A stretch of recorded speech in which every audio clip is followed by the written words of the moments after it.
attempt to intimidate us, but rather in triumphant laughter. The end of the road, huh? I muttered. The newbie killer, old Rev Orchard, I thought. It looks like I'll also experience my first death here. But, wah. Millian was crying in my arms. She's an NPC. Etienne. Unlike me, if she dies, she won't come back. The thought left me unsettled. Bro said that even the king died. I'm sure there aren't any special circumstances just for her. In this world, she'll die just like anybody else. Like I said, that'd leave a bad taste in my mouth. I took off the life-saving brooch and equipped it to Millian. Milia, can you run to the entrance from here by yourself? What? She looked up at me with unease. I have to go and beat up this damn centipede for a bit, I said. Right after I said this, the demi-dragon worm charged at us. I pushed Millian away, and like getting hit by a truck, I flew into the air. Gah. Ha. It was a powerful impact, even worse than when I had collided with Liliana back in the town. However, the damage had been 93. My remaining HP was 5. I'm still alive. One of the 4 Dragonscale wards I had equipped had broken and disappeared. I'd survived thanks to its ability to reduce the damage of the attack by 90%. I forced my numb body to move and drank a healing potion from the item menu. My HP was fully restored. I can still move. As I turned around, I saw that Millian was still standing there.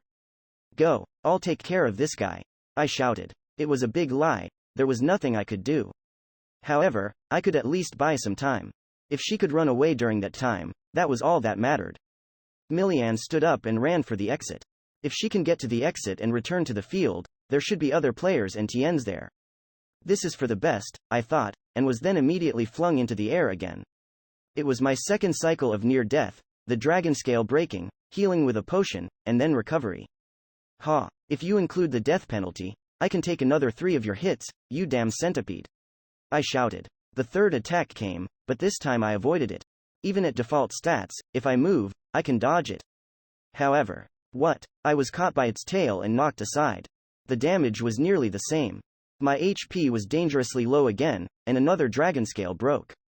Damn it, only one more left. Millian still hadn't made it to the exit. At the very least, I have to bide my time until then, I told myself. As I thought this, the demi-dragon worm changed its focus of attack. Gyuuuuueaaaa. It twisted its large body around and laid its sights on Millian. Hey, you bastard, what are you looking at? I shouted. It ignored me and charged after her. What? I chased after it, but I couldn't catch up with it at my speed. The large demi-dragon worm struck Millian, sending her small body floating upward into the air like a leaf.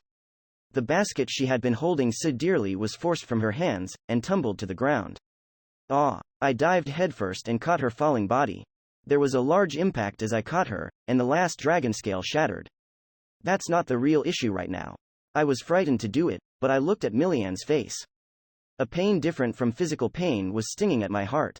She was unconscious, but unhurt. In exchange, the life-saving brooch I had placed on her had shattered. It apparently works even when equipped to Millian, I thought, relieved. However, now that the brooch is broken, there won't be a next time. My last Dragonscale was also gone. We no longer had any means to withstand the demi-dragon worm's attack. Liliana's still fighting, I thought. Bro still hasn't come back since disappearing into the ground. I'm all out of options. Gyuuuuueaaaaaaaaaaaa. The monster in front of me had become irritated at its tough prey, but it now appeared to be shaking in joy at finally being able to finish things. In a last-ditch effort, I tried drawing the knife I had received with my starting equipment. However, after removing the knife from its sheath, I discovered that its blade was broken. Before I could even use it, it seemed the repeated collisions had caused the knife to break. The chances for us to survive were now at 0. I looked at the unconscious girl in my arms. Her weight, her warmth, her breathing, and the emotions she had showed me, they were no different from real life. She was alive, so realistically alive. And like death in the real world, that life was about to be lost. Damn it, I couldn't give up. For me, this world was a game. It wasn't a problem if I died. But even if I know this world is a game, it'd leave a bad taste in my mouth if this girl were to disappear from it forever. I clenched my fist in frustration. On the back of that hand was my embryo in its egg-like zeroth form. Hey, if they say an embryo is supposed to offer a player, if you're supposed to offer me infinite possibility, I pleaded, then give me that possibility. The monster in front of me raised its head to deliver the final blow. Give me the possibility for a happy ending, the possibility to save this girl.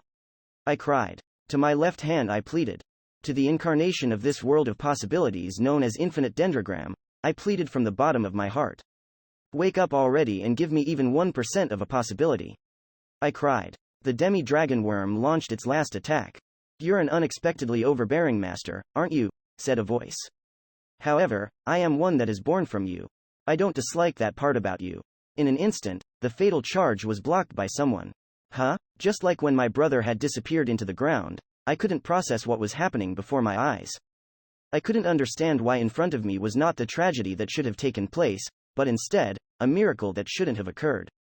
The demi-dragon worm that was supposed to kill us had been repelled by a wall of light and was bent over backwards. My embryo had vanished from the back of my left hand, and in its place was a glowing, blue crest. Between the demi-dragon worm and us now stood a girl I didn't know. Her jet-black hair waved in the wind, and her skin glistened like white porcelain. She swung her gothic skirt made of black fabric and white frills as she turned to look at me. Her eyes were made of the black of night and a white that reminded me of the stars. Morning, was the first thing she said. I couldn't say anything. You seem out of it, she said. Good grief, aren't you something? I forced myself to wake up because you told me to, and yet. The way she spoke almost made the mystique she had disappear, but her words made me think of something. Are you I began. Embryo? Of course, she said. Well then, master, that damn centipede is still in good health. To cheer things up in celebration of my birthday, what do you say we finish it off in style? How? I burst out. Before I could even finish asking this, the girl had disappeared.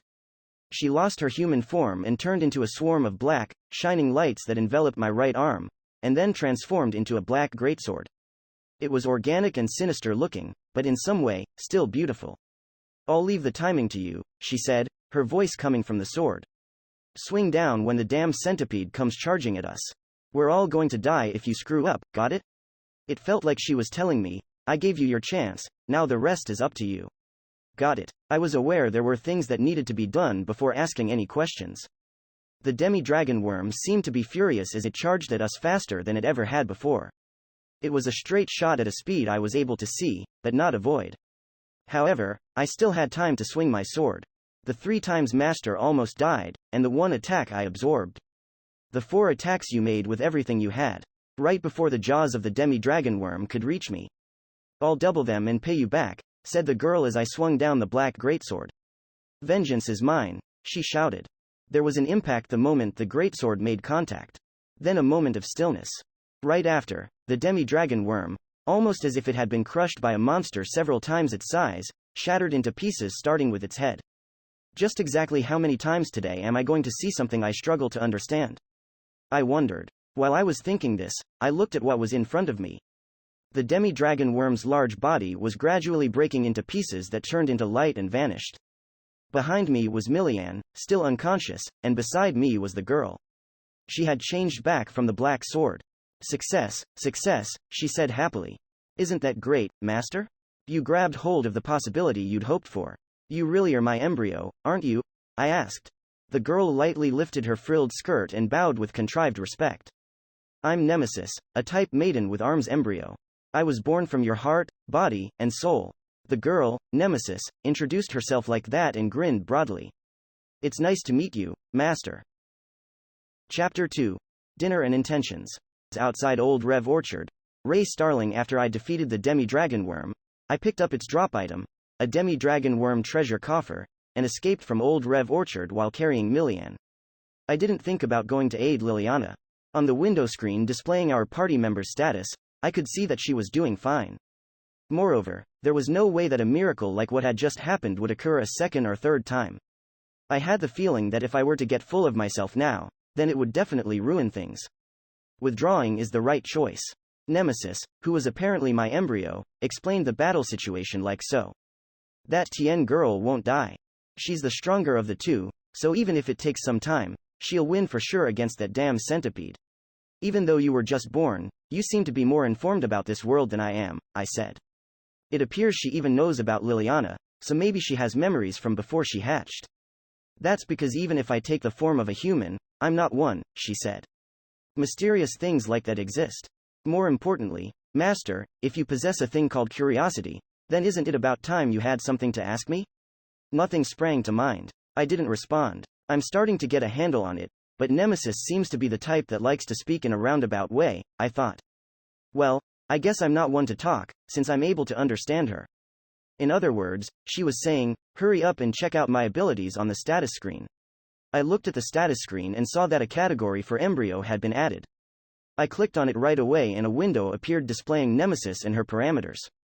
Displayed on the window was the name, Maiden of Vengeance Nemesis, and type Maiden with arms. Additionally, there were ATK and def stats listed, as well as modifiers for each stat. The ATK and def stats applied when equipping Nemesis as a weapon. So this is the same as normal weapons and armor. The stat modifiers, however, appeared to always be in effect just by having Nemesis around, and they apparently weren't just a set value boost to my stats. When leveling up, increases in my stats would also take these modifiers into account. As an overall evaluation, her stats weren't that strong. The modifier for HP was a bit high, but the rest were low. The ATK stat for equipping Nemesis was only about 50. It's strange to compare this with Bro Bear's costume, but even after taking that into account, my stats themselves don't seem like they've gone up that much, I thought. Well, I guess that goes without saying since Nemesis was only just born as an embryo. But in that case, how was I able to defeat the demi-dragon worm? As I pondered this, I found the section for skills. Listed there were the two skills, counter-absorption, and vengeance is mine. The counter-absorption skill was the wall of light that Nemesis had used. It had a max stock of 2 uses, and with each use, a wall of light could be created to nullify attacks. It replenished one of its stock every 24 hours. And then there was the skill that had defeated the demi-dragon worm, vengeance is mine. This skill took the total damage received from an enemy within 24 hours, doubled it, and then unleashed that damage as an attack that ignored all defense. Even damage that had been reduced by other skills and items, or nullified by counter-absorption, was added to the total. But once the skill is used, it looks like the damage counter is reset for that enemy, I noticed. Okay, I get it now, I said. So that's how I was able to defeat that demi-dragon worm. Although the damage was reduced by the dragon scale wards, I did take 3 of its hits, I thought. On top of that, Nemesis nullified one attack with her other skill, counter-absorption. So that's 4 in total, and the damage would come out to roughly 3,600. Plus, the ability for vengeance is mine then doubled this to around 7,200. I don't know how much life that demi-dragon worm had, but this must mean that it wasn't more than 7,200 HP. Or maybe its head was a weak spot, and landing a direct hit on it had some effect. Even if I know how the trick worked, it's still a miracle, I thought aloud. The one-hit killer move had only worked because I had been weak, and my opponent had been strong. What had also played a big role was that I had overcome several near-deaths thanks to the items my brother had given me. But more than anything, Nemesis's skills had been a perfect match for the situation. The end result sure seems convenient, I said to myself. Embryos are supposed to be unique and based on things like one's personality, biorhythm, and attributes, right? I thought. Looking at the results this time, it almost seems like it was set up. Also, a skill that gets stronger the more damage I take. I feel as if I'm getting treated like a huge masochist. A masochist, huh, all of you know, this is the result of my having observed you, Master. There were no mistakes, said Nemesis, seemingly offended. Wait, can she hear my thoughts? But anyway, you said, observed. I asked. The 0th form is a time period for embryos to observe their masters, she said.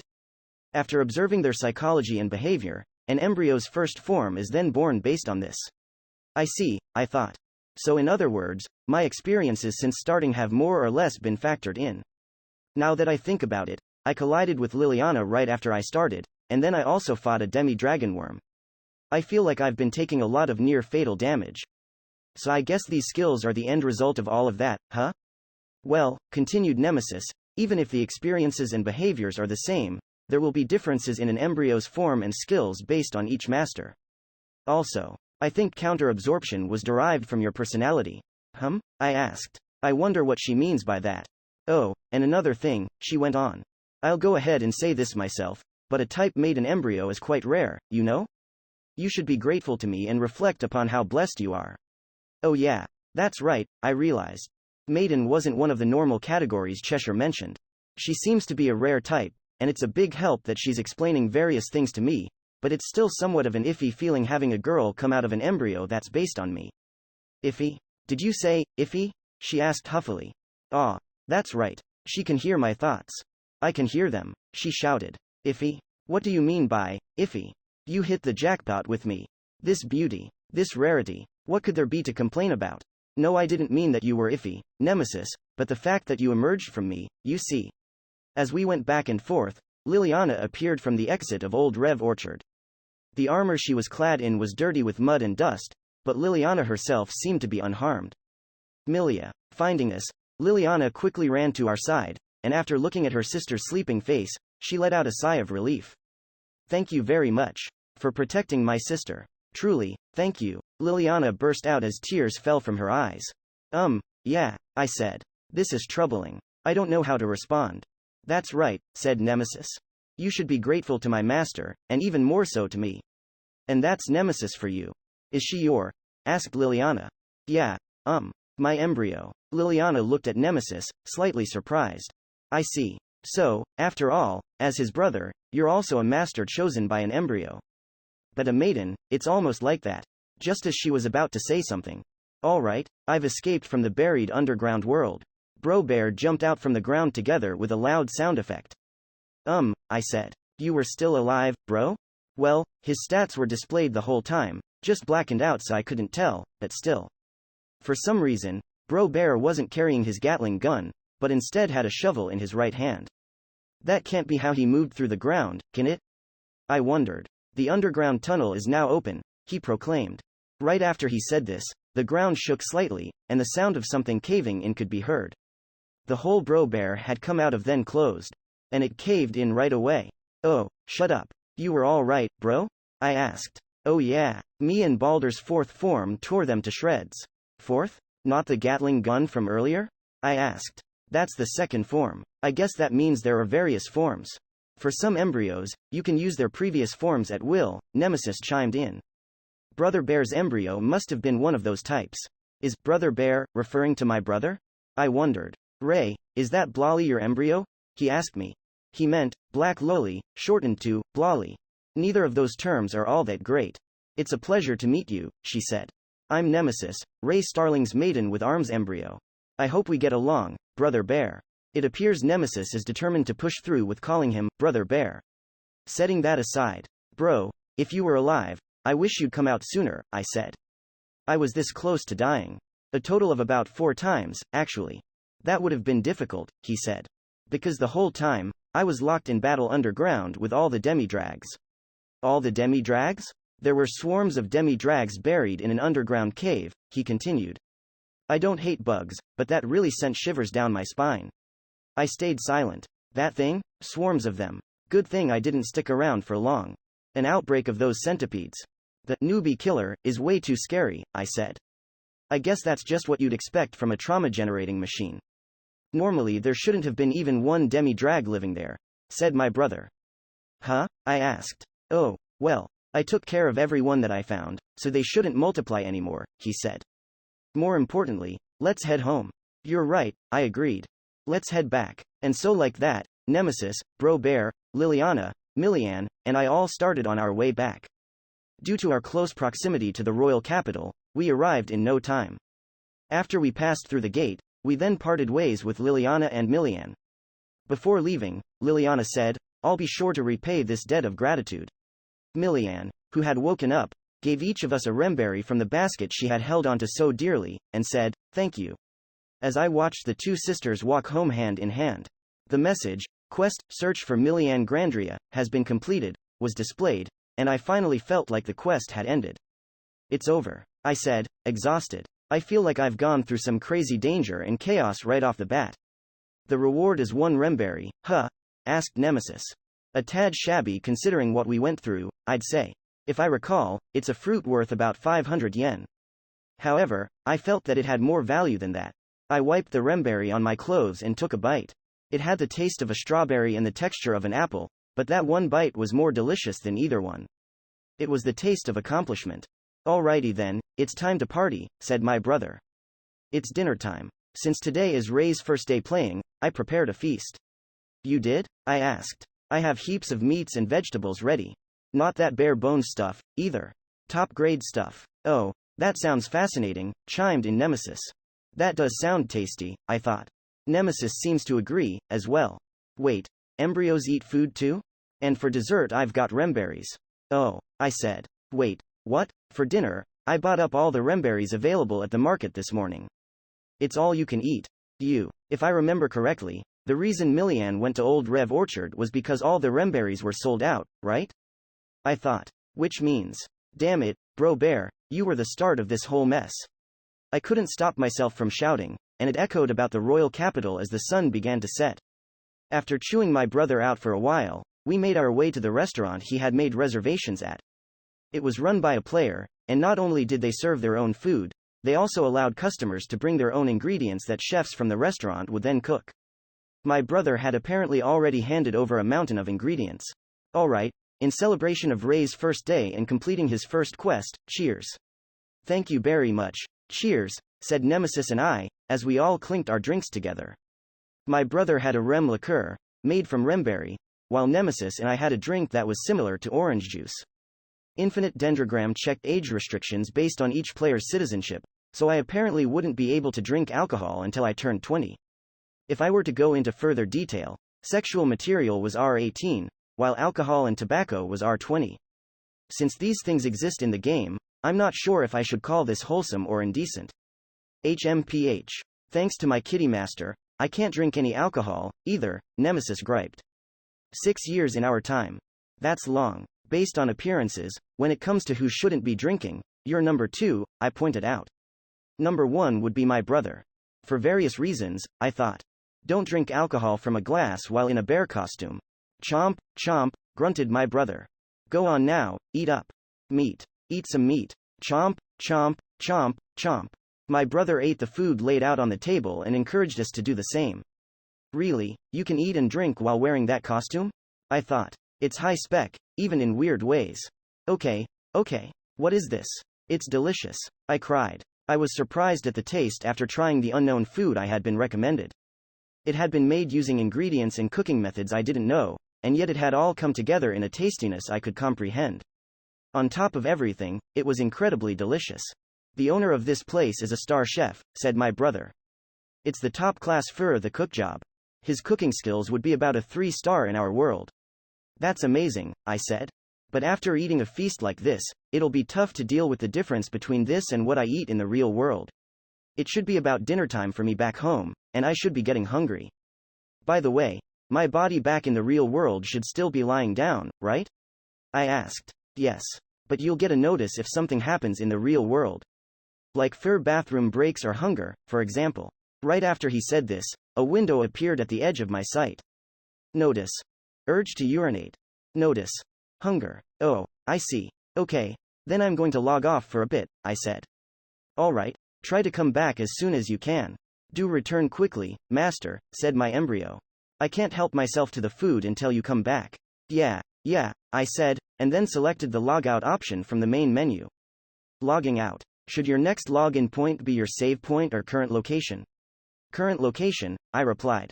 Understood. We await your return. And like that, my avatar disappeared from the world, and as if waking from a dream, my consciousness receded from Infinite Dendrogram. Oh, the first thing I did after logging out of Infinite Dendrogram was check the clock. The time was about 3 hours later than when I had started the game. I was impressed to see that time really had only advanced by a third of what I had spent in the game world. I then went to the bathroom. After that, I ate a balanced nutrition bar and drank some mineral water to replenish my body's nutrients. Although I had eaten inside the game, my actual stomach hadn't been filled. I checked my cell phone in case I had any missed calls or messages, but there were none. I also looked at the news on my computer, but there wasn't anything that stood out. After about 10 or so minutes, I logged back in. Welcome back, you, I said. Upon arriving back, I saw that the food on the table was all different. It appeared that he'd eaten everything that had been there initially. For him to eat all that food by himself. Is my brother really a bear? I wondered. What? The a la carte I was looking forward to is gone. As I logged in, Nemesis materialized and let out a scream. Don't worry, said my brother. There's still plenty of food left. What you've seen so far is only about 10% of it. That's too much. Just how many people is this for? I exclaimed. If Nemesis hadn't been born, then it would have been just the two of us. Why did he prepare so much? Oh well, I said finally. By the way, bro, I still have a few things I want to ask you. How I got this costume? No. Well, I am a bit interested, but no. There were two system-related things and one thing about Liliana that I was curious about. I guess I'll start with the easier questions. Embryos change form as they evolve, don't they? I asked. That's right. My Balder increased its weapon Yness. It also got very much bigger. I thought that Gatling gun was quite large, but that was only its second form, right? Anything bigger than that and I don't think you'd be able to carry it. By the way, I wasn't able to show it to you, but the fourth form I used today is a tank, he said. A tank? Is that even allowed? So Nemesis will also eventually turn into something different from her current human form. Like maybe even a tank. Nemesis, who was eating beside me, became scared and said, that's so ominous. How they evolve depends on their master, but in your case, Nemesis will probably always be a maiden, said my brother. Although the with arms part might change to a different type. Speaking of that, Nemesis turned into a sword. What would she be regarded as? I asked. Like I was saying, she's a maiden embryo that turns into an arms. Maidens are generally hybrids. A mix of various types. Really? I asked. That seems like kind of a bargain. After I thought this though, Nemesis complained. What do you mean, I'm a cheap girl? There's one person I know that has a maiden embryo, my brother explained. She stayed as a maiden while the with part changed into various things. It's even become a superior embryo now. A superior embryo? The first to third forms of an embryo are called low rank, while the fourth to sixth forms are called high rank, explained my brother. And then the current highest level that can be reached, the seventh form, is called a superior embryo. It's called this because it surpasses the limits of the high rank forms. The final form. Superior embryo, I murmured. I wonder if Nemesis will reach that one day. She's still in her first form, though, so I don't know how long it'll take to reach that. By the way, out of all the players, there are fewer than 100 that have reached this form, my brother added. The game has over 100,000 active players, and yet there are less than 100? I thought. Just how difficult of a path is it? Those people are way too hardcore, I said. It's not like they all achieved it solely through their playtime, my brother said. There are a lot of players who started on release day and still haven't reached it, while there are those who were able to do it in half a year. Does that mean it requires some special conditions? Oh yeah, bro, you started playing on release day, I said. So how far has your embryo evolved? What form is it up to? That's a buried say cret. That's annoying. Also, Bro Bear mostly spoke normally when he was explaining things, but used bear puns when he was teasing me. It was irritating, now that I had caught on to this. While Bro Bear and I had been talking, Nemesis had cleaned off all the food on her plate before I had even realized it. We were talking about you, you know. Okay, on to my next question, I said. It's about our standing in this world. And by that you mean? I was thinking over how Liliana had spoken and acted. Liliana called me something like, a master chosen by an embryo, and not a player. I don't really get what the circumstances are regarding that. Or what the status for us as players is within the setting. Somehow, I didn't get the feeling she was thinking of me as a player in a game. Said my brother. You can find out about that by reading the background setting on the official site, but you'll lose several hours of time if you do, so I'll give you the short explanation. My brother then began his lecture on the world setting. In this world there are masters and TNs. All of us players are called masters here. The meaning is something like, one chosen by an embryo. So a master is someone who raises and uses an embryo that possesses infinite possibilities. Due to this, a master's power is enormous, but in exchange, they are burdened with one condition. Condition? I asked. Their bodies are frequently spirited away to a different world. A master may vanish from this world for as little as a few minutes, or for as long as several months, said my brother. Also, there are times when they return to the place where they vanished, as well as times when they are flung to a special location called a save point. Wait, isn't that? At the moment before death, a master can also use the power of an embryo to send their body to another world and survive, said my brother. However, if this happens, they will not return for at least 3 days. So what that means is that logging out and the death penalty for players have been incorporated into the foundation of this world. I asked. That's right, he said. Wow. As far as I can tell from interacting with Liliana and Milian, the way Tiens think is at the same level as real humans, I thought. So in order to allow those Tiens to go about without realizing this world is a game, they've defined how players return to the real world and their immortality as truths of this world. I see. There's a lot more to it than I thought. By the way, my brother continued, sometimes there are players that go around saying, this world is a game, but the Tiens view them as pitiable masters that have gone mad from being sent to different worlds. Ah, I said. Also, since masters disappear so irregularly, for the most part they don't take on important positions in the kingdom, he added. Even if you join the knights in order to get the job knight, you won't be given regular work. Instead you'll get tasks specific to masters. In other words, you're given jobs where it'd be fine even if you disappeared during it. Well, said my brother, in terms of strength, we're stronger because of our embryos, so the jobs that get sent our way usually pay higher rewards than the ones for Tiens. I wonder if I'll be asked to go slay a monster by myself, I thought. Well, okay then, that resolved the bigger questions I had regarding the game's system. Which just leaves. Bro, did something happen between you and Liliana? I asked. I don't know what you're talking about. Don't try to dodge the question. Liliana clearly knew who you were. And if I were to add to that, it didn't feel like it was a good impression she had, either. What did you do? Surely he didn't make a move on her, right? For example, saying something like, yay, it's a real female knight. I just can't get enough. And then hugging her? I didn't do anything. Contrary to my expectations, my brother answered in a serious tone. It's because I didn't do anything. That she probably resents me. What do you mean? I asked. It'll be another long story, he said. And unlike before, it's not going to be a fun one. I don't mind. After I said this, my brother let out a sigh and then began to talk. 2 months ago in real time, half a year ago in Dendro time, there was a war. The Machine Imperium Drife invaded the Kingdom of Alter. The Machine Imperium Drife. It was one of the nations a player could choose when first starting. It was at odds with this fantasy world as it had an advanced mechanical civilization. Although I don't have the right to talk about being at odds, given that I have a tank-riding bear in my family. The reason given by their nation was to obtain the Kingdom of Alter's fertile land, my brother said. As for the game's side, it was a war event. The manual had mentioned war events. They were large-scale battles between nations, and big quests with the fate of each nation on the line. It was a large battle involving masters and Tiens, said my brother. Well, it was a type of event that doesn't happen very often and one of the game's bigger features, but, he sighed. The result was a crushing defeat for the Kingdom of Alter. A third of our territory was lost, and among Tiens, the court magician Arch-Wiseman, half of the knights, and the king died. Put simply, many of the key people running this kingdom perished in battle. Why did they lose so badly? Is Drife that powerful? I asked. No, that's hard to believe, I thought. It'd be different in real life, but since this is a game, I'm sure they've taken measures to balance this. The strength of both countries was essentially even, he answered. This includes the nation's power, the soldiers' levels, and the fighting ability of important Tiens. However, the strength of masters on top of that is a different story.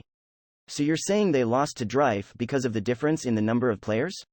I asked. Drife certainly seems like a nation where those who like it would really like it, so maybe a bunch of players joined it, I thought. No, that can't be it. If that were the case, this kingdom would also. The reason they lost is because out of all the masters that were eligible to join the war, most didn't participate, he said. What? It was an answer I didn't expect. The fate of the kingdom was at stake, and it was a big-time event, yet they didn't participate? The King of Alter was, how to put it, an old-fashioned person, my brother said. He said, this is a crisis for our kingdom. Warriors of this nation, now is the time to rise up. It was great that he gave this speech and joined the front lines, but that was it. That was it? I asked. There were no rewards. Essentially, he felt that if you belong to this nation, then it's a given that you should rise up during its crisis. I get that the fate of the kingdom was at stake, But I still feel that's being a bit cheap, I thought. Is that how it's normally done? Of course, for masters. For players, they're enjoying this world but they aren't staking their lives on this game, my brother said. If they die, they just can't log back in for 24 hours. That's why even if the kingdom was in a crisis, there were many who thought that if there wasn't anything to gain, then there wasn't any meaning in participating. I would be just the opposite, I thought. If the login restriction was the only negative that came from dying, then I would consider joining the war, but I guess everyone thinks differently. There is the cost of the healing items you use during battle, and it'd be a huge minus if you fought some strong enemy and your equipment got destroyed. Regarding this issue, the fact that Drive on the other side clearly stated their rewards was a big factor, he explained, and went on to describe them. Apparently they had been quite exceptional. They had offered 5,000 lire for every Kingdom of Altar soldier defeated.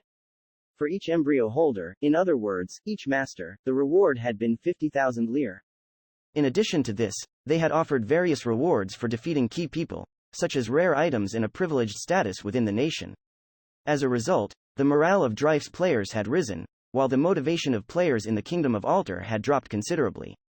There were even some players saying things like, I want to fight on Drife's side, and, there might be a rare event if this kingdom gets destroyed, my brother said. I wasn't sure what to say. As a gamer, I can't say I don't understand how they feel. I can understand them, but... And the real decisive blow for the crushing loss was that the Kingdom of Altar's Big Three, the top players for the kill rankings, duel rankings, and clan rankings, all passed on participating. Rankings? I asked. They have those? That over there, he said and pointed outside the window. This restaurant faced the square with the water fountain where I had met up with my brother. He pointed at a splendid-looking notice board in front of the water fountain. That's the Kingdom of Altar's ranking board. It's updated every 3 months in game time. There are the kill rankings where you compete with your accomplishments defeating monsters. Then there are the duel rankings for PvP achievements, and the clan rankings that compare the size of clans. The top 30 ranking players for each of these is listed there. I said. And this part is important. The only players that can participate in wars are the ones in those rankings. As for the clan rankings, if you're a member of a clan within the top 30, then you can participate. So you could temporarily join a clan as a mercenary and fight in a war. So in any case, that means a player can't fight in wars unless they make it into those rankings. And at the time of the last war, the top-ranking players for each category, known as the Big Three, had supposedly said the following when the kingdom sought their participation. The top of the kill rankings, King of Destruction, name unknown, had said, I don't want to participate in a big event and carelessly expose my face. The top of the duel rankings, over Gladiator Figaro, had said, I'm not interested in sloppy fights. The leader of the top clan on the clan rankings, High Priestess Tsukuyo Fuso of the Lunar Society, had said, we were unable to reach an agreement with the Kingdom of Altar. As a result, the other ranking players' already low motivation had been brought down even further. I'm sure they could see it'd be a losing battle, I thought. And like that, the war had started without many of the ranking players. The ones that had participated had included some of the ranking clans, players that had temporarily joined them, such as members of fan clubs for popular TNs like Liliana, as well as naive players. The result had been a terrible sight. The scene on the battlefield could only have been described as a massacre. The overall number of players had been disparate, and most devastating of all was that the top-ranking players on Drife's side had all participated. Top of the Drife Imperium's kill rankings, King of Beasts. Top of the Drife Imperium's duel rankings, Hell General Logan Godhart. Top of the Drife Imperium's clan rankings, Giga Professor Mr. Franklin, leader of the clan, Triangle of Wisdom.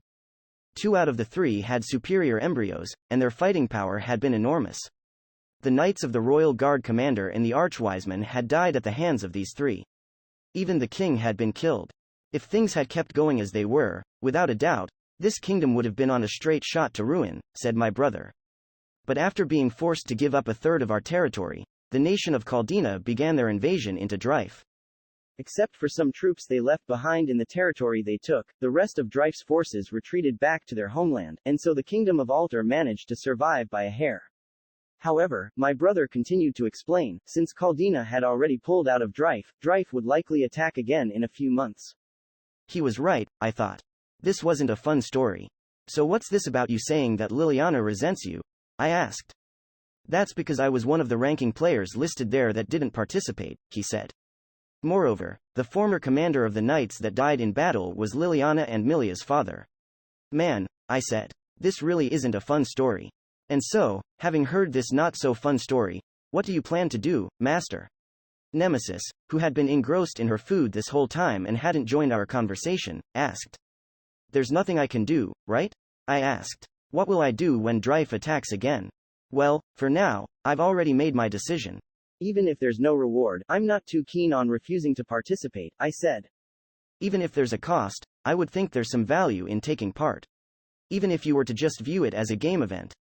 Yeah, well, you're right about that, but the players' mood at the time was more of a boycott against the cheap nation, said my brother. I even get the feeling that Dryfe might have prepared their crazy rewards as a way to create this mood.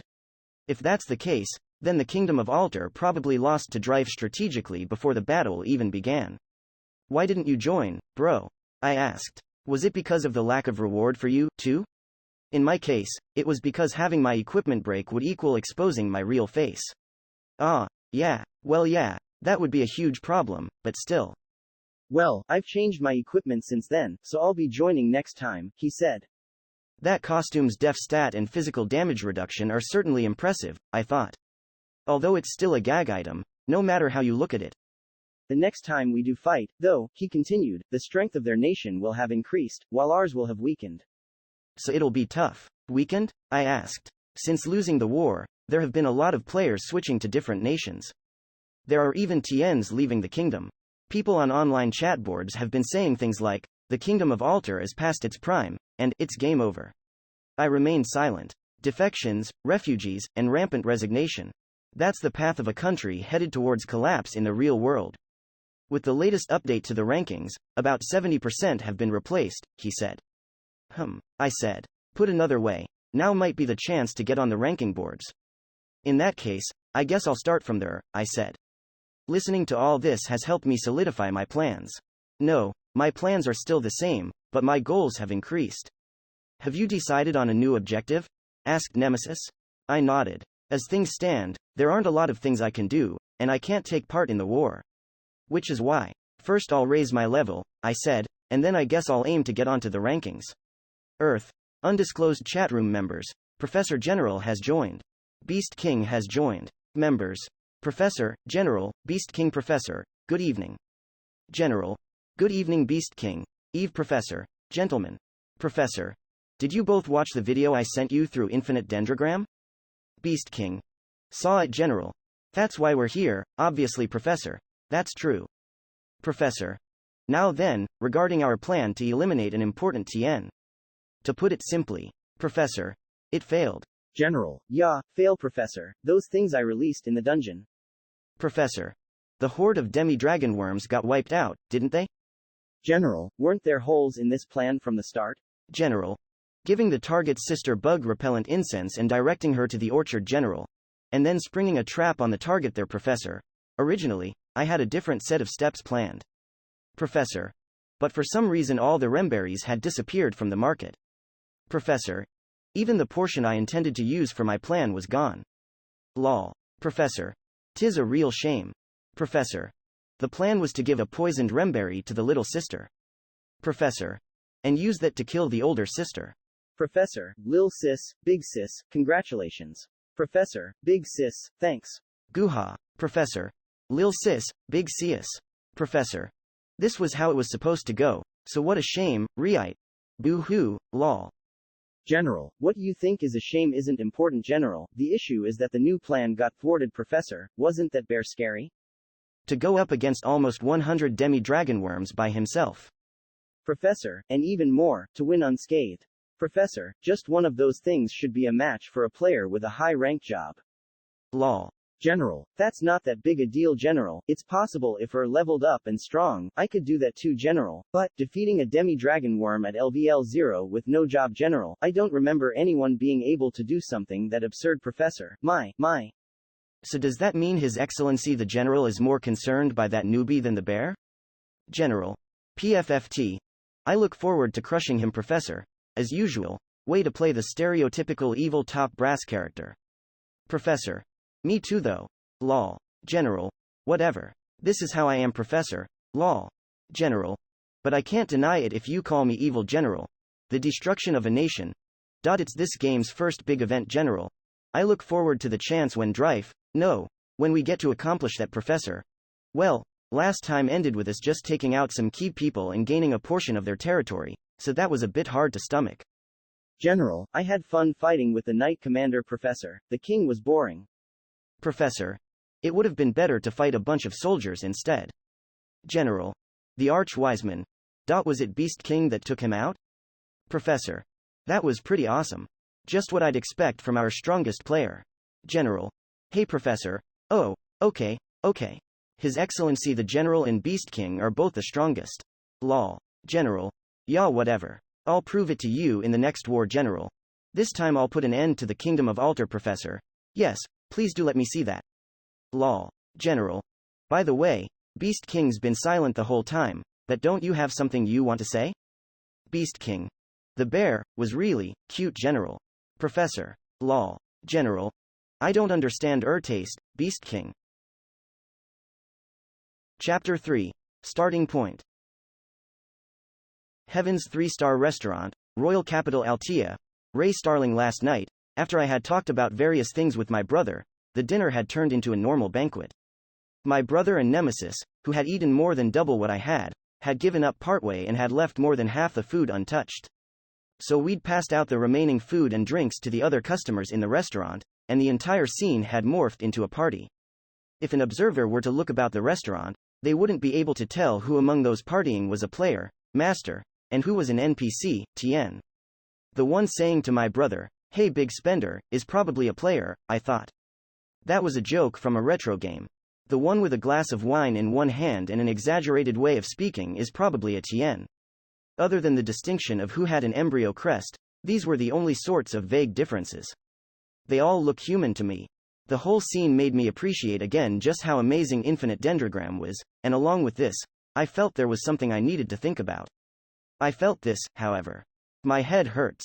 I groaned. The headache made it impossible in my current state to think about anything philosophical. Is this a hangover? Groaned Nemesis from beside me, holding her head like I was. I looked about the restaurant and saw that every person at the party who had consumed that drink was in the same state as us. A hangover. I thought. Yeah, this must be a hangover. Normally, underage players couldn't drink any alcohol. However, among those who had joined the party yesterday, there had been a master with a skill that could change water into an alcohol-like drink.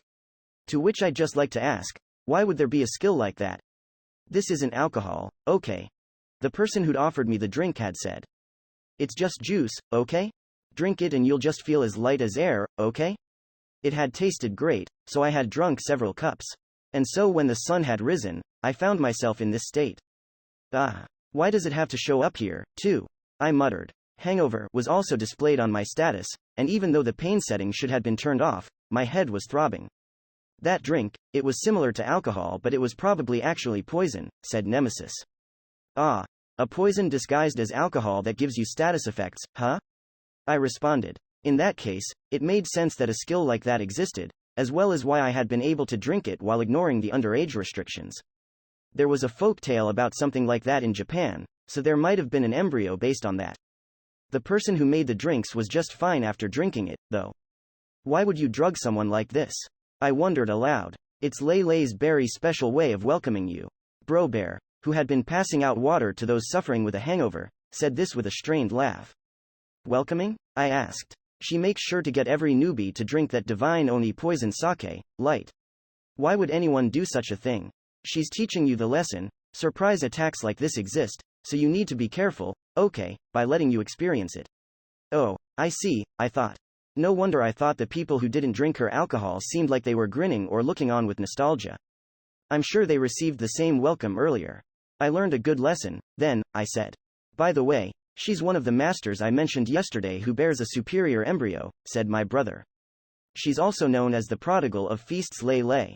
Prodigal of Feasts, I murmured. She seems like an extraordinary person, but I wonder how she got a second name like that. Oh, also by the way, she wasn't able to participate in the previous war due to a schedule conflict in real life, it seems, said my brother. I guess it goes without saying, but there are people who are too busy to participate in the game's events. In the end, I wasn't able to move during the morning until my hangover had passed. The item someone from the restaurant gave me to cure the hangover effect didn't work, I thought unhappily. That's some pretty nasty poison for you not to be able to cure its status effect. Putting that aside, we were back to normal, so we had decided to go shopping in town. Hey, bro, I want to sell the drop item I got from the demi-drag and buy some beginner equipment, dragon scales, and brooches. Do you know where they sell those? I asked. What? You're going to stock up on those? Bro Bear's expression looked troubled. Nemesis's skill requires that I take damage, so I was thinking that the life-saving brooch and dragon scale ward were a must, but... Is there some sort of problem? I asked. Those accessories are very expensive, he said. The dragon scale ward is the top ward type accessory and costs about 300,000 lire for one. The life-saving brooch goes for about 5 million lire. Say what? I burst out. That's 3,050 million in yen. Those items were that expensive? I was taken aback. However, thinking about it, I guess that's reasonable. It is on the level of determining life or death for you. I would have died several times if it hadn't been for them. I'll hold off for now, I said. Also, sorry for breaking them all yesterday. That'd be for the very best, my brother said. As for beginner equipment, I know a player-run shop that's fair. By the way, did you already open the demi-drag's drop item? Open it? I asked. For boss monsters like the demi-drag, the items they drop are usually crates. Inside should be one item derived from the boss you defeated, and then 1 to 5 random items based on the boss's level. Oh, really? I asked. Come to think of it, the item it dropped was a demi-dragon worm treasure coffer, I remembered. I'm pretty sure, coffer, is another word for chest. I selected it from the item list and the message, "Will you open this item?" was displayed. Would it be better to open this? I asked. There's a chance it'll be a miss, so you could just sell it as is, said my brother. But if it's from a demi-drag, then it might have something quite good in it. So I think it's okay to open it. Okay, then, yes, it is. Acquired natural demi-dragon worm full body armor. Acquired Amentarium. It says I got natural full body armor and Amentarium, I said. Full body armor is very nice, he said. It should have a skill that reduces physical damage by 150. Wow, that's really good. I think, but I'm not sure anymore after having seen Bro Bear's costume. What does natural mean? I asked. Oh, it means that it's a naturally made full body armor. What does a naturally made full body armor mean? Alright, then I'll equip it right away, I said. Huh? I can't. I looked closer and saw that the following messages were displayed. You do not meet the level requirement, and you must have a total level of 150 and a job level of 51 in order to equip this item. I guess I can't use this for a while, I said in disappointment. It looks like it'll be some time before you can equip it, so I think it'd be fine if you sold it, said my brother. It'll fetch you at least 400,000 lire. Also, Amentarium is an item you sell. It's worth about 20,000 lire. Oh, those are pretty good prices, I thought. Although they don't even come close to reaching the brooch. Amentarium though. For the demi-drag's drop item that you're supposed to sell, it only goes for 20,000? I said to myself. If, for example, the full body armor that he said was a winner hadn't been in the crate, and instead it had been an item based on the demi-drag with the same value as Amentarium, then that'd be a total of 40,000, I thought. I'm finally starting to understand how extraordinary Dreyf's rewards were that I heard about yesterday. I'm sure it'd be much easier to defeat 8 soldiers than 1 demi-drag. I bet it was a profitable battlefield for those that took part. In any case, I've acquired some war funds, so I guess I'll go buy some equipment. At the shop my brother had recommended, I had them choose a few items for me that I could equip even at level 0. The equipment was supposedly part of something called the Riot series, and they were widely used by lower-level players. It was a set consisting of light armor, bracers, pants, and boots. The equipment I had bought happened to be the quality product of an armor craftsman. Due to this, the Riot light armor had received the following bonus effects: increased HP, HP plus 200, and reduced damage, which reduced physical damage by 10. This will probably be a big help while my level is still low. Nemesis will do fine for my weapon, so I should be good to go grind levels now, I said. Not, Nemesis will do fine. You should be saying, Nemesis is the greatest. My embryo shouted. Nemesis is the greatest, I intoned. Don't say it so monotone. I had also sold the drop items to this shop for the market value of 420,000 lire. Buying the set of equipment and some healing items, by the way, had cost me only about 20,000 lire. I still had the complete amount I had received for selling the full body armor, but as there was no need to use it, I decided to just keep it. At any rate, I was now prepared to go grind levels. Ah, hold on a sec, said my brother. Before you go grind levels, you should equip a job. You'll be at level 0 forever if you don't. Oh, I said. I forgot. I'm still jobless. Should I explain a bit about jobs? Asked my brother. Please do, I replied. My brother explained the following things to me. Jobs in Infinite Dendrogram were divided into 3 large categories: low-rank jobs, high-rank jobs, and superior jobs. Low-rank jobs were ones that jobless players acquired first. They were easy to get, and had a level cap of 50. High-rank jobs had set conditions for acquiring them, and they were capped at 100. 6 low-rank and 2 high-rank jobs could be equipped at once, giving a player a total level cap of 500. So then what about superior jobs? Superior jobs were extremely difficult to acquire, and on top of that, only the first player that acquired the job would be allowed to equip it. Also, the greatest feature of superior jobs was that they had no level cap. That's right. With superior jobs, your level, that was normally maxed out at 500, could be increased as much as you liked. There was no balance whatsoever to this. But of course, as your level rose, so did the amount of experience needed for each new level. That was why even without a cap, there apparently weren't many people with ridiculously high levels. Which is to say, there are a few players with ridiculously high levels, I thought. Given how there were also those superior embryos that came up last night, I feel like the development team is deliberately setting up different levels of strength. Also, it appeared that there were even cases where TNs had superior jobs. This is somewhat of a digression, but the terms low-rank job and high-rank job used their translated versions in each player's language. The term superior job, however, was unified across all countries and cultural regions. Given how this overlaps with superior embryos, I wonder if the development team is trying to give some deeper meaning to the term superior, I thought. By the way, when using just the word superior, this apparently referred to a superior embryo and its master. Like I thought, it's confusing. What'll happen if I choose a job that doesn't mesh well with my embryo? I asked. If you're at a save point, you can reset your job whenever you like, replied my brother. And even if you reset your job, your embryo's growth won't change. So that was why there were apparently some players that would repeatedly reset their jobs in order to try various ones. You could repeat this process until you found a job that suited you.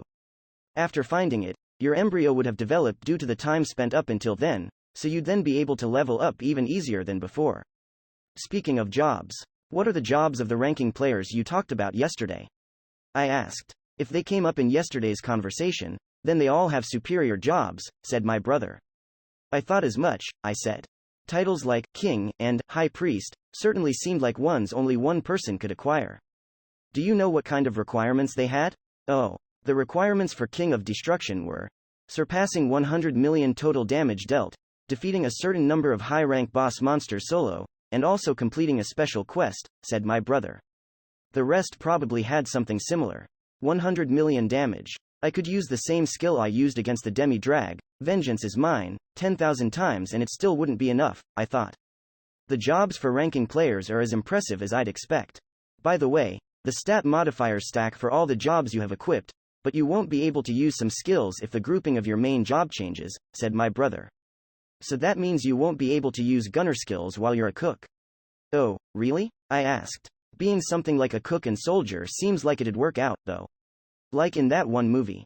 Well, you can also change your main job at save points, and you can still use skills if they're within the same grouping, said my brother. It's probably best to keep that in mind when choosing which jobs to equip. Okay, then what jobs can I equip now? I asked. Ta-da, the suitable job diagnostics catalog, he said in a voice as if he were going to take out some sort of secret tool. What he did pull out, though, was a thick book. If you read this catalog, you can find the job that best fits you out of all the ones you can equip right now. That's useful, I said. Since the format is a questionnaire, I don't know if it'll really be the best fit, but this'll work just fine when you're not sure what to do, he said. Because at any rate, there are over 100 low-rank jobs that you can equip in this town from the beginning. That's way too many, I cried. Well, you'll probably be using this going forward, so I'll give this to you. He handed me the book. Thanks, I said. At any rate, let's give it a try. And so, after 5 or so minutes the results came in. A paladin? I thought aloud. It's certainly a staple in games, but I'm not so sure it fits me. Ah, said my brother, paladins get a boost to their HP, STR, and end. Also, they can learn damage-reducing skills and healing magic. I see, I thought. In that case, it's perfect. As long as I'm using Nemesis, then it'll probably be a great match. That's strange, though, he continued. Paladin isn't a job you can get from the start. I mean, it's a high-rank job. A high-rank job? I asked. Yeah, he said. You can't get it unless you meet certain conditions. What kind of conditions? I asked. First, you need to defeat a boss of a certain strength. A demi-dragon class monster, while also doing more than half the damage to it. I did that, I said. I cleared that in the battle with the demi-drag. Next, you need to donate 200,000 lire to the church. I can do that, I said. Right now I have around 400,000 lire. And last, you need the recommendation of a key person related to the knights, he finished. A recommendation? That I don't have, I said. I just started playing Dendro, so I don't think I'll be able to get a recommendation. Wait, didn't something along those lines happen just yesterday? Nemesis, who had been quietly listening the whole time, suddenly cut in. I see, said my brother. So that was the real reward from yesterday's quest.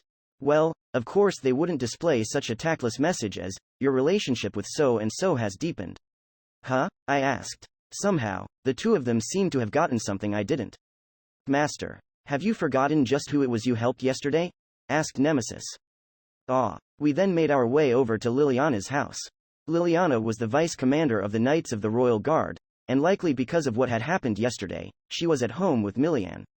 We received a warm welcome and thanks for the day before. After we chatted with the two, I mentioned to Liliana that I wanted to become a paladin. She readily agreed and wrote a recommendation letter for me right away. I took care of the donation at the church as well, and within the day, I had become a paladin. And with this, I was finally prepared to go grind levels. Alright, then this is where I'll take my leave. Bro Bear struck up his hand and said. What? You're not going to help us grind levels, Brother Bear? Asked Nemesis.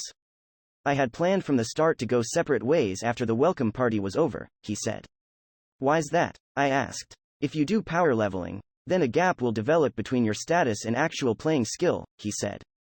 A player's skills and ingenuity are very important in Dendro, so you need to set out on your own to develop these as well. I'm here too, though, so it'll be the two of us, said Nemesis. Power leveling was a method of easily grinding levels by getting help from a stronger player. An example of this would be letting the stronger player take all the hits from a strong monster, during which you would chip away at its health, defeat it, and then instantly gain levels. Yeah, I guess if I did that, my level would go up, but my skills wouldn't improve. Also, Dendro has the embryo system, said my brother. If you constantly ask for others to help you, your embryo won't develop in a good way. Is that how it works? I asked. It's possible, answered Nemesis.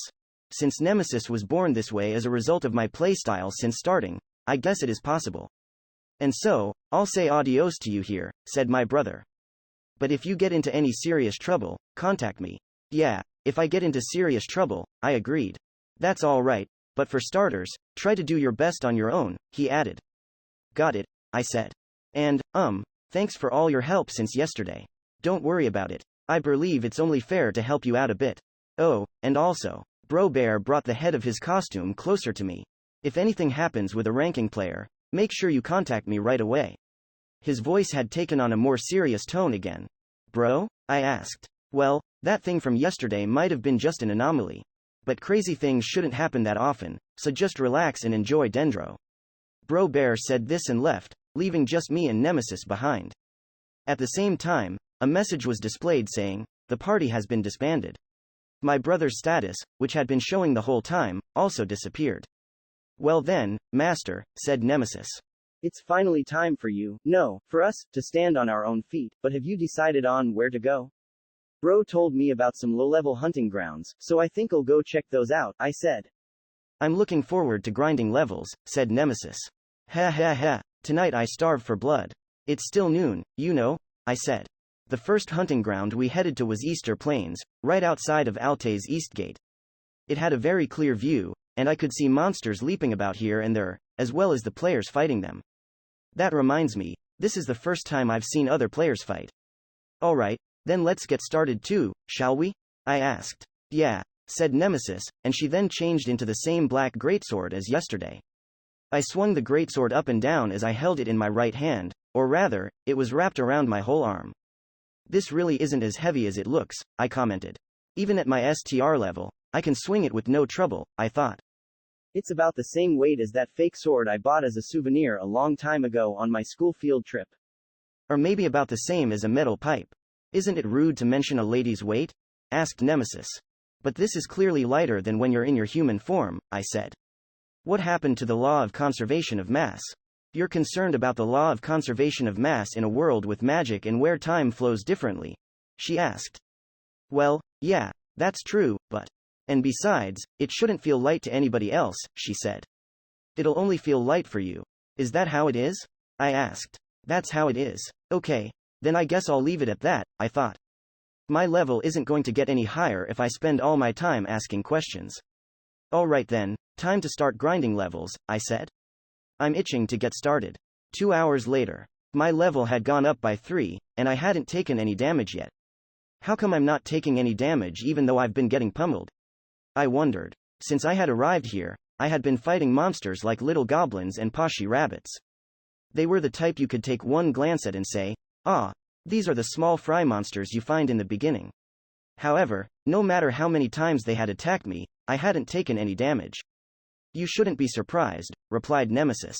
You have fairly good equipment for your level. Also, wasn't there a reduced damage skill? Isn't all the damage below 10 becoming 0 because of that? So that means the monsters here can't do more than 10 damage to me. My initial HP had been a little under 100. Taking into account that this was a hunting ground for beginners, it was possible they had only placed monsters here with low enough strength that they wouldn't kill a player with that amount of HP.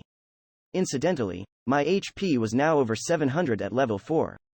Liliana's HP had been in the 5000s with a paladin level of 60 and a total level of 210, but at this rate, by the time I reached paladin level 60, my HP would probably be well over 6000.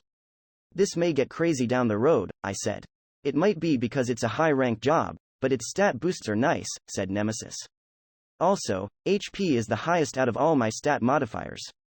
So the large growth in my HP was apparently the result of the total modifiers from the paladin job and my embryo.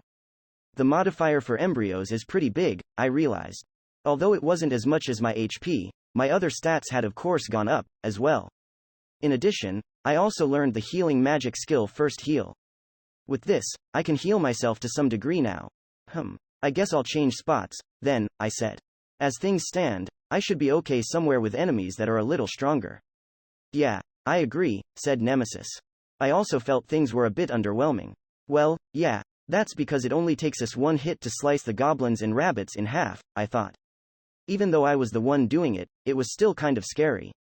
The monsters' corpses don't remain behind, but if they did, it'd be one extremely gory sight. Let's see, I said. The next suitable hunting ground would be Noz Forest, just past the north gate. Then shall we first return to the royal capital? Asked Nemesis. It's almost time for sweets, after all. Time for sweets. I'm okay with paying for some drinks, I said, but what will I do if she eats as much as dinner last night? I wondered. I would like to keep the remaining money I got from selling those items to get my next set of equipment. At any rate, we headed back toward the royal capital. On the way, I watched the other players as they fought. There were a lot of players with outfits that were in the catalog from the tutorial, so they were probably beginners like me. However, even if they had the beginner outfits, they all had at least one thing other players didn't. One player had a sickle and chain. The player would hurl it in the air and the chain would extend on its own to attack the monster, or so I had thought, but for some reason, it was the sickle that would travel underground and then attack the monster instead. Another player had a baby carriage. Inside the carriage was an egg-like object, and for some reason, the player was pushing the carriage with their left hand, while desperately swinging a sword in their right hand to fight off monsters. Another player had a stone hut. There was an opening at one section in the wall, and the player was attacking monsters from there with a slingshot. Monsters that bit onto the hut stopped moving as if they were stunned. Another player had a red barrier. Monsters that entered the barrier would blow up as if they had stepped on a mine. The player got blown away as well, I noticed. I wonder if all of those are embryos like Nemesis. There are a lot of different types, I said, amazed. The sickle and chain is an arms, the hut is a castle, and the minefield is a territory, explained Nemesis. The baby carriage is. What exactly? A tool that's in arms? Or maybe a chariot? So those are the non-maiden base category embryos. They look really interesting. Are you cheating on me? Are you thinking about cheating while you're embracing me with your right hand? Cried Nemesis. Does this count as embracing? I'm not thinking about cheating or anything. I just thought it was interesting how they all have their own abilities and personalities, I said. It's really fantasy-like. Bro Bear's embryo was such a heavy firearm. The issue went way beyond whether or not it was fantasy-like, I added silently. Well, having something solely unique to each master is the fundamental principle of embryos, after all, said Nemesis. Also, compared to the others, your first form is fairly rugged, Nemesis. Rugged? She exclaimed. Yeah, your greatsword mode, that is. As we continued to walk like that, we came across another player engaged in battle with monsters. Unlike before, however, I could see the silhouettes of two people. One of them wore a coat that appeared to be starting equipment. He was a player of about middle or high school age. He was dirty with mud and blood from battle, but even still, he was an attractive young boy that you could get away with calling either cool or cute. As for appearances, the other person was quite unique, as well. She had a demon tail and bat wings, and was a beautiful, imp-like young girl. Ha! Take that. The two of them were fighting with all they had, but they were surrounded by 4 little goblins, and the odds were slightly stacked against them. Now, I'd like to help, but it wouldn't be good to just cut into their battle. First heal, I said, and healed both of their HP. I did it partly as a way to test the new healing magic I had just learned but hadn't yet used. It was what you might describe as a drive-by heal. I couldn't see their HP since we weren't in the same party, but their wounds noticeably disappeared. Ah, that helps a lot, one of them cried. Thank you. The two regrouped and resumed fighting. After about 5 minutes, the two managed to wipe out the little goblins. Good work out there, I said. First heal. I cast the healing magic one more time on the two after they had finished fighting. Thank you very much for healing us. That really helps, one of them said. Thanks, the other added gratefully. I just wanted to try out my healing magic, so no need to worry about it, I said. If anything, it feels awkward to be thanked. Well, you have been getting thanked non-stop since yesterday, said Nemesis. Her weight then unexpectedly disappeared from my right hand, and she was standing next to me in her human form. Huh? What? One of them gasped. Oh? Are you? Asked the other. The two of them appeared to be surprised, but Nemesis paid no mind to that and just stared at the imp girl. I see, said Nemesis. A fellow maiden. No, a guardian, huh? However, it's rare for a guardian to look this close to a human. Hey, stop staring at her, Nemesis, I said. That's rude. My apologies, she said. I was just curious about something. Just what that something was. Well, I was curious about it, too. I'm sorry, my embryo was being rude, I said. Please don't worry about it, said the other player. That's amazing, though. There are even embryos that transform. That's right. I'm Nemesis, a type maiden with arms embryo. Nemesis introduced herself with such vigor it seemed like a sound effect should have accompanied her. This is embarrassing. Oh, sorry for the late introduction, but I'm Ray Starling, I said. I started playing Infinite Dendrogram yesterday. Ah, I'm Rook, said the other player. I also just started playing yesterday. I'm Babylon, a type guardian embryo. Call me Bobby, okay, the girl announced. Rook and Bobby, I repeated back their names. I have to say, though, weren't guardians supposed to be a type of monster? Other than her tail and wings, Bobby looks exactly like a human. You could even say that there's no difference, since I'm pretty sure tails and wings can be added when creating a character. If I had to say which she looked more like, between a monster and a human, I would say a human. That's because I'm a succubus, she declared. I'm sexy and cute and everyone falls head over heels for me. Succubus. A succubus? Bobby, I told you not to be so open about that in front of people. Rook wailed. What? But I'm an embryo that takes pride in being a succubus, so it's not embarrassing at all. It's embarrassing for me, he cried. Rook, you're embarrassed by me? Bobby looked at him with puppy dog eyes. Even as someone on the sidelines, I thought that looking up at him with teary eyes was just unfair. Rook became flustered in an instant. You see, I'm not embarrassed by you, Bobby. It's just that it'd be embarrassing if people were to start prying into my inner thoughts since you were born from me, you see. What is this sense of déjà vu? I thought. Also, I feel like I could get along with Rook. Now, you shouldn't cause too much trouble for your master, Bobby, Nemesis scolded. You're one to talk, I muttered. Rook and Bobby were done with their hunting, so we decided to band up and make our way back to the capital as one group. And, since we had no reason not to, Nemesis and I invited them to our little sweets party. They gladly accepted, but peaches sure are delicious this time of year. Despite it being her first time eating peach tarts, Nemesis spoke as though she knew everything about it and hastily sank her teeth into her 17th serving. No sweet thing is complete without this. Bobby poured chili sauce all over her strawberry parfait. No, chili sauce shouldn't even be an option, I said. I think so, too. Rook agreed. But the speed at which Nemesis eats is also quite. Yeah, I know exactly what you mean, I said. The scene before us was strange in many ways. For example, despite not being older than a day, Nemesis and Bobby were familiar with the concept of seasonal fruit, they had their own tastes, and they expressed awareness of flavoring. Yesterday Nemesis had told me that, despite being humanoid in form, she wasn't really like us. But that didn't stop the sight before me from seriously throwing me off. When born, we embryos make use of our master's memories, she had explained after reading my mind. Our knowledge of this world came from the world system, but our knowledge of worldly affairs came from our masters. Oh, so that's how she knows about peach seasons and the like. Basically, we embryos know everything about our masters, she added. What kind of girls do I prefer, then? I asked. Ones like me, of course. Wrong. Why? She howled. So, to sum it up, they didn't know everything, but merely came equipped with common sense. Still, what kind of common sense would make Bobby eat something so blasphemous? I couldn't help but ask. Perhaps she does it because it's blasphemous, no? Nemesis answered. After all, her name is Babylon, right? The whore of Babylon was a figure from the Book of Revelation, often portrayed riding a seven-headed beast as she spread depravity, adultery, and defilement, making her a sworn enemy of the martyr.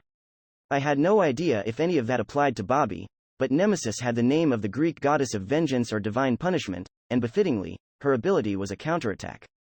There was reason to believe that embryo names were related to their powers. That aside, Bobby, being a succubus, you must know many ways to express your sexuality and make men go crazy about you, Nemesis commented.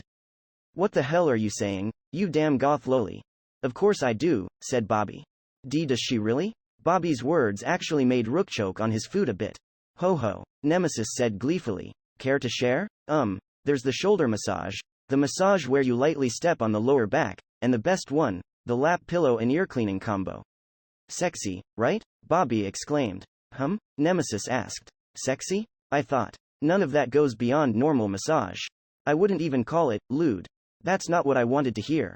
Don't you have anything befitting the name, whore of Babylon? Nemesis asked. Like? Bobby looked puzzled. Well, I'm not one to know. Don't give her a question that flusters yourself, you damn goth loli. I'm underage, so I think that Bobby is just acting accordingly. Rook stopped choking on his food and gave us a highly agreeable reason. Age restrictions, huh? I expressed my understanding. Just like they affected alcohol and tobacco, age restrictions reduced the sexiness of succubi to the point of making it equivalent to girls giving massages to their dads. Man, is it hard to tell if Infinite Dendrogram is wholesome or indecent. Before parting ways, Rook and I, both being newbies, made a little promise to party up and go adventuring sometime. Also, Rook didn't have a job yet. In fact, he'd started playing without having read anything about the game, so he didn't even know how to get one. I let him take a look at the suitable job diagnostics catalog my brother had given me, and he quickly found a job he was interested in. To make it into a little surprise for the next time we partied up, I chose not to ask what it was. Anyway, after Rook and I went our own ways, I walked to the northern NOZ forest. Shall we? I asked Nemesis. Yes, let's raise your level. With Nemesis already in her greatsword form, I entered the second easiest hunting ground in the capital's surroundings. Unlike Easter Plains, this place had a number of trees that took a toll on visibility. The forest was so dense that it was hard to see 20 meters ahead. However, I could hear the sounds of battle coming from the distance, so it clearly wasn't completely inaccessible to us players. The sounds were probably being made by beginners like myself, who were no longer satisfied by the Easter Plains. About 2 minutes after we began searching for monsters, we found some wolf-like beasts. Right when they entered my vision, the name, Teal Wolf, was displayed above them. There were 3 in total. Man, this is sudden, I said. As in most RPGs, fighting multiple enemies right after entering a higher-level hunting ground wasn't the best idea, but I had no choice. Quick and nimble as they were, The wolves made the first move as the one closest to us jumped and bit into me. The hit dealt 22 points of damage, and it was the first time I'd felt pain that day. Since I would be able to take about 30 such attacks, I decided to go on the offensive. As the teal wolves surrounded me, I targeted only the one straight ahead. They all began attacking, slightly out of sync with each other. I ignored the two coming from behind and intercepted the one right ahead. The hit from my black greatsword made the wolf whine in pain. Unlike little goblins and pashy rabbits, it didn't get split in half, but the damage I gave was great enough to make its movements more dull. Yeah, this isn't anything I can't handle, I said. I continued the grind. Several minutes later, with my health at 50% and a level higher than I'd had before, I stood surrounded by drops from 3 monsters. Alright, so we can take on 3 of these at once, I said. Indeed we can, Nemesis agreed. In preparation for the next battle, I restored my health with first heal. Possessing both high HP and an ability to self-heal, paladins were simply ideal for leveling. Alright, I'm healed, I said. So, now you're just level 5 and already have over 800 HP, Nemesis commented. Your defense has increased, too, so you might even be able to bear a demi-drag's attack without any accessories. Don't you think so? Even if I can, I'd like to avoid boss battles for now, I replied. Endlessly repeating events that intense would simply drain my life away. I'll hunt standard monsters until I reach level 20. That's a good idea, said Nemesis. I might have evolved into my second form by that point. What will happen when you evolve, anyway? I asked. My brother said that embryos don't change too much. I imagine it won't go beyond new skills and changes to the weapon, she answered. Though, I do not know if the same can be said for the evolution between the third and fourth form. High rank evolution, was it? I asked. Yes, Nemesis confirmed. First to third forms are low rank, while fourth and above are high rank. As far as I understand it, high rank forms display a whole different level of uniqueness. There are even cases where the focus on certain skills leads to embryos entering their own, unique categories. The fourth form of my brother's Balder was a tank, which was categorized as a chariot. However, it had originally been an arms-type gun, meaning that it had evolved into a different category. If high-rank forms display a lot of uniqueness, what about the seventh, superior, form? I asked. There are no details on that in the knowledge I was granted with my birth, she replied. We're simply not given this kind of information, it seems. I think I see how it is, I said. It was top-secret knowledge not meant to be seen by the average person. Not surprising that there were fewer than 100 people who got there. However, I do know that embryos of fourth or higher forms get called high rank not just for classification, but for power, as well, Nemesis said, giving more details.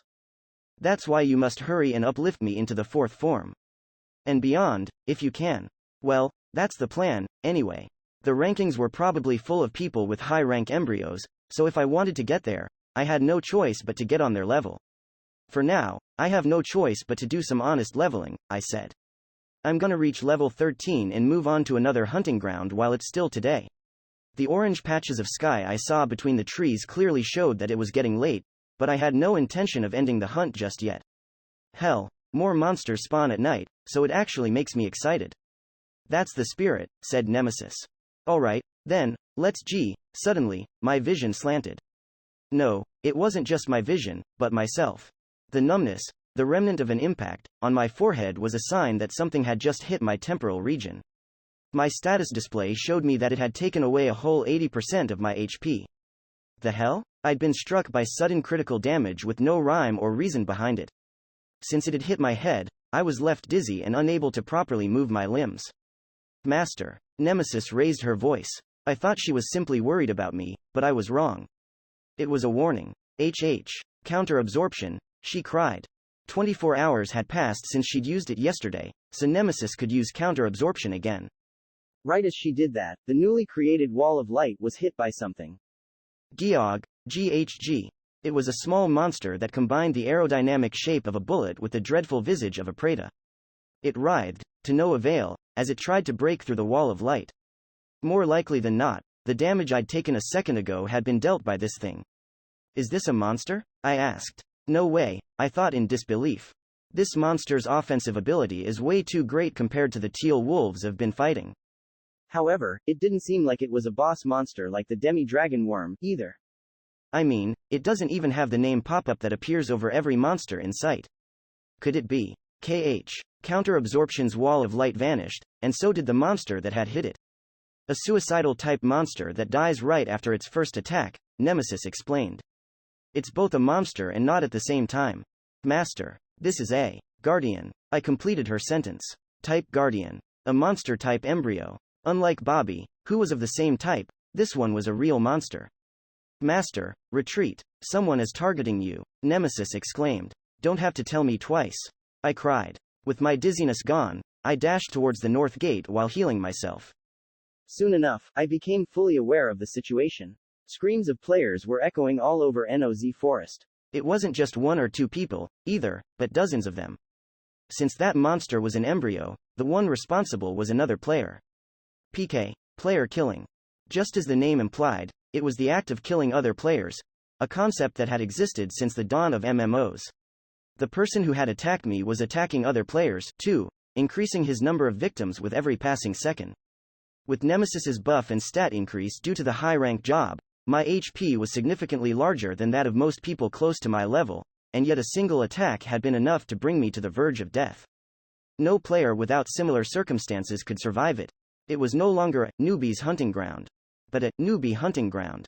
We had become the hunted. That guardian died right then and there, so why are the victims increasing? I cried. They're probably part of a high-rank guardian categorization. Type Legion, Nemesis answered. It's an embryo that's basically a colony. As far as I know, the quantity comes at a great cost to quality. You're saying that the attack that almost killed me was low quality? Nice joke, I said. Wait, if the embryo is a high rank, the master must be high rank, too, I realized. We're at a disadvantage, cried Nemesis. We have to hurry back to the capital, I agreed. This player-killing asshole shouldn't follow us there. However, before I could act out my thoughts, GH. I heard it behind me, a monster flying towards me like a meteor. Mast. It's going to kill M, like hell.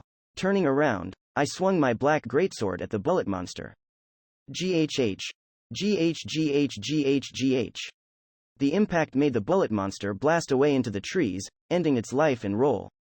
I did it. Well done, Master, Nemesis cried. Now, you just have to run to the city. Nemesis didn't get to finish her sentence. In her greatsword form, Nemesis didn't have a face. However, I could easily tell what she was looking at. Someone was standing there beyond the trees, lightly veiled by a dark haze. I couldn't tell whether it was a man or a woman, young or old, or even if it was actually human or not. Though light, the haze distorted the silhouette to the point of making me unable to see such basic things. All I could tell was that the figure held a gun-like object in its right hand. And that an embryo crest was shining on its left. At that point, it couldn't have been more obvious. It was this person. This person was the one trying to kill me. Run away, Master, Nemesis exclaimed. Before I could even respond, I began dashing with all I had. The distance was 20 meters. It was much smaller than the distance I had to run when escaping the orchard, and the city was right beyond it. I kept on running. However, I suddenly heard a gunshot. At the same moment, I felt a dreadful, daunting sensation. I had to keep running. But the terrible chills running down my spine made me turn around. The sight that awaited my eyes was beyond anything I could expect. Nemesis and I had been able to fend off a mere 2 of those bullet monsters, and still only barely. And, upon turning around, I was greeted by a hellish swarm of the very same creatures, numbering so many that they blocked out the view behind them. A moment later, before I could even blink, the monsters charged at me and pulverized my body. Fatal damage, party eliminated, resurrection period expired, death penalty, 24-hour login ban, Raiji Mukudori. GHH. Right after they destroyed me, my consciousness was ejected to reality as if I had been only dreaming. Unlike how people felt when waking up after a good night's sleep, my mind was completely clear. However, I wasn't sure if I could properly process and accept what had just happened. Sure, I'd heard the final message loud and clear, and I was fully aware that the penalty for dying was now in effect. But I still couldn't wrap my head around what had actually happened back there. Let's just test it, and sure enough, I wasn't able to log in to Infinite Dendrogram. As I made my attempt, I noticed the message on the display fixed to the side of the device. It said, penalty active. 23H, 55 meters, 16s remaining. Well, damn, I said. I looked outside and realized that dawn had yet to break. The clock said that it wasn't even 5 in the morning. There wasn't much I could do at this time of day. Guess I'll sleep for now. I spread myself out on the bed and tried to pass out. However, when I closed my eyes, I couldn't help but picture the moment I'd been killed. That led to me trying to imagine what I could have done to survive. It was a case of Tetris syndrome. Just like people would imagine what block placement would get them to a higher score, I ran my head through various survival strategies. As such thoughts dominated my head, I realized just how shoddy my movements had been. With the regrets and considerations of what I could have, should have, and would have done spinning in my mind, I eventually fell asleep. I woke up at about 8 in the morning and had my breakfast while watching the morning news. They were discussing something about the entertainment industry and the world tour of that famous singer, Rachel Ramuse. It wasn't anything I could bring myself to care for. Man, this is dull. I was referring to the taste of the food I was eating. Since I had all the time in the world right now, I'd decided to make something myself, but the result had been far below the fancy meals I'd had in the game. I had a feeling that continuing to live like this would quickly drain away my excitement for real food. After I finished eating and took care of the dishes, I went to an online message board and looked for info. It didn't take long for me to find something on the incident I'd been involved in. The tragedy at Noz Forest was actually big news in the message board dedicated to Infinite Dendrogram. Normally, simple player killing would never get this much attention, but this was a special case. That was because players were still being hunted in all the beginners' hunting grounds. However, this was only happening in the Kingdom of Alter. Simultaneously and continuously, the kingdom's newbies were being killed off. It was clear that it was an operation executed by multiple members of an organized force. The only question left was, who was behind it? Most people on the message board suspected the Drive Imperium, which was rumored to be planning to attack Alter soon. The reasoning behind the suspicion was the idea that Drive was trying to keep Alter's war potential low for when they decided to make their move. Since it was only happening in the kingdom, the possibility of that being true was high. As one would expect, the kingdom's players were responding to this. Some volunteered to act as vigilantes and hunt down the player killers. A number of bigger battles had happened between the two sides. However, the vigilantes had failed to get even a single victory. That made it quite obvious that the player killers were made up of highly proficient players. Just like the others, the one who had killed me at Noz Forest remained undefeated, but there was a slight difference. The vigilantes weren't even able to find the player killer. The beginner hunt showed no sign of stopping, but no one could even find the person responsible, let alone defeat them. It had to be that person, right? I said. Back then, I'd seen both the bullet monster embryo and its master. Due to the strange mist surrounding them, I hadn't been able to tell if they were male or female, young or old. That might have had something to do with the vigilantes' inability to find them. I ran my eyes through the comments, which were many and varied. Some said, "Welp, the kingdom is screwed." Others went, "Drive players are such scumbags," and some saw this as an opportunity and said, "If you're thinking of deserting, I recommend Caldina. Noobs welcome." Among them, I saw complaints from unrelated people. One said, "Man, I got killed while I was just passing by. My embryo was this close to evolving and the death penalty messed it all up." Another replied with, "Same here, and I was about to start living the high-ranked dream." Were there more death penalties than the login ban? It got me curious, so I typed up and posted a message saying, "Noob here. Just started and died for the first time. What's this about death penalties?" Replies came quickly. One simply went, "Get lost, noob." Another was fooling around and said, "Let me teach you my ways. Step 1. You get naked." But there were those who properly explained it to me. Apparently, there were rumors that a high number of death penalties decreased the speed at which embryos evolved. Most players believed this information and treated it as truth. It was hard to gauge, considering that embryos were unique to each player, but rough comparisons showed that embryos belonging to players with many death penalties evolved slower than those with less. This demerit might have been one of the reasons why the kingdom's players weren't enthusiastic about participating in the war. After giving my thanks for the info, I switched to another board. I thought I'd be seeing grim posts about war and player killing everywhere I went, but Tenchi and Huanghe were full of people talking about the tame events going on there. Cherries were blooming in Tenchi, so people were talking about the cherry blossom viewing sponsored by the Tien Conquest General. In Huanghe, panda-like monsters were breeding so much that a whole mountain had become black and white. It was possible to use a camera item to take photos or films and send the output to external media. Someone had posted a screenshot of the panda event, and the heartwarming sight made me smile. The only battle-related event I found was in Legendaria. There was a great battle royale to compete for tickets to the concert where everyone's idol, Fairy Queen Titania, was the main event. Though it was clearly PvP, everyone seemed to be having tons of fun. Why is the Kingdom of Altar the only place that's getting terrorized and reaching the verge of death? I began to understand why some players would want to defect. Reading it all was a real buzzkill, so I just turned the PC off. Alright, what now? I thought. My death penalty ends before dawn tomorrow. I guess it's a good time to take care of some stuff. I had to stock up on household supplies and food, not to mention that I'd yet to unpack all the things I had brought here upon moving. Plus I had to start getting ready for college, which would begin in just a month. There were lots of things I had to do in reality. By the time I was done shopping, unpacking my stuff, and finishing up dinner, it was already past 10 o'clock. I checked the message boards, and sure enough, the player killers weren't taken care of even after 2 days of in-game time. If the rumors were true and Drive Imperium players were really the ones responsible, they would likely try to keep the situation like this until right before the war started. That put me in a bit of a pickle, since I wouldn't be able to use any of the standard places for leveling. All the hunting grounds close to the 4 gates of the capital were occupied by player killers. That meant that I couldn't even leave the capital. Even if I somehow broke through their blockade and got to another town, the only hunting grounds that fit my level were around the capital. If there's one place I can go to. Guess I have no other choice, I said aloud. It's that special beginner's hunting ground that my brother told me about. All of the hunting grounds he told me about were beyond the 4 gates of the capital, but there was one exception. I'd been told it was a place that the player killers couldn't reach, and since I hadn't seen anyone posting that it was affected, it was probably true. However, that hunting ground had problems of its own. My brother had told me what those problems were, and I'd become averse to the idea of going there. However, since I couldn't use the standard hunting grounds, that place was my only real option. I went to sleep early, woke up at dawn, confirmed that the penalty was gone, and hastily logged in. 3 days had passed in the game. The time of day was evening, just like when I died.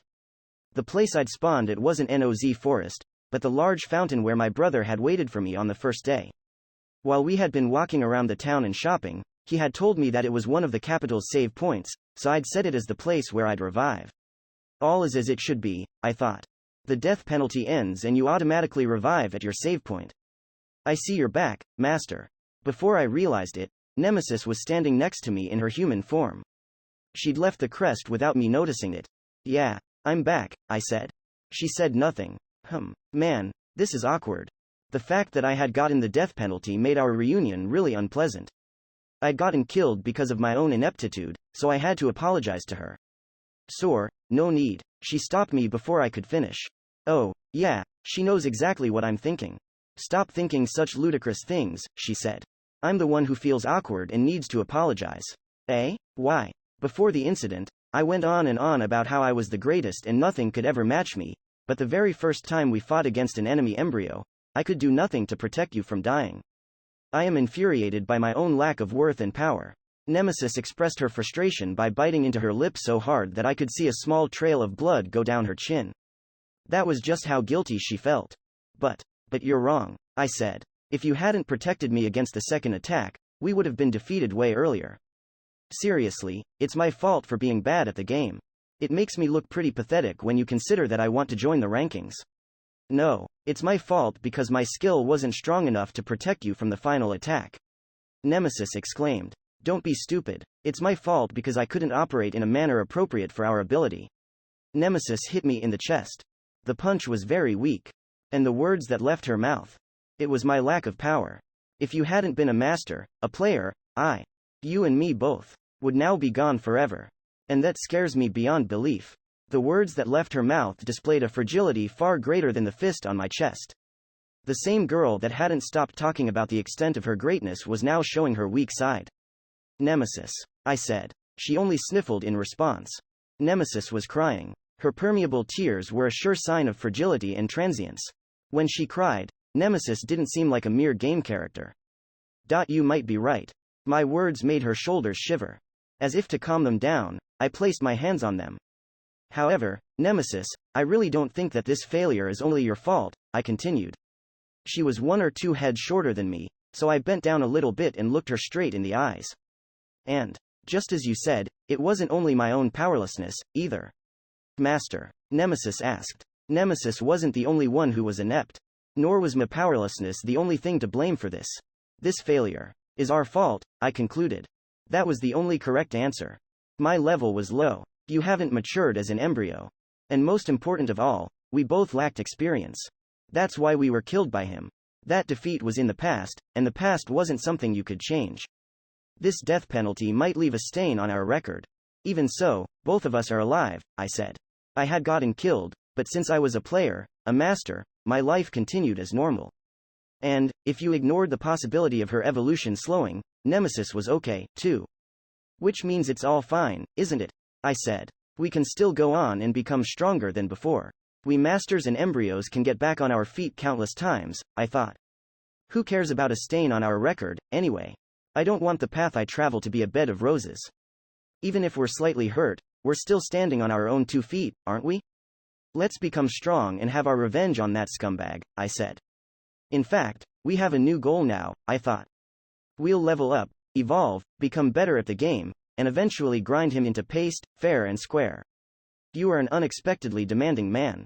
My words made Nemesis adopt a wry smile. However, you couldn't be more right, she went on. Indeed, not letting go of the past when it hinders your march to the future is the height of folly. We still have a road in front of us. She wiped away her tears. All that was left on her face was a familiar, indomitable grin. I don't know his name, but that master will get what's coming to him. Nemesis raised her right hand. Let's go, master. Let's become strong. No, the strongest. No one will be able to harm us then. Hell yeah, I cried. Let's do this, Nemesis. And so, we linked our arms together. I didn't get any inelegant messages saying something along the lines of, your bond with Nemesis has deepened, but I could feel it having happened. Nemesis and I were closer than ever before. That moment was our true starting point. By the way, I didn't care about it while talking to Nemesis, but since the fountain was a save point, we were surrounded by many other players. They could see and hear our exchange with no problem, and when Nemesis and I joined hands, we were greeted by a round of applause. With our faces red from embarrassment, we chose to leave the place, giving our conversation an unsatisfying ending. Chapter 4, Tomb Labyrinth. Royal Capital Altea, Paladin Ray Starling. After running away from the Fountain Plaza, we went out on a large road surrounded by shops on both sides. Alright, so we both want to become strong, I said. Our best option would have been to level in the hunting grounds surrounding the capital, but the current situation doesn't allow that. The player killers are still active, after all, Nemesis agreed. If we wanted to have our revenge on the player killers, we'd have to level in NOZ Forest, but with them still being there, we'd end up getting peaked the moment we left the capital. That's why we'll go to the last available hunting ground that my brother told us about, I said. The Tomb Labyrinth, correct? She asked. Yeah, I said. Tomb Labyrinth. Out of all the hunting grounds surrounding the capital, it was the only one that was inside it. It was a great, maze-like dungeon that extended below the capital's graveyard. While my death penalty had been active, I'd taken a look at the walkthrough wiki and found out some important things about it. First, it was an underground dungeon with a theme and set of monsters that changed every 5 floors down. Second, the deeper you went, the stronger the monsters became. Third, the lower floors were swarming with monsters so powerful that they put demi-dragon worms to shame. Fourth, the monsters in the upper floors were weak, about as strong as those appearing around the capital. Fifth, the walkthrough wiki's volunteers had confirmed 415 floors so far. The most important point was the fourth one.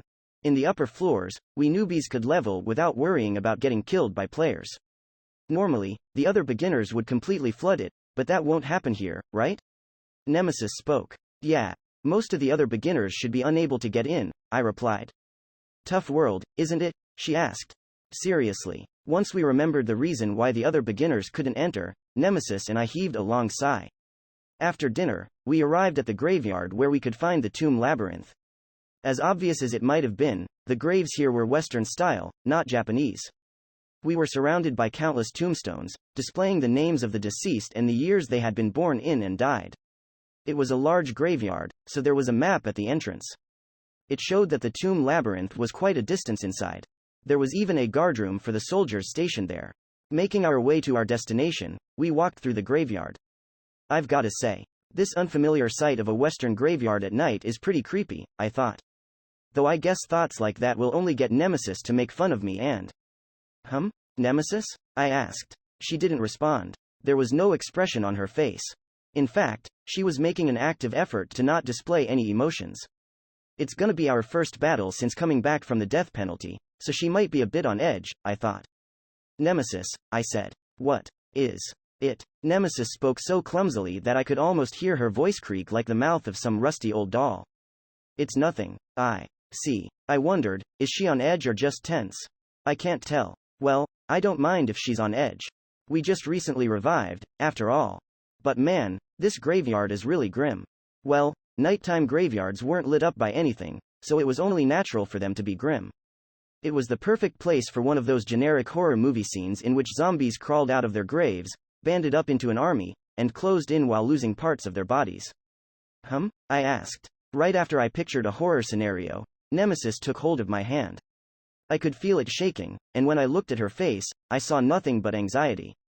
Oh, I see how it is. Are you afraid of ghosts and stuff? I asked. She didn't respond. Instead, she simply looked away. I guess she is and doesn't want to say it, I thought. Nemesis always spoke in a proud manner, ate a lot, and was slightly arrogant. Yet, she was afraid of ghosts. Despite us becoming closer, I still didn't have a good grasp of her character. If you're afraid, why not just change your form right now? I suggested. Okay. Still holding on to my hand, Nemesis transformed into a greatsword. For some reason, I could feel her becoming more composed. I guess her form has an effect on her mental strength, I thought. Keeping her psyche safe comes at the cost of making me look like a weirdo who hangs around graveyards with an unsheathed greatsword in hand, but whatever. I'll just go to the entrance before anyone notices. I finally arrived at the entrance to the tomb labyrinth. It took me about 10 minutes, which spoke volumes about just how large the graveyard was. Well, there's a large labyrinth underground, so it's only to be expected, I thought. And since I was near the entrance to a dungeon now, no one would tell me off for holding a weapon. The gate to the tomb labyrinth was made of stone and looked really sturdy. There was a soldier stationed right next to it. He quickly noticed us. Master, are you wishing to explore the tomb labyrinth? You need to have a tomb labyrinth exploration permit to do that, he said. A tomb labyrinth exploration permit. This item was the very reason why no beginners were exploring the tomb labyrinth. It was a possible reward for quests of difficulty level 3 or a random drop from boss monsters. They were being sold on the player market, too, but one went for an average of 100,000 lire. It wasn't an amount an average beginner could easily procure. Basically, this was a harsh beginner's hunting ground that required the players to pay a kind of toll. Luckily for me, I'd had the leftover money I'd gotten from selling the demi-dragon worms drops. So, before going to this graveyard, I had bought my permit. I'd even finished filling it in and actually making it effective, so I was good to go. When I reached for my items and dug for the permit with my left hand. Oh? You're a paladin, aren't you? The soldier asked. Then there's no need for that. Please go inside. He moved away from the gate without me having to show my permit. Excuse me? I thought. What about the tomb labyrinth exploration permit? I asked. Paladins don't need one, he answered. Are you for real? Oh dear. What a waste of 100,000 lire, Nemesis chimed in. Ew. Groaning, I fell to my knees. Not even the death penalty could do it, but this loss of money had made me collapse in an instant. The shock was huge. If I had to gauge it, it was about 3 times worse than playing one of those retro RPGs, spending tons of time getting enough money to buy an iron sword, only to get it from the next treasure chest you found. Goddamn, that money is the equivalent of 1 million yen. I thought. I filled it in, too, so it's exclusive to me and I can't even resell it now. Why didn't my brother tell me about this? Well, I guess he wouldn't know, not being a paladin and all. As I kneeled on the ground due to the shock, the soldier called out to me in a worried tone. Are you okay, sir? Nemesis chimed in. I know you're shocked, but nothing will come out of moping about it. Why yeah, you're right, I said. Time to get a grip, I told myself. I simply have to raid this dungeon with the intention of making up for the lost money. So, can I go inside? I asked. Why yes. Be careful, sir. The soldier spoke a spell that opened the gate. Beyond it, I saw a gloomy darkness and a staircase leading down. Let's go, then, I said. Onward, Nemesis agreed. We made our first step into the tomb labyrinth. My brother told me about the tomb labyrinth during a little break we had while we were buying my gear. Here's something to bear in mind. The largest dungeon in this country is inside the capital, he'd said. He had just finished telling me about the beginner's hunting ground surrounding the city, so this info was like a little bonus. Inside the capital? What do you mean? I'd asked. Barely a few dozen meters below us, there's a dungeon called the Tomb Labyrinth, and it's the largest one in the Kingdom of Alter. No, this whole continent, he'd explained. Nemesis and I had stared darkly at the ground we were standing on. It doesn't seem like Drife even needs to do anything for this country to be destroyed, said Nemesis. Just bear with me here. The Tomb Labyrinth is a created dungeon, my brother had continued. The monsters inside will never crawl out, you can be positive about that. Created dungeon? I repeated the unfamiliar term, and my brother instantly began explaining it. Dendro has two barely similar types of dungeons, he began. You really like giving explanations, don't you, bro? I thought. The first type is a natural dungeon, he continued. It's used for places that weren't dungeons before, but that got the function due to various circumstances. The Old Orchard is the bare-effect example. He went on to add that natural dungeons also included dens created by intelligent creatures and fortresses felled by monsters. The other type is a created dungeon, he went on. Just as the name implies, these are places that were created for the sole purpose of being dungeons. Bear with me if I sound a bit meta here, but they're basically dungeons made by the devs. Oh? I asked, expressing my desire to know more. There are three main differences between natural and created dungeons that you must always bear in mind, he answered.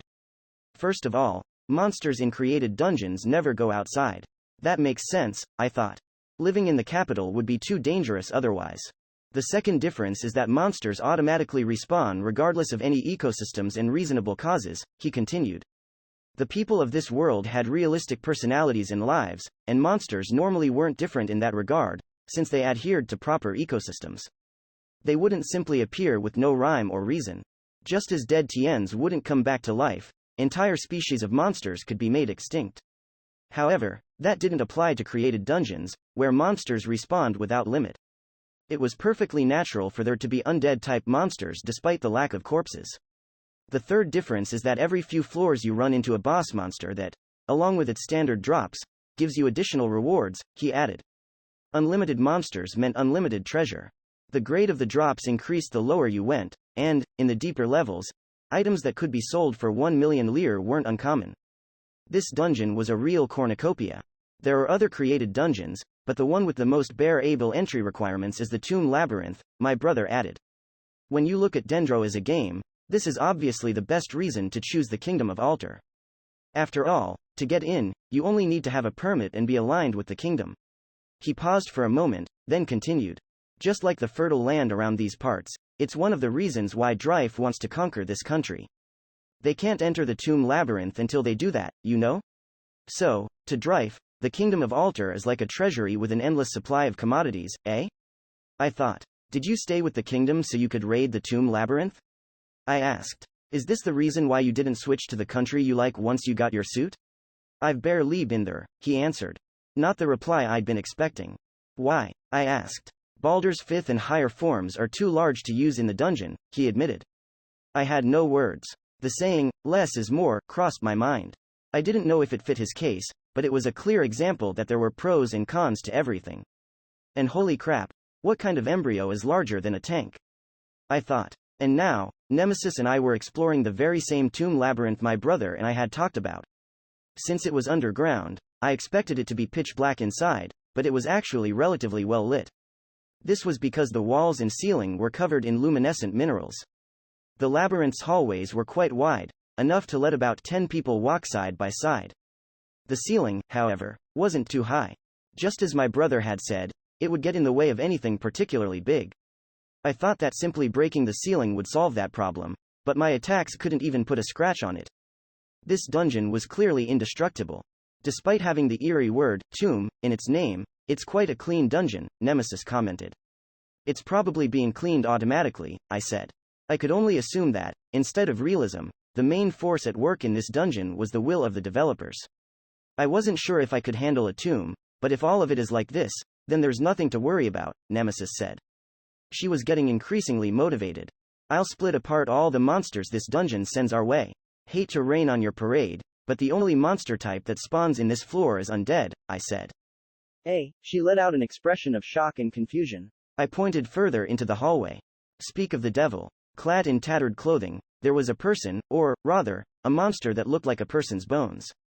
The fact that it was a monster was proven by the name above it, civilian skeleton. Just as the name said, it was clearly the skeleton of a civilian, rather than that of a soldier or knight. It had no weapon, so it merely extended its empty hands and closed in on me while making a rattling sound. Due to Infinite Dendrogram having such realistic graphics, the skeleton was quite a scary sight. The hints of red and yellow on the bones, likely left behind by dried bodily fluids, made the sight a bit too vivid and slightly unpleasant. Things like this make me wish I had chosen anime or CG as my visual setting, I thought. Despite the gross presence, Nemesis wasn't saying a word. Nemesis? I called out to her. More silence. She didn't respond at all. I guess she's trying not to think about anything, I thought. After all, I was about to use her to attack it. Let's do this, I said and brandished my greatsword. I had my reservations about attacking a person's bones, but since I had to, I charged at the monster. My attack made the skeleton's arm and shoulder shatter into many pieces. I then swung towards its head with the flat of the greatsword. The skeleton's skull got easily pulverized, turning the monster into shining dust that vanished. Can't you do it without making me touch it so much? Nemesis complained. Are you saying we have some means of fighting besides slashing and smashing? I asked. I had no offensive magic, and Nemesis's only skills were the defensive counter-absorption and the counterattack vengeance is mine. Though I'd bought some consumable magic items, they were limited. Physical melee attacks are my only option with these enemies, I thought. That is true, but it's hard on my mental health, Nemesis complained. Well, at least we're fighting skeletons here, not anywhere else, I said. By here, I was referring to the fact that we were in a created dungeon. The civilian skeletons here weren't actual remains of people, but monsters made just for the sake of being monsters. Even though they were eerie, they weren't haunted or anything. When you think about it, these monsters are strangely sanitary, I thought. They even come out dry and fresh. That makes it a bit easier to bear, Nemesis agreed. Good to know, I said. There's another monst. I cut my sentence short and could hear Nemesis gasp. The creature that had come from the corner of the hallway made us both lose our words. Just like the skeleton, it was an undead-type monster. However, unlike the bare, bony frame from before, this one was fatter. That was because its bones were covered in rotten, maggot-infested flesh. However, the covering wasn't complete, and you could see yellow and dark red liquids dripping out of the places where its flesh was missing. Since my 5 senses in the game were about as strong as they were in reality, I could even smell the indescribably bad stench it was emitting. Above its head, I could see its name, Wounded Zombie. And so, the sight of the otherworldly, revolting creature made the explorer cast a D6 for a sanity check and whoa, this thing is so grotesque it made my mind drift away into another game. I exclaimed. This is a bit much, honestly, I thought. Though I guess it's natural for an undead lair to have zombies right next to its skeletons. Unlike the skeleton from before, which had been silent except for the rattling, this zombie was closing in on us while groaning and splashing its fluids on the ground. Looks like we have another fight on our hands, I said. Wait, are you seriously going to use me to cut that? Nemesis yelped. Like I said, that's not a dead person, I said. It's just a monster made for this dungeon. No. I don't care how it was born, I simply do not want to cut that, she insisted. Nemesis. I began. It looks like she really doesn't want to do this, so I'll polish you when we get back, so just bite the bullet for now. No. I raised Nemesis as high as the pitch of her scream and charged towards the zombie. Silent sniffling resounded through the hallways. Its source was none other than Nemesis. Still in my hand, she was weeping like some cursed weapon as I continued walking through the tomb labyrinth. Since we'd entered, we had defeated 12 zombies, 30 skeletons, and 5 monsters known as haunted spirits. That had gotten me 2 level ups, making me level 7. My total HP was now above 1000. The rotten flesh. The maggots. Nemesis continued weeping. The battles with the zombies had taken a toll on her sanity. If there was a silver lining to this cloud of hers, it was the fact that the monster corpses completely disappeared, leaving nothing but the drops. Otherwise, both Nemesis and I would look terrible due to all the flesh and fluids covering us. Oh, I never expected you to be such a sadist. Nemesis moaned. Hey, I didn't do it because I wanted to, I responded. It was necessary. I feel like you performed a strangely high number of full swings, though, she snapped suspiciously. It's just your imagination, I said. Though doing them had made me look like the villain from some splatter flick, full swings with my greatsword had been extremely effective at shattering the fragile undead around here. It had made me feel like I was in a Western action game. Also, although unrelated, the groans of the zombies had all been drowned out by Nemesis's screaming whenever she had their scattered flesh on her. I eventually got used to it, making it much like background music. Damn, the last battle cost me half of my gems, I said. The gem was an item type one had prepared for battles against spirits. As the name implied, spirits were ghost-like monsters that had the annoying property of being immune to physical attacks. Not only that, they also drained MP or SP instead of HP and had attacks that applied debuffs to their targets. I had no offensive magic, so I couldn't do much against them. And though Vengeance's mine could harm spirits, it could only counter based on the HP I'd lost, not MP or SP. I was woefully under-equipped to battle them. However, I'd read the wiki info on the tomb Labyrinth, and I'd known I'd run into spirits here. So I'd been aware that I'd need a countermeasure against them, and bought the gems for this very purpose. When used, a white lance gem would release a shining spear of holy magic, making it really effective against spirits. However, they could only be used once, and each cost a whole 1,000 lire. I'd bought a total of 10, but the encounters so far had already cost me half of them. But there's a little problem, I thought. I wonder how much we will get for the drops we've gathered so far, Nemesis said. She'd finished the thought in my stead. For one, it was clear as day that I'd yet to gather even 10% of the money I'd spent on the gems. To be able to continuously hunt in this dungeon, I wanted to make up for the lire I'd lost, but the returns here were far too small. Zombies and skeletons dropped items such as tattered clothing or bone pieces, and I wasn't even sure if they could be exchanged for money. Spirits were even worse, since they didn't drop anything at all. If, at the very least, the monsters here had been animal type, I could have made some nice money selling their pelts or fangs. But as things actually were, my wallet was in serious trouble. Let's try going a bit further, I said. We didn't even find the stairs to the next floor, after all. Maybe we'll find a treasure chest if we keep it up, I thought. Despite being in a dungeon, we'd yet to see a single one of those. Understood, Nemesis agreed. By the way, Master? What? I asked. Once we're back, I will hold you to your word, and you will polish me, she said. Well yeah, sure, I replied. I guess the fact that the fluids and pieces of flesh disappeared didn't do much to better her mood. A few minutes later, we came across a set of stairs of the same design as the ones we had used at the entrance. Well, this seems like the end of this floor, I said. No boss to be seen here, Nemesis added. I was told that you encounter them every 5 floors. The floors in the tomb Labyrinth came in sets of 5. The first 5 floors were the haunt of undead monsters, and the 5th had an undead boss.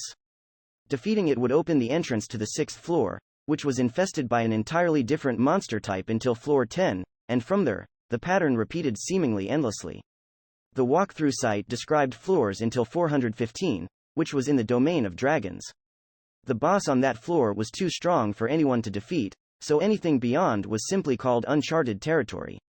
That term wasn't appropriate, though, since it actually referred to the fact that no one among those managing the walkthrough site or contributing to the wiki had ever made it past that floor. It was entirely possible that someone knew what was beyond floor 415, but kept it secret to have a little advantage. Man, I have absolutely no business pondering places I can't even get to, I thought. I'll just leave for now. But man, what should I do about this dungeon's high cost and low returns? As I got lost in thought, Nemesis called out to me. Master. Her quiet voice was a signal for me to be cautious. What's wrong? I asked. Someone is coming up the stairs, she answered. I instantly shifted my attention to the staircase. I strained my ears and could faintly hear the echoes of someone's footsteps as they went up the stairs. Monsters couldn't go between floors, so it was clearly a player. Done with their business here, someone was taking their leave by using the stairs. Strangely enough, however, there was only one set of footsteps. If someone had come here to explore the dungeon instead of, like myself, grinding levels in the low-level floors, they would surely come with a party. As I considered that, the footsteps suddenly stopped. A moment later, from the darkness below, something extended towards me. It was almost too fast for me to perceive. There was some distance between me and its source, so I could sense it coming. However, right when I came to realize what it was already right in front of me. The thing coming straight towards my face was an attack against me. Counter-absorption. Nemesis and I shouted, and something slammed against the newly created barrier of light. That something was a chain. Its end had the shape of a pyramid. Though blocked by the counter-absorption barrier, it continued applying an immeasurable amount of pressure to it, making me fully aware that it could have pulverized my head in a single hit. This power. Nemesis's voice made it obvious that it was hard to bear. She hadn't reacted like that when defending against the demi-dragon worm's attacks, or the bullet monsters. That means that this attack is far greater than those two. I thought in disbelief. I can't take it. Nemesis groaned. The barrier of light that had defended me against such powerful attacks began to crack, and a sudden turn of events. Right before the barrier shattered, the chain returned to its source. We got a moment of reprieve. However, such an action from this opponent could only mean one thing. They're going to attack again. Prepare yourself. Nemesis shouted. Just as she'd said, they were preparing for a second attack. I hastily jumped back, creating some distance between us. What do we do now? I asked both Nemesis and myself. We had one more counter-absorption use, but that was the extent of it. We couldn't handle anything beyond the next attack. I got into a battle-ready posture and waited for the chain to come at us again. Some time passed, and I grew confused. The next attack showed no sign of happening. I couldn't sense the chain coming, but I could hear the footsteps as the attacker resumed going up the stairs. Master. Which do you choose? I instantly understood what Nemesis had in mind. There were only two options for me: to turn back and run away, or to face whoever was coming up. If the first attack was anything to go by, the power difference between us was so great that I couldn't ever hope to win. I had a feeling that this person was stronger than the player killer we'd sworn to get revenge on. If it was possible, I didn't want to fight them, but the possibility of having that chain attack me from behind crossed my mind, rendering me unable to move from my battle-ready posture. If I can't move, running isn't even an option, I thought.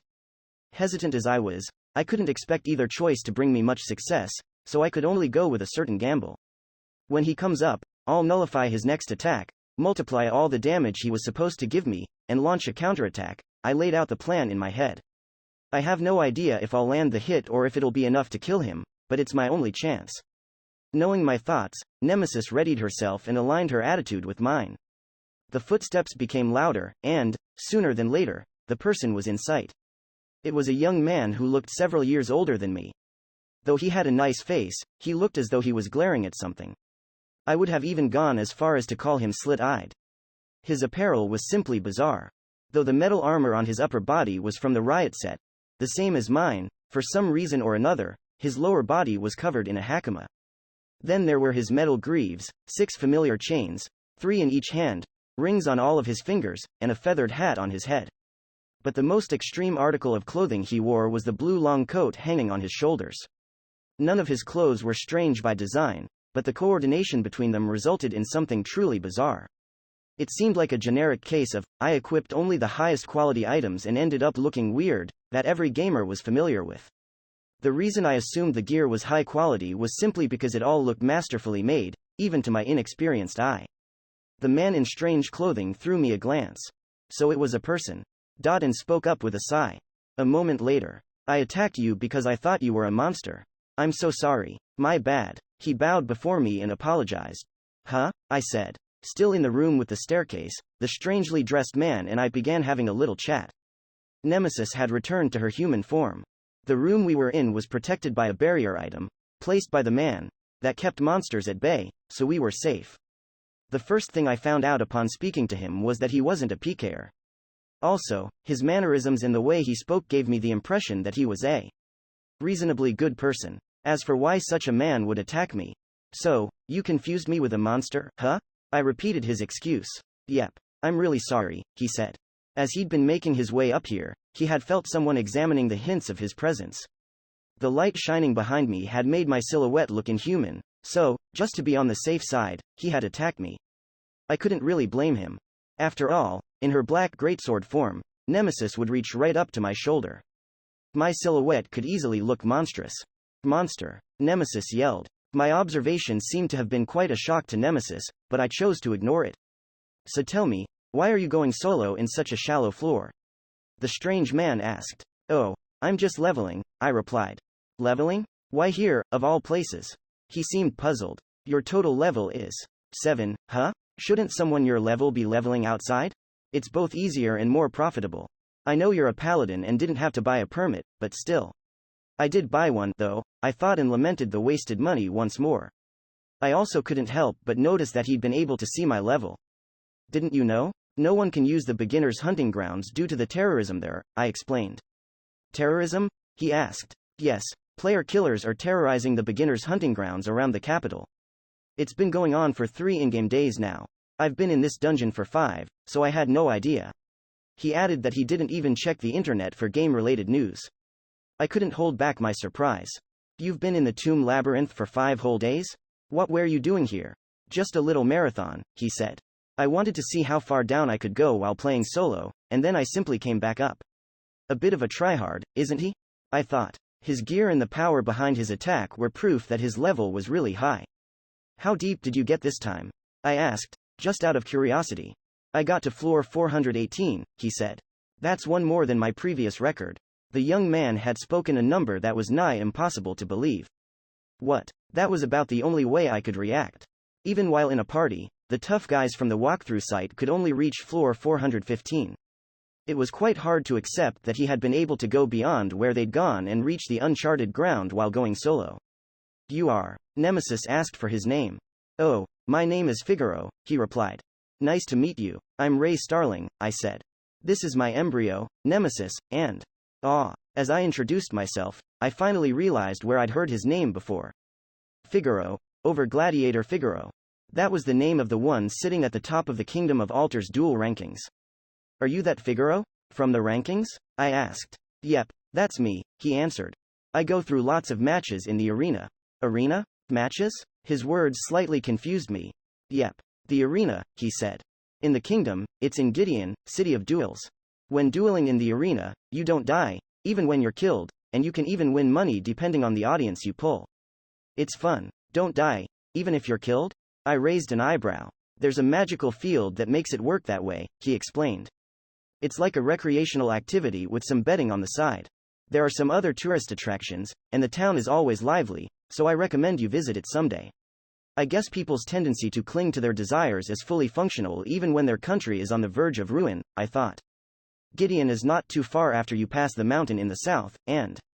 Oh, right, he suddenly stopped. If the terrorists are preventing the use of beginners' hunting spots, then the Sauda mountain pass is blocked, as well. The idea of there being less traffic there is troubling. Figaro fell silent, pondering something. All right, then. I'll do something about it. And said that. I also have to make up for the attack I did, after all, he added. I'll take care of the player killers in Sauda Mountain Pass. Take care? How? Asked Nemesis. Negotiation? The question mark behind that word was almost audible. You should be able to use the pass by tomorrow, so you just get some levels and come over to Gideon, said Figaro. Most of the time, you can find me there or in this dungeon. Okay, I nodded. All right, I'll be going, then, he said, getting ready to leave. Oh, have this. Figaro reached into his bag and took out a small stone. It was a gem, just like the ones I'd used, but this one was of a different color and carried a different kind of magic. It's imbued with Escape Gate, a spell that lets you leave created dungeons, Figaro explained. Get all the levels you can and use it to leave this place. Are you sure I can have this? I asked. Sure am, he said. It's another thing I'm doing to make up for the attack I did. After all, it would have been really bad if I'd given a death penalty to a newbie like yourself. Thank you so much, I said. I was sincerely grateful. With this item, I could continue the hunt without having to think about the dangers I'd face on the way back. Figaro really is a good guy. But man, you two are pretty good, he added. I raised an eyebrow. You were able to withstand my attack, weren't you? He asked. Well, yeah, but that's what our skill is, I said. I wasn't talking about the damage, he said. You didn't break when I came up the stairs. Didn't break? I thought. What does he mean by that? I'm fond of people who don't break, he continued. I like you. Hope we get to fight in the arena someday. That'd be nice, I said.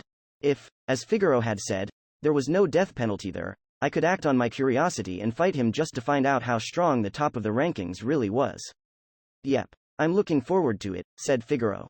I'll dedicate this cleaning to the pleasures of the future. Cleaning? I asked. Figaro stood up. See ya later, then, he said, instead of elaborating on the strange term. See you, too. Thank you for the gem, I said, choosing not to push it. With a bright smile on his face, Figaro waved us goodbye and left the room. Over Gladiator Figaro, huh? Nemesis spoke. Not the kind of person I expected him to be. Same here, I agreed. Based on what my brother said, I expected him to be more rebellious. He told me that the reason Figaro hadn't joined the war was because he wasn't interested in sloppy fights. That had made him sound really obstinate and rebellious, but upon meeting the guy, I could only assume that he'd had his reasons. Alright, let's get started, then, I said. We've got a gem that lets us leave this place with no problem, so let's go all out. Yeah, let's do it, Nemesis agreed. No undead can be as scary as that attack from before. Apparently, that event had made her sense of fear go numb. Perfect, I thought. We'll be able to progress at a faster pace. Up until that point, a part of me had been holding back, for Nemesis' sake. Now I can turn this little adventure into a real splatter flick. Let's resume the hunt, I roared. Bring it on, she joined me. A few hours later, I was polishing Nemesis, still in her sword form, as she silently wept. This continued until the break of dawn. It was 10 in the morning, the day after we'd explored the tomb labyrinth. It was time to check out, so I walked out of the inn while drowsily rubbing my eyes. The reason for my drowsiness was the fact that I had stayed up until dawn polishing Nemesis, who had still been asleep. Instead of being in her human or sword form, she was currently inside the crest on my left hand. Nemesis was outside of it most of the time, but for most people, embryos were something to keep in their crests. That was obvious, of course. Otherwise, my brother would have to walk around with a Gatling gun in his hands or ride around in a tank. And that's something that'd have him taken away by the police for questioning, I thought. Nemesis's personality kept her outside most of the time, but now, she was focused on sleeping inside the crest. Seems like the R18 Zombie Fest took quite a toll on her mind, I thought. However, thanks to that, I'd gotten to level 12 and gained 2 new skills. They were Paladin's Aegis and Instant Equip. Paladin's Aegis was an always active defensive skill. It was pretty good, too, since it reduced all incoming damage, magic or physical, by a whole 10%. A Paladin simply wasn't complete without it. Since it cost absolutely no MP, it was possible to just activate it and treat it as a passive skill. The other skill, Instant Equip, allowed the user to quickly switch to wielding another weapon from their inventory. There was no need to dig through the items in the 4D bag to find it. The skill wasn't unique to Paladins, everyone who used any sort of weapon would get it sooner or later. There were downsides to both skills, though. For example, Paladin's Aegis could only be used by jobs in the night grouping, while Instant Equip had a cooldown of 5 minutes. Well, it's not like I have a weapon I could switch to using Instant Equip, I thought. Nemesis wouldn't shut up about it if I did. I won't let you cheat on me with another weapon, Nemesis murmured in between her breaths. Is she talking in her sleep? I wondered. The first thing I did once I went outside was search for info regarding the player killings in the beginner's hunting grounds. Figaro had said that Sauda Mountain Pass would be open by now, but I had to confirm it for myself. And, sure enough, the player killing terror in that area was over. In fact, it was disappearing in the other areas, too. I can understand the south, but the others? I whispered. It even included the place I had died at, Noz Forest. If the timing was anything to go by, the south had been taken care of by Figaro, but what about the others? As such questions went through my mind. Ah, Ray, someone called out to me. Hey there, I turned to the familiar voice's source. It was coming from the front of a store next to the street. In a mere moment, I realized that it was Rook, the guy I'd met in one of the beginner's hunting grounds. Unlike last time, his graceful face wasn't covered in dirt, and he was smiling at me while, for one reason or another, wearing the uniform of a shop run by Tiens. Hello, I greeted him. Why are you wearing that? Getting skills while working part-time, he answered. Apparently, the suitable job Rook had been diagnosed with and had chosen was close to the merchant grouping. Due to that, he'd been able to learn various mercantile skills by working at shops. Just like me, he'd gained skills without having to rely on the hunting grounds. So, what job did you pick? I asked. Pimp, he answered with excitement. Pimp. As in, pimp? I wondered. Why does that job even exist? And why is an underage boy able to take it? In fact, why is that his suitable job in the first place? My guess is that it's because he has a succubus with him, Nemesis said sleepily, still in the crest. Well, that makes sense, I thought. Look at those bright eyes of his, though. Does Rook even know what the word pimp means? What kind of skills do you pimps have, anyway? I asked. I've got these ones so far. Rook said eagerly and showed me his skill summary. Wordlessly, both Nemesis and I ran our eyes through it. In conclusion, he was a true pimp. There was male temptation, a skill that charmed females and had a chance to tame monsters. Then there were female monster strengthening and female slave strengthening, which did exactly what the name said. I couldn't ignore influence, either, which increased the rewards from doing work and made the whole picture look very master-oriented. The only normal skill among those was insightful eye, which seemed to have come as an extra. But man, charm is quite a scary debuff, I thought. According to the game's help files, it was a stronger form of the confuse debuff. Charmed creatures would protect the one who charmed them and attack their enemies. Basically, it made them guard the enemy and fight their allies. Players weren't excluded from its effects, either, their bodies would simply start moving on their own. There's a theme here, isn't there? Said Rook. I guess pimp is a monster taming kind of job? Something like that, I guess, I replied. Women were a strange kind of monster, after all. In exchange for him showing me his skills, I showed mine, too. Upon seeing my paladin's aegis and instant equip, Rook's eyes lit up. He yelled out, "That's so cool. Why must such an earnest, good young boy be a pimp?" I wondered. Rook quit his part-time position at the shop, so I waited for him to take care of whatever he needed to, and then joined him for lunch. He had only been working there because of the player killings, so no one had had any problems with him quitting now that they were over. In fact, the owner thanked him. That was because, during the 3 days Rook had spent standing in front of the shop, they'd gotten 5 times more customers than usual. One thing to note was that all the new customers were women, Master and Tien alike. As we walked through the streets, I could feel a lot of people staring at us. To be specific, the women around us were staring at Rook. "Just look at that pretty boy. He's so cute, I might faint," one of them said. "That's some amazing character creation skill. Wait, how do you even make a boy that pretty?" Another joined in. "He seems a bit too natural for it to be character creation," a third one added. Hearing their comments made me throw a glance at Rook. I pondered. When I'd first met him, he just seemed like a pretty boy covered in dirt from battle, but now that he was clean, it was obvious that he was among the most handsome men in the world. It felt as though he'd been the result of some miracle that had happened in his ongoing transition from boy to young man. The silver hair covering his head made him look like a fairy representing the ephemeral nature of snow. "Master," Nemesis said, having read my mind. "Is it just me, or is your description of his appearance better than the one you gave me when we first met?" No comment. "By the way, Rook," I said, "how much did you work on your character's appearance when starting the game?" "I changed my hair color," he answered. "That's it?" "Yes. So a guy this handsome actually existed in reality, meaning that his embryo being Bobby and job being pimp could all be attributed to him being handsome. I can only assume that the pimp industry is limited to handsome people," I thought. "What do you think his relationship is with the blonde guy next to him?" The girls continued their chatter.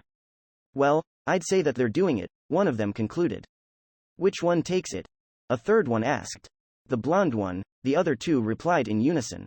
"I think so, too," the third squealed. The pretty boy's smile is that of a sadistic top. The exchange made a chill go down my spine, but I pretended to not hear it. Now that I think about it, I haven't seen Bobby yet. "Where is she?" I asked. "Is she in the crest? Like Nemesis?"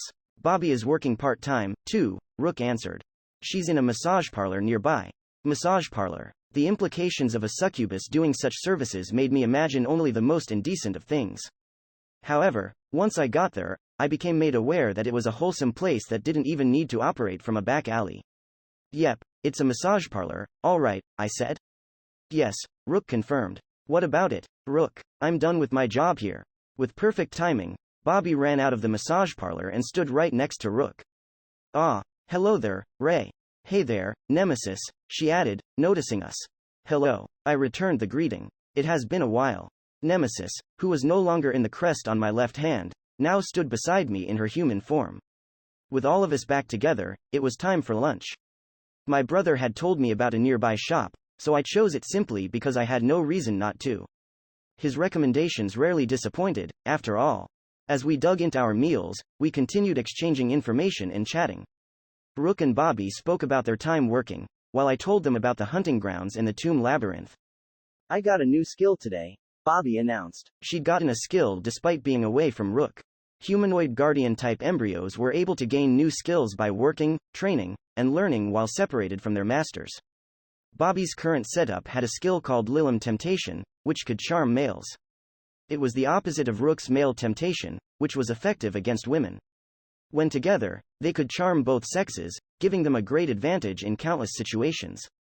Another interesting skill she had was Lilim Drain, which allowed her to drain HP, MP and SP from charmed enemies.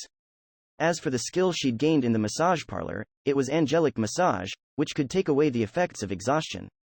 By the way, Nemesis's skills got me curious. Can she use counter-absorption and vengeance as mine when she's all by herself? Rook asked. That was a good question.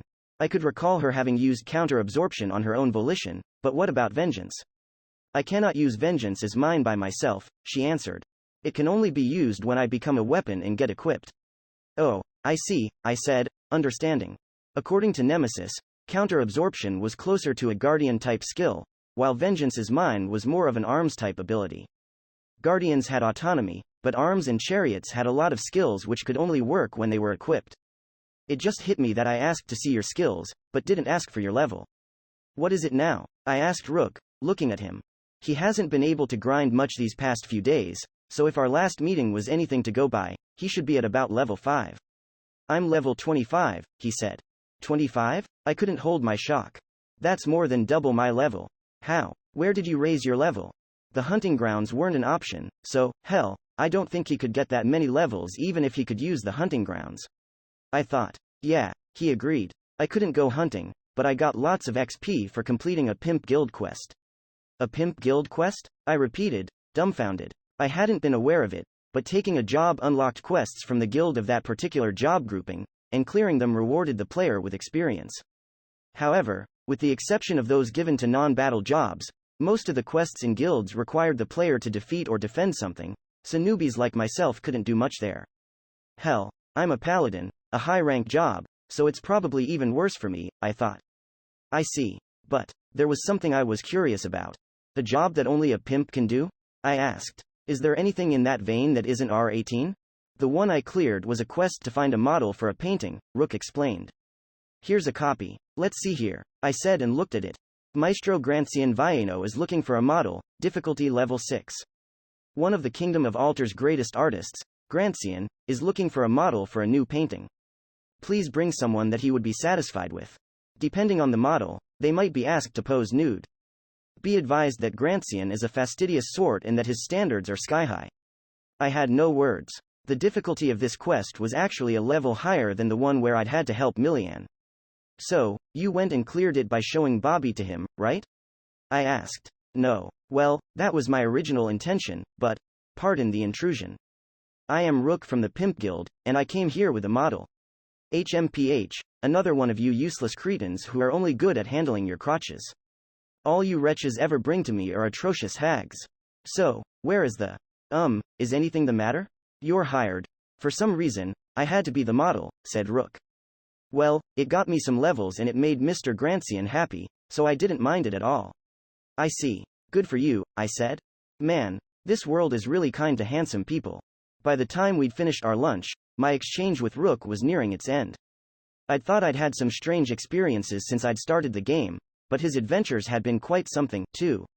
I had no idea if we were unique in that regard or if getting entangled in unusual events was the norm in this world.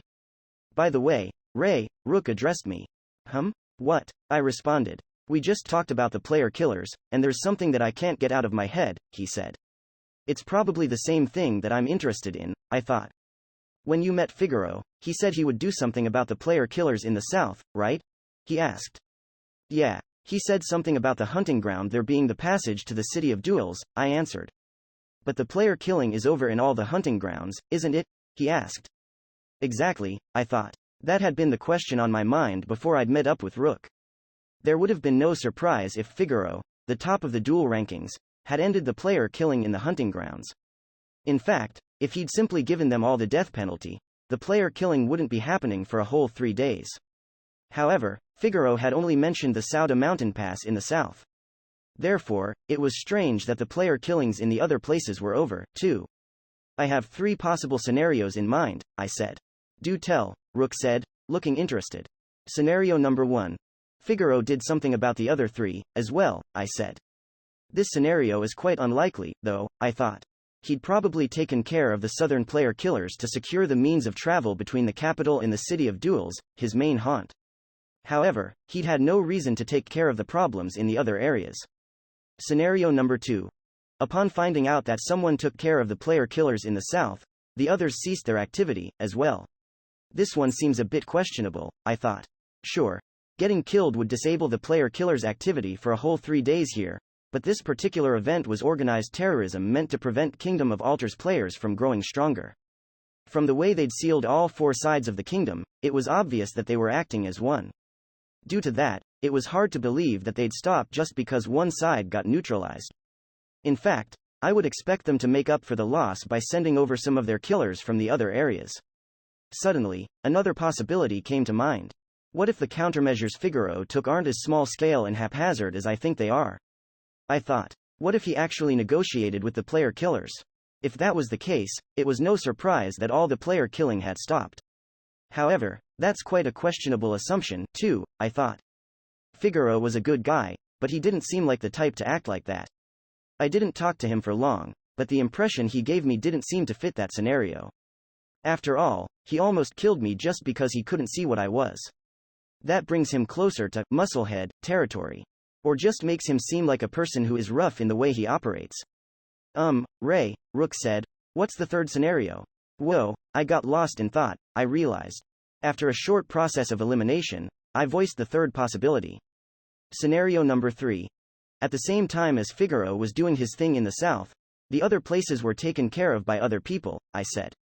If Figaro wasn't the one who'd taken care of them all and if the others hadn't just backed down, it could only mean that someone else had gone to the other hunting grounds at the same time as him. After all, they were player killers, so there must have been many people who wanted them gone. Therefore, it was fair to assume that someone had gone to take care of them at about the same time as Figaro. I felt it reasonable to believe that the single cause led to a coincidence in timing, a synchronicity, of sorts. And you were completely right. An unfamiliar voice broke in. It was way too sudden. Before I realized it, a woman I didn't know was sitting down at our round table, on a chair between myself and Rook. Despite her being right next to me, I hadn't noticed her at all until she began speaking. Which was odd, because her appearance was strange and unique, making it nigh impossible to ignore her presence. Her hair was black and long enough to cover her neck, while her face was that of someone around my age, but neither of those points were what made her seem strange. All of her oddity was in her apparel. However, the reasons were completely different from Figaro's. That guy had had clothes befitting a fantasy setting, but there had been no uniformity in his overall appearance. This woman's clothing, however, was completely uniform. It just happened to be a men's business suit that didn't fit the fantasy setting at all. Not only that, but her eyes were covered by a pair of sunglasses. I wouldn't have found her appearance the least bit weird if we'd been in reality, instead of the game. Though, even in reality, it would be pretty strange to wear sunglasses indoors. You are? Rook asked as I examined the woman. Oh, do forgive me, she said. I found your conversation so interesting that I couldn't help but join in. This is who I am. As I noticed that she was talking in a slightly tomboyish way, she took out a business card. Which was actually just a status window with her name, job, etc., but whatever. Name: Marie Adler. Job: journalist belonging to the company known as DIN. The existence of the job, pimp, is surprising enough, and now I run into a journalist, I thought. This game sure has great job variety. What's DIN? I asked. Short for Dendrogram Information Network, Marie answered. Some call us newspaper reporters. However, when we want to sound cool, we like to go for Intelligence Agency Without Borders. We gather information from countries all over and sell it to other countries. Is that a safe thing to do in the current environment? I asked. The kingdom was at war with a neighboring country. People who could leak info to the enemy seemed like prime candidates for arrest. Well, we have many DIN fans in the upper echelons of every country, she answered. Though I'm just an underling, so I specialize in info for citizens and masters. Any examples? I asked. For the citizens, we recently took photos of and wrote about the pandas that were breeding so much they covered an entire mountain in Huanghe. Oh yeah, I saw that in the message boards, I thought. As for masters, we recently gathered info about the player killers that were terrorizing the Kingdom of Alter's surroundings, she continued. I pondered. If she handled info like that, she might know how it all played out and ended. You said that he was completely right. Do you know the truth behind the event? Asked Nemesis. Do you want to know? 600 lire per area, please, Marie said. You can also buy the info on all 4 of the places at once for 2,000. I see. So she only appeared before us to sell some info, I thought. As much as I hate to admit it, I'm interested in what happened, so. I'll pay, I said. Ray, let me pay half of the money. Rook joined in. We both gave 1,000 lire each. Thank you for your business, she said. I'll start with the conclusion. The player killers who occupied the hunting grounds around the capital city of Altea have been completely annihilated. Now that's a rough word, I thought. Annihilated? I asked. Almost all the player killers in the hunting grounds are on their death penalty now, she answered. With something so extreme happening, I don't think they're gonna do this dirty work again. Some of the relevant clans might even split up. Work? Clan? I expressed my confusion. Oh, forgive me, she said. The player killer group responsible for this event was actually a union between several player killer clans. A union. I raised an eyebrow. I was told it wasn't a solo effort, but an actual union between player killer clans? I thought. Wait, our country actually has enough player killer clans to create a union? Yes, she answered. Easter Plains at the east was occupied by K&R. Sauda Mountain Pass to the south was occupied by Mad Castle. Wes Sea Route to the west was occupied by Goblin Street. These 3 clans were responsible for the recent player killing. 2 of those clan names sound really villainous, I thought. They'd probably chosen them on purpose. What about the north, though? That one's the most important to me. As for their motives, apparently, they did it because someone hired them to do the player killing, Marie added. Was it Dryfe? Rook asked. The question made her slightly raise her arms and shake her head. That's the rumor, but we at DIN don't have any conclusive proof of that, so I can only say that I don't know, she answered. Well, as things are now, the only one who could be happy about Alter being damaged in such a way are Dryfe. The country we're at war with, so it's quite likely, I thought. Though it does seem a bit too direct. From their perspective, it was probably just an attractive scenario where they could get some extra rewards for their player killing by merely switching their hunting grounds, but the world wasn't too kind to them, she continued. They were annihilated by a certain 4 masters. 4. I repeated the number. Just 4 masters had destroyed the player killers in all 4 areas. Is that even possible? I wondered. Well, I guess the south made sense, considering Figaro was involved. With that in mind, the other hunting grounds had been. Yes, it was made possible by the work of the 4 superiors loyal to the Kingdom of Alter, she said. They were the ones who exterminated all the player killer clans. Superior. That was the term used to describe the ones who had made their embryos evolve to the final, 7th, form. They were the elite of the elite among players, and the total number of them didn't even cross 100 yet.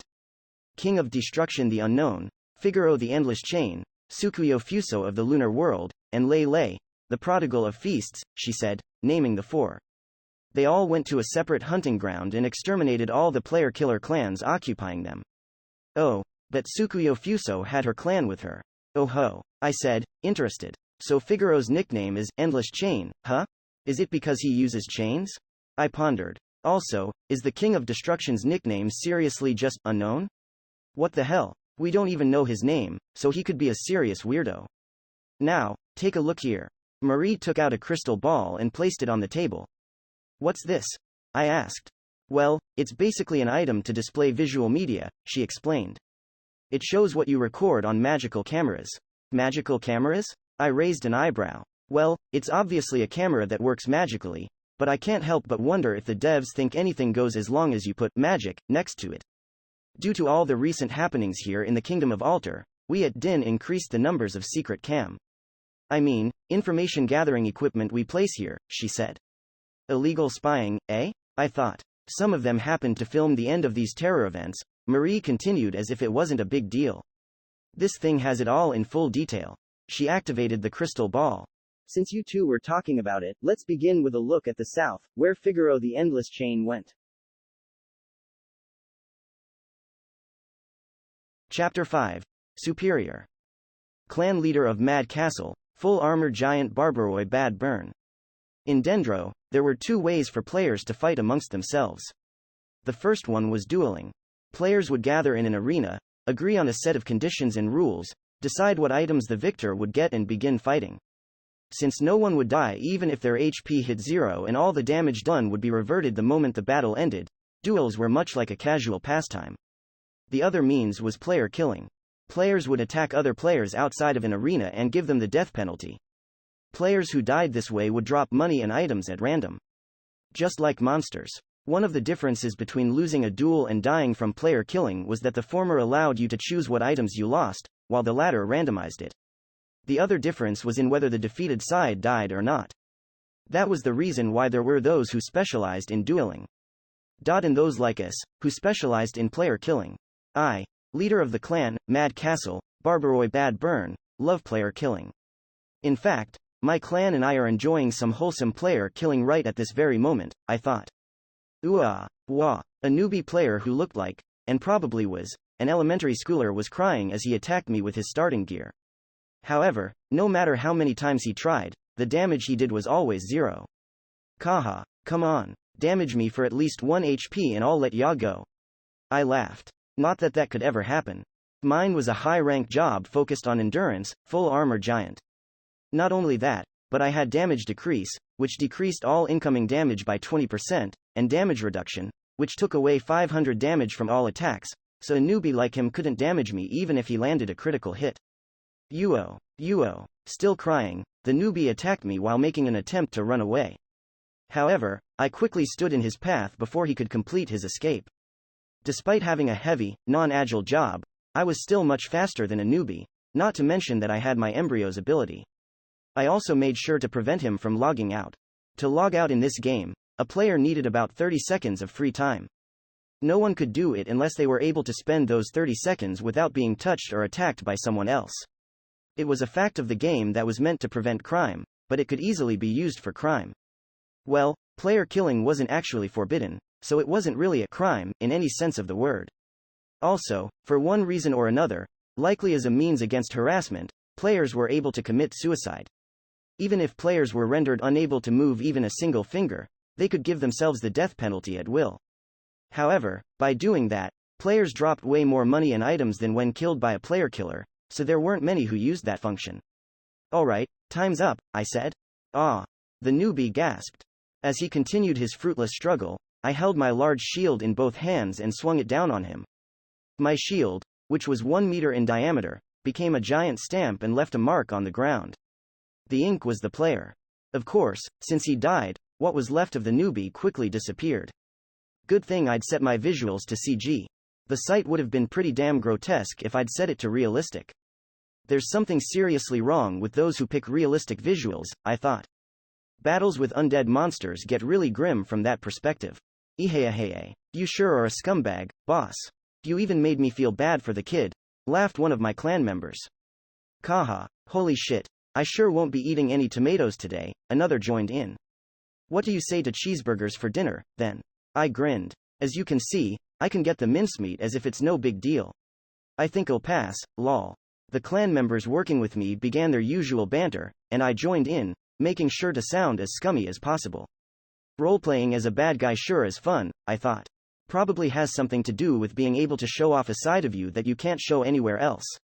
For example, in reality, Ban Blue, the one grinning at my side, was a public service worker with a husband and kids, but that couldn't have mattered less here. Mad Castle's motto was thus, forget reality, get hyped up, and kill some players. It wasn't the least bit enjoyable to the ones getting killed, mind you. However, in this game, where everyone was competing for more power, it was the weakling's own fault for being weak.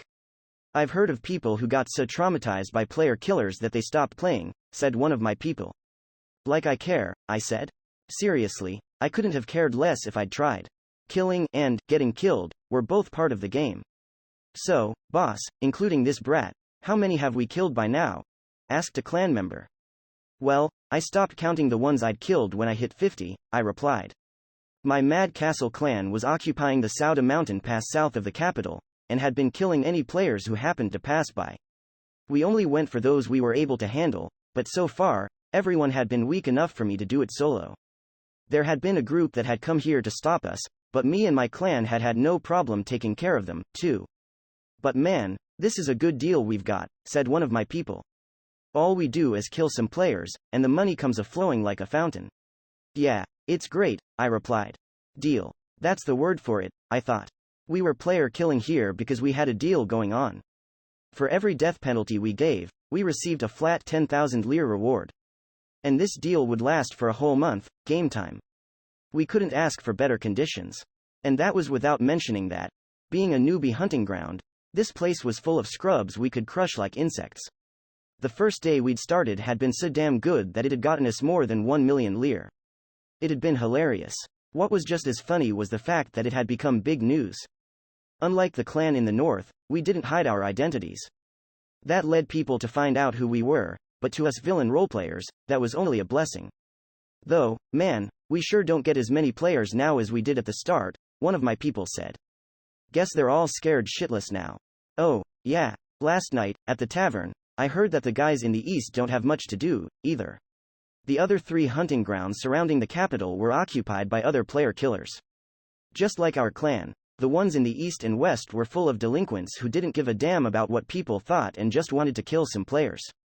Though I've heard that Goblin Street, the guys in the west, are getting some serious extra cash, another one added. Well, that's because they go after NPCs, too, I said. Ain't that just scary? He said. Maybe, I said. Player killing wasn't a crime. Dendro's laws ignored all conflicts between masters. However, killing NPCs was a serious offense. Ending an NPC's life without a valid reason, such as self-defense, them being criminals, or taking part in a war event, would cause them to recognize the offending player as a criminal and put them on a wanted list. Getting on a country's wanted list made the player unable to use the country's save points. If that had been all there was to it, simply switching to another country's save points would solve the problem, but overdoing it with the killing would get the player on the wanted list of every country. When on all the 7 lists, the player would be simply done. They wouldn't be able to use any country's save points. Considering that getting the death penalty in such a situation would send you to that place, the risks were way too high. The guys at Goblin Street probably had save points at Caldina or something, but we had no intention of going through those lengths just so we could kill NPCs. In fact, killing NPCs didn't make me feel good. Once, I'd killed a criminal NPC, and it had made me feel like crap, as if I'd broken an expensive vase. That was why we chose to not touch any NPCs trying to pass through this hunting ground. Well, we're too scared to try, anyway, I thought. Yeah, I'll stick to player killing. It's both comfortable and fun, one of my clan members spoke up again. True, another replied. Something's seriously wrong with the guys in the west. Even if we're all player killers, I wouldn't want to get involved with that lot. I simply listened to them. In all honesty, I'm more afraid of the one in the north than the ones in the west, I thought. The person in NOZ Forest was bad news. Unlike in the other places, it wasn't a clan there, but a single player killer. I didn't know his name. All I knew about him was that he was a trickster good at hiding himself, and that what he was doing was his day job. There was no better term for it, day job. He'd been playing as a hitman for as long as he'd been known in Dendro. Players who were killed by other players or received some sort of harassment would sometimes grow vengeful and develop grudges. Killing players based on the requests of such people was part of his daily life. I'd even heard that he'd once gotten a request to assassinate a superior that was on wanted lists. Superiors were players that had made their embryos evolve to their 7th forms, the elite of the elite. No one in their right mind would even think of fighting someone like that. I was no exception. However, though he'd received serious amounts of damage, that player had been able to give the superior a death penalty and send him to that place. Due to that, he'd gotten the title of Superior Killer. Though we were business partners right now, I didn't really want to meet him. I didn't think I'd lose to him, but hit men like him, adhesive as they were, just seemed far worse than both player and NPC killers. Not getting involved with them was the right idea. Boss, we've got another one of my clan members called me. He was contacting me by using an item that allowed communication between members of the same clan. We had 6 parties consisting of 6 people each. Every member of every party had split up and formed groups of 6 with members of other parties before positioning themselves in different places all across the area. With this setup, if one group got destroyed in some sort of surprise attack, the actual party members would be able to tell that something was wrong by looking at their party status. It was a large-scale battle tactic that we were all accustomed to using. Whoa, damn. This sucker has some good-looking gear on him, He spoke through the long-distance contact item. Well then, if he's not a newbie, he's here to hunt us down, huh? I asked. Seems like it, he answered. He's alone, though. Alone? Then there's no problem, I said. Just attack, threaten him into taking his gear off, and kill him. He, sounds good, boss, he laughed. Today, we'll sell that gear and have a wild party member, Jordan Alpha, has died, resurrection period expired. Due to the death penalty, Jordan Alpha was logged out, huh? Was all I could think. Hey, stop with the jokes. Shit like this freaks me out when it's so sud. Party member, Lord Beltmars, has died, resurrection period expired. Due to the death penalty, Lord Beltmars was logged out. Another party member I'd been in contact with had died. The resurrection period was the time in which resurrection items and magic could have an effect. If someone successfully resurrected the player before the period ended, the player would avoid the death penalty. However, the time given was dependent on the state of the corpse. The 2 deaths had been instant and had left basically no resurrection period. I could only assume that they'd been turned into mincemeat in but a single moment. Upon looking at the clan members at my side, I noticed that they had all turned pale. Once I asked what was up, they said their party members who'd been in the same places as Jordan Alpha and Lord Beltmars were also dead. Basically, the 12 clan members positioned at those 2 places had all met a nearly simultaneous and swift death. Did they all get ganked by a group of players? I thought. There's no way. After all, each place had had a person with a great enemy detect skill. It should have been impossible for a group of players to prepare such an attack without getting noticed. But if the one who did it was already spotted, and if it's really just one, then it's a player from Altar. One of my party members from another position contacted me. I saw a chain. It took Marlowe and party member, MDOH, has died, resurrection period expired. Due to the death penalty, MDOH was logged out. The screams coming from the other side before getting cut out were a sign that the third group had been eliminated. However, before dying, the party member had left me some valuable information. He'd mentioned that the player used a chain. There was little doubt that it was the same well-equipped sucker they'd seen before dying. Well, now this sucker is massacring our members as if it's nothing, I thought. This one clearly isn't your average Joe. The Kingdom of Altar happened to have a famous player who used chains. His name was It's Figaro, shouted another party member. Why is the Over-Gladiator here? He, party member, Mohawk X, has died, resurrection period expired. Due to the death penalty, Mohawk X was logged out, Over-Gladiator Figaro. The Endless Chain, one of Altar's big 3, the king of hanging around the city of duels, etc. He had many names and was one of the strongest players in not just the Kingdom of Altar, but in the whole game itself. He was a superior, and there were even rumors that weirdo raided created dungeon solo. That lunatic was now with us, on this mountain. And he clearly had it in for us. It wasn't an unexpected scenario. Since we were committing acts of terror against the kingdom's players, it was only natural for the ones sitting at the top of the kingdom's rankings to come take care of us. However, the rumors had suggested that Figaro wasn't the type to get involved in such events. I'd heard he spent most of his playing time either raiding the dungeon or dueling in the Colosseum. After all, he hadn't even participated in the war, and yet. Party member, Guro Mushoku, has died, resurrection period expired. Due to the death penalty, Guro Mushoku was logged out. Suddenly, I heard some rattling. A frustrated grunt escaped my mouth. Right after I got the message that the members in the 5th position were eliminated, meaning that we were the last, my killing intent perception skill went off and warned me about the attack coming my way. I didn't know the direction it was coming from. Still, I only needed to know it was coming to be able to do something about it. A moment later, I saw a chain with a pyramid-like tip flying right at me. Astro Guard. I activated a full armor giant defensive skill. It rendered me unable to move in exchange for multiplying my defense by 5. With this, my total defense was now over 15,000, the greatest I could reach. The chain hit my shield with a dreadful amount of power behind it. Whoa, I exclaimed. My HP had gone down. My defense was over 15,000. I had a skill that decreased all damage by 20% and another one that took away another 500, yet he had been able to break through all these walls and deal damage to me. It was only natural that the guys positioned at the other places had gotten slaughtered without even getting time to heal. Thus, the chain that I deflected, Gaia, went towards and pulverized Ban Blue. She wasn't the only one, though. Besides me, Everyone positioned here was attacked by the chains and scattered into 1,000 pieces. Sorry, I said. I can't move, so I couldn't protect you. With that, the survivors around me disappeared, and I could no longer contact anyone. Looks like they're all dead and dealing with the death penalty now, I thought. Still immobile, I kept up my Astro Guard stance. Besides the chains, which were making metallic sounds as they hit and slightly damaged me, the only thing moving was the over-gladiator, Figaro. I saw him walking up the mountain road when I tried to trace where the chains were coming from. He had a well-proportioned face, so if, unlike me, he hadn't spent a significant amount of time on character creation and had just gone with the defaults, it was fair to assume that he was handsome in real life, as well. His apparel was strange, but by using identification, a skill that allowed me to see item names and values, I discovered that everything he was wearing was highly powerful and extremely rare. In fact, some of them were so rare that my identification level wasn't high enough to identify them. The bastard's even wearing some UBM special rewards as if it's no big deal.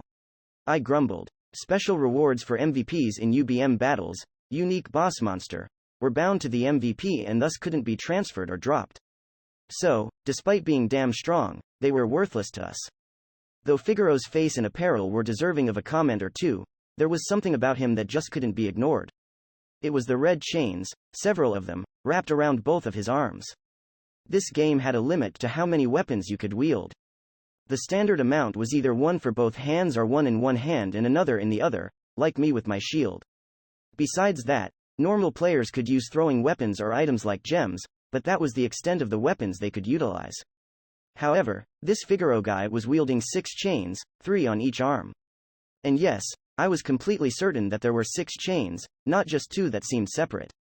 They all had the same name, Crimson Dead Keeper, but they weren't connected in any way. Though Figaro didn't seem to be moving them, all the chains automatically extended and went straight towards me. Most would think this is a joke, but they'd be wrong, I thought. According to the identification results, Crimson Dead Keepers had the skills, Auto Enemy Detect, and Range Extend. You'd be hard-pressed to find a more user-friendly weapon. From the fact that identification worked on them, it was obvious that they weren't his embryo. Which made it all the more obvious that he was actually wielding a total of 6 weapons. It was way over the standard wield limit, but I had been aware that the gladiator job grouping had a skill that allowed the player to wield more weapons. The ultimate maximum was supposed to be a mere 3, but since over gladiator was a superior job of that grouping, it wouldn't have been strange for it to have a stronger version of that skill. Basically, it meant that he'd eliminated all of my clan without using his embryo and by relying only on his over gladiator skills and weapons in hand. I'm sure getting blocked a lot today. Figaro's first words didn't make even a bit of sense to me. You have some good defense, but I guess it's normal for a full armor giant, he continued. Still, it's rare for anyone to be this tough. Is your embryo focused on defense or something? I stayed silent. He was stating his impressions, but I had no reason to respond in any capacity. I could try bluffing, but if he had truth discernment, a skill that informed the user if another person was lying, he'd see right through me and I'd only end up giving him info. Such as the fact that my embryo's power wasn't defensive at all. Looks like I've taken care of every player killer besides you, he said. Either by simply feeling it or by seeing that his chain's auto enemy detect weren't picking up anyone but me, he'd concluded that I was the last. And with those words, it became obvious that he'd come here to kill us, the player killers near the capital. So, can I assume that you're this PK group's leader? He asked. What if I said, yes? I replied. My only goal here is to secure the means of travel between the dual city and the capital, he explained. If you promise to leave this mountain pass, I'll gladly let you go. Is that something you say after killing every single one of my clan members? I asked. If I hadn't done that, you wouldn't even be willing to negotiate. He's not wrong, I thought. Until he'd eliminated us, we'd all considered him to be just another sucker for easy pickings, so we would have attacked him even if he'd had something to say. After all, we'd had no idea that there was such a huge gap in power between us and a superior. However, that made me consider something. Just how much stronger is he compared to me, a master with an embryo in its 6th form? If I can land a perfect hit with my embryo's ultimate skill, I might be able to kill him. Sure, with him having a superior job, his level is probably far greater than mine. My level is 500, the maximum I can reach with low rank and high rank jobs, and his can easily be 2 times higher than that. However, the results of PvP battles aren't decided by level or stats. What matters is how well you can prevent your opponent from using their powers effectively while attacking them with your own. The superior killer got his name for a reason. It shouldn't be impossible for me to do it, too. Alright, I said. I'll leave this place as soon as I can. We, Mad Castle, won't be hunting any more newbies here. That wasn't a lie. With players of this caliber now coming after us, our little PK feast in this area was all but done. We'll back away. Right after I kill him, anyway. I have a contract here. Wanna use it? I reached into my item pouch and took out a piece of parchment. It was a contract, a type of item used in agreements between players. Anyone who went against the conditions would receive either a temporary loss of stats, some debuffs, or even the death penalty. Well, Figaro said. I don't see why not. Let's do it. Okay, I'm done filling it in, I said. Take a look at it. Saying that, I began to bring the contract to Figaro. 5 meters. 4 meters. 3 meters. 2 meters, he was now in range. A magic circle appeared below my feet and spread around me. It was my embryo, Atlas. Heaven's weight. One of Atlas' skills was the increase of weight. It was able to apply continuous damage to everything in the effective range by increasing the gravity of the surroundings. The effect was stronger based on distance, reaching its peak at 2 meters, where the gravity was 500 times greater than usual. At the same time, it applied the binding debuff, rendering Figaro unable to move even a single finger. The chains automatically tried to attack me, but the overwhelming gravity forced them to the ground, where they could only crawl. So far, no one had ever been able to break out of this combo between binding and super gravity. A standard high-ranking player would have already been crushed to death, but I wasn't naive enough to believe that the superior before me would die as easily. It was time to use Atlas's ultimate attack. Astro Guard. I used Astro Guard again to multiply my defense by 5. Emancipated Giant, Atlas, followed by the skill named after Atlas itself. It converted my defense to offense and multiplied my attack power by 10 for 10 seconds. My attack power was now over 150,000. A clean hit from that should have been enough to insta-kill anyone, even a superior. And as Figaro was still unable to move, I began barraging him with Atlas' strongest attack. Break and die, I roared. The ground below me shattered, caved in, and became a large crater. But I didn't give a damn. For all I knew, he could have multiple resurrection or related accessories. I had to spend each and every one of these 10 seconds attacking him. Suddenly, a sound. As I continued my barrage, a chain wrapped around my neck. It shocked the words out of me. I looked down. What I saw was the ground I'd shattered with my barrage, but Figaro was nowhere to be seen. If he wasn't before me, there was only one place he could be at. By that, I meant at the other end of the chain tightening around my neck. It was going upwards, so I looked up and saw Figaro hanging about 10 meters up in the air. How? I howled in shock. He'd been affected by 500 times the normal gravity and had the binding debuff. There was no way he could have jumped that high. Ah, I said. Suddenly, a realization. I had heard many things about Figaro. Among them was that, for the Over-Gladiator, raiding a created dungeon solo was part of his daily life. The very idea of solo raiding was stupid, but any lunatics who attempted it had to make sure they met a certain condition. It wasn't high stats. Nor was it the means of healing. It was all about countermeasures to debuffs. Paralysis, sleep, petrification, and, of course, instant death. When going solo, players didn't have any allies that could help them with such debuffs, so getting one of them would be the equivalent of dying. Thus, anyone raiding solo would have to have a means of dealing with debuffs. Therefore, it was only obvious that this solo-focused superior would have been prepared for that. He had some equipment I couldn't identify. One of them probably nullified all binding effects. No. There's no way, I shouted. I'd been about to accept that conclusion, but I simply couldn't. The binding from my Heaven's Weight was a personal skill from a high-rank embryo. There was no way it could have been nullified so easily. Suddenly, another realization. I thought that he wasn't using his embryo. But what if I'm wrong? What if his superior embryo is already active? What if it's the reason why he was able to nullify my binding and jump, as if the 500 times greater gravity doesn't matter at another sound? I instantly looked up at Figaro. Due to the light behind him, I couldn't make out his expression. However, it gave me chills I couldn't describe. When he landed, I got a good look at his face, which made the chills turn even worse. The sound again. His narrow eyes were open wide and shining red. His mouth was in a smile, sharp like a crescent moon and open wide enough to see his throat. The sounds coming from his throat were downright inhuman. It was reminiscent of growls that your average monster would sound, meaningless and thick with bloodlust. A short scream escaped my mouth. At that moment, he raised both of his chained hands up into the sky. That motion made the chains wrapped around my neck begin to pull upwards. My body, more than 2 meters worth of armored flesh, was separated from the surface and got distanced from the earth. My ears were overwhelmed by the sound of air grazing my whole body. Likely by using his chain's range extend skill, he made them raise me up at incredible speeds and didn't seem to know where to stop. Figaro was now but a dot on the surface. A moment later, I was higher than the mountain peak, reached the clouds and went beyond. Soon enough, I no longer had any air around me. I made my lungs work at full capacity, yet nothing was coming in. The word, suffocation, came to mind. Though Dendro allowed the player to reduce all pain to nothing but dull impacts, it didn't do anything about the anguish of oxygen deprivation. However, there was no need for me to worry about suffocating, because something far scarier happened. As if it was only obvious, the chains began to get pulled back down to the ground. The sights I'd seen on my way up now went by me at an even faster speed, making me feel as if someone had rewinded my life. HYAAAAAHHHHHH. A scream of despair escaped my mouth. It didn't matter that I was in a game. The fall I was experiencing was thick with fear of death. It didn't matter that there was no pain. The shape of fear living beings feel when faced with imminent death was unrelated to that. The game's realism conveyed the fear of death all too well. From sky high and at a ridiculously high speed, I was falling to my death. Still with a monstrous smile on his face, Figaro was waiting for me on the surface. Once again, he made that sinister, incomprehensible sound. One of his chains was replaced by another weapon, a chainsaw-like greatsword.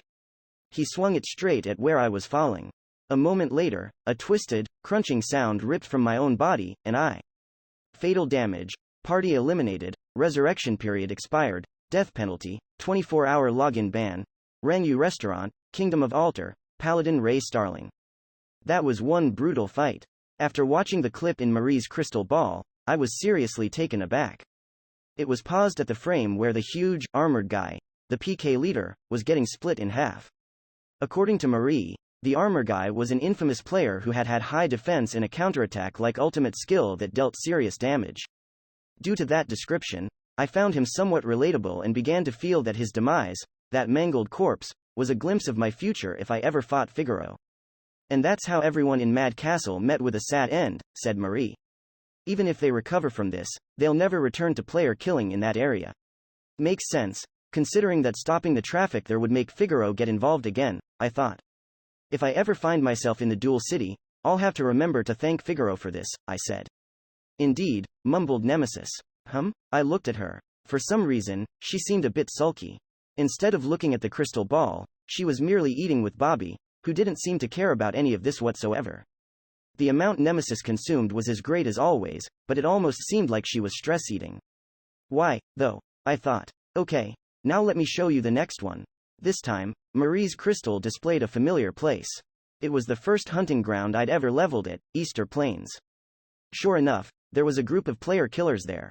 Though they were hiding from players and waiting for their next prey, they weren't hidden from the camera. A few moments later, another group, and quite a strange one, at that, came from the direction of the capital. I couldn't tell the exact number, but there were surely more than 100 of them, all marching towards the player killers. Each and every single one of the group had an outfit with a crescent moon and a closed eye on it. The design seemed familiar, but I couldn't recall where I'd seen it. In response to the group's sudden appearance, the player killers became visibly perplexed and only continued hiding. Soon enough, a single lady walked out of the strange group. She had black hair that was reminiscent of nightly darkness and reached as far as the back of her knees, which were hidden by her ceremonial kimono. Her beauty made me feel as though I was looking at Princess Kaguya, straight out of the children's tale. Suddenly, the beauty raised her hand, making the world go through what seemed like a theatrical blackout. Mere moments ago, it had been daytime and the sun had been shining, but she'd somehow brought forth at night. It was complete with a blue moon that was downright impossible in reality and perhaps even the game. A moment later, the player killers who were bathed in the blue moonlight grabbed hold of their throats and began to writhe in pain, which rendered them unable to move properly. As if they had been waiting for this, the strange group split up and began systematically killing the writhing player killers. With their victims unable to move in any capacity, it seemed less like a battle and more like a tedious job. However, there was an exception. A certain player killer, a beastman-type female player with wolf-like ears and tail, could still move even when exposed to the moonlight. According to Marie, that was one of K&R's 2 leaders. Using her claws and fangs, she savagely clawed her way through the enemies surrounding her and closed in on Princess Kaguya. However, it was all in vain. The hundreds surrounding her were too much for her to handle, so she ended up dying at the edge of a spear. The sight made the beauty reminiscent of Princess Kaguya cackle in a discomforting manner. That's Tsukuyo Fuso of the Lunar World, Marie explained. She is the owner of the clan known as the Lunar Society. Though I guess the term, founder, or spiritual leader, is more appropriate. Spiritual leader? I raised an eyebrow. It was a strange title, but it reminded me that her job was High Priestess. Nevertheless, I found it to be somewhat questionable. Is this Lunar Society related to the Japanese cult of the same name? Asked Rook. Oh, his words reminded me of where I'd heard that before. The Lunar Society was the name of a cult that existed in reality. Yes, answered Marie. The clan, the Lunar Society, is a part, or, rather, the headquarters, of the cult of the same name. Why are they advancing their religion in a game, of all places? I asked. The Lunar Society's first teaching is, escape the shackles of flesh and betake yourself to the true world of souls, she explained. I guess they consider Dendro to be that world. I'm fully aware of this world's realism, I thought. Our 5 senses and the tiens we interact with can't be distinguished from the real thing. But, is that really enough reason to take it that far? If their goal is to betake themselves to the true world of souls and they accomplished it by getting here, what are they doing now? I inquired. Oh, yes. Their second teaching is the main one, Marie said. It goes something like, embrace this free world and celebrate your liberty to your soul's content. Sounds like the dogma of some dark god, I thought. The Lunar Society is quite feared among the players, she continued. Not only are they more than 1,000 strong, they also have roots in reality, so many players are afraid that getting on the cult's bad side might get something done to them in real life. Well, that's a scary thought, I thought. If there's the possibility of them abducting me or something, I'd rather not get involved with them, either. By the way, as far as we know, their reason for going after the player killers was the fact that one of their followers was killed by them, Marie added. It's scary that such a thing can get the entire clan to go after you, isn't it? Would I be wrong to assume that, right next to the war, the cult is another reason why people are leaving the kingdom? I thought. Next, Marie displayed what had happened in the West. What I saw first was Lei Lei, the girl that had participated in the party we'd had on my first day. Just like that time, she was wearing a Chinese dress despite having a Northern European face. From what my brother had told me, she was from there in real life, too. Lei Lei's fighting style as I saw it in the crystal ball was simple. She didn't bring them up to the sky just to have them fall on a chainsaw, nor did she make them writhe just to have a group come up and impale them. She simply walked up to the hiding player killers and punched them. That was all. However, the results were downright ridiculous. Figaro's chains basically turned his opponents into mincemeat, but this was on another level. The player killers were completely liquefied. They were bursting so easily, it almost made me think that they weren't people, but people-shaped water balloons. The moment Lei Lei touched them, their flesh simply collapsed, leaving only a blood and entrail-colored liquid in the skin that released it. Speaking of skin, it was flying around everywhere, decorating just about every surrounding tree. Because they instantly died, it would quickly disappear, but the sight itself wouldn't leave my mind as easily. I think I can see why she's called the prodigal of feasts, I thought. No proper feast is complete without meat and drink, and she provided both. What a grim thought, though. Despite seeming like a really jovial character in the party, Lei Lei had a seriously scary fighting style. Marie didn't know why Lei Lei had decided to eliminate the player killers. With what happened in the south, east, and west now being clear, all that was left was the north, Noz forest. It was the place I was the most curious about. After all, I had died there once. Now, about the north. Marie seemed somewhat reluctant. Just what is she about to show us? I thought. Well, I'll just play it, then. Marie controlled the crystal ball and made it show the forest. It had been filmed during nighttime, when I'd still been raiding the tomb Labyrinth. Apparently, this was the earliest of the 4 eliminations. However, I couldn't see the player killer anywhere. Sure, the trees in the night's darkness made it hard to see, but there was absolutely no sign of him. As I continued intently looking at the crystal ball and searching for him, The screen suddenly turned red as the footage ended. It quickly changed to a recording from another camera, but just like the last one, it quickly got cut off, as well. The next recording wasn't a clip of the inside of the forest, but an overhead view of the whole area. The camera was probably placed on the capital's outer walls. Anyway, it showed with great clarity what was happening in the forest. The forest was being bombarded by artillery shells and set aflame by a rain of incendiary bombs. Not showing a single person, the clip ended with just that, a flaming forest, making it feel like a scene cut from some war movie. What is this? Rook's question made Marie smile awkwardly. This is, the battle between King of Destruction the Unknown and the unidentified player killer widely known as the Superior Killer. The tone of her explanation made it seem like she had no confidence about what she was saying. I can see why, I thought. The clip shows neither the player killer nor the King of Destruction eliminating him. It's nothing but a display of environmental destruction. If it doesn't show the King of Destruction, how can you be sure that he was the one who did it? I asked Marie. Hell, we don't even see the player killer, so it might not be this superior killer, either. Good point, she replied. From what we know about him, it's all but confirmed that the PK is the superior killer, but we don't have any conclusive proof about the one who attacked him being the King of Destruction. This is only an assumption based on the extent of the destruction displayed here. But you see, the King of Destruction has always been an enigmatic figure that doesn't let anyone know much about him. Oh yeah, I thought. His reason for not participating in the war was that he didn't want to stand out. Though that's not very convincing when coming from someone who just turned an entire forest to cinders. Oh, but there are rumors that the king's embryo is a battleship. Take a closer look here. Marie pointed her finger at a certain spot on the crystal ball. Beyond the burning forest, shrouded by the darkness of night, there was a large, black silhouette. Its outline was too acute to be the ridgeline of a mountain, and indeed, many would assume it to be a battleship. So battleship embryos exist, huh?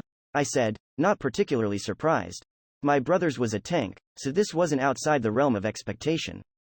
In fact, I'd been more startled by Tsukuyo Fuso's embryo. I had a feeling that it was the knight itself. But wait, wouldn't such a large-scale attack harm more than just the superior killer? I asked. What if it actually killed some Tiens? I don't think we have to worry about that, Marie answered. With all the player killing, almost no one dared to go through there. In fact, I think the King of Destruction only took such a flashy approach because he was certain that no one else would get caught up in it. I see, I nodded. Or maybe he'd turned the whole forest to ash simply because he couldn't find anyone. From what I had read on the internet, no one besides me had even seen the superior killer. Now that I think about it, how did Din get a hold of information that led them to believe that the player killer was the superior killer? I wondered. Do you know the reason why the King of Destruction attacked the superior killer? I asked. We have no clue whatsoever. Marie raised her hands up in resignation. Despite being a player that gets strongly involved in many events across all countries, his identity and most of the reasons for his involvement are completely unknown. And that's why he's called the Unknown, right? I asked. Yes, she nodded. We are completely clueless as to what drove him to cause such large-scale destruction. I wonder if something pissed him off, I thought. Wait, aren't there too many holes in the information about the North? Isn't this intel a bit too vague? Rook asked. I couldn't help but agree with Rook. The price had been 600 lire per area, but the information for NOZ Forest seemed worth a lot less than that. Oh, now that you mention it. Marie muttered. But wait, there's some extra info that comes with this. Extra info? I asked. Indeed, it's this. The superior killer left these flames alive. In response to Marie's words. Oh, Nemesis, who, up until that point, had been eating with Bobby while barely looking at the crystal ball, finally showed some interest. I could somewhat understand why this was the only piece of info that had gotten a reaction out of her. In fact, I'd finally realized why Nemesis was behaving the way she was. She was frustrated that the player killers had all been eliminated. She didn't like having the one she'd promised to get revenge on be taken away by someone else. I could relate to that, as well. However, that's great news, said Nemesis. He was still alive. Chapter 6. The Cat's Tea Party. NOZ Forest, Paladin Ray Starling. After Rook and I bought Marie's info and made a plan to meet up later, Nemesis and I went to the place that used to be NOZ Forest. This is just, I said. Beyond the northern gate, there was a great wasteland as far as the eye could see. The forest had simply disappeared, leaving only felled trees reduced to nothing but charcoal. NOZ Forest could no longer be used as a hunting ground, nor was it deserving of the name, forest. In a city-building sim, the wasteland before me would have been a great place for building. Sadly, Infinite Dendrogram was an RPG. But man, it's hard to believe that a single player can change the map this much, I thought. I saw bullet holes, explosion marks, and could even smell the lingering stench of gunpowder. I had no clue if the king's embryo really was a battleship, but there was little doubt that, just like my brother's Balder, it was either heavy weaponry or something greater in the same vein. Another thing I noted was that, while the other three had targeted the player killers directly, the King of Destruction had, well, destroyed the map. Sure, he'd lived up to his name, but it didn't make it less of a bother. It seemed as ludicrous as removing the whole arm in response to a diseased finger. This is gonna have bad after effects, no doubt about it, I said. People have already started leaving here at an even faster rate, added Nemesis. We were talking about the local Thaaanks. Yesterday's bombing had put the entire capital into a state of panic. Thinking that Dreyf's army was launching a surprise attack, the knights had moved out through the northern gate. By that point, however, the bombing had already been over, leaving nothing but a burning NOZ forest. Though it didn't seem like the flames would spread to the capital, they couldn't have just left them burning as they were, so the knights had spent the entire night putting them out, and were still taking care of the aftermath. All of this had been told to me by Liliana. We'd met by accident a short while ago, and she had palpable bags under her eyes. She'd even said, "If you became a paladin, then come and help us out," in a slightly whiny manner. I know we were underground when the bombing happened and all, but I'm still surprised we didn't notice it, I commented. I had other things to worry about back then, said Nemesis. You, on the other hand, were simply tired and had your senses dulled by fatigue. Anyway, the event that had reduced NOZ Forest, a place the capital's citizens took for granted, to ashes had been enough to make the already tense populace go into panic mode. Since morning, the amount of people leaving the capital had been increasing by the hour. Another reason for the increase was the fact that the 4 PK groups were taken care of. Though the player killers had been primarily targeting masters, Thaaanks were also in danger of getting attacked if they weren't lucky, which had made traffic around the capital grind to a complete halt. Today, the roads were opened again, making the people practically flood out of the city. Now that I think about it, Thaaanks can't differentiate between masters and other Thaaanks, I thought. Though we masters use embryos and are basically immortal, both Thaaanks and masters share the basis of being human. Therefore, to Thaaanks, player killers are nothing but murderers. That goes double for the player killers who also go for Thaaanks. Man, taking care of this PK business sure came at a cost, I said.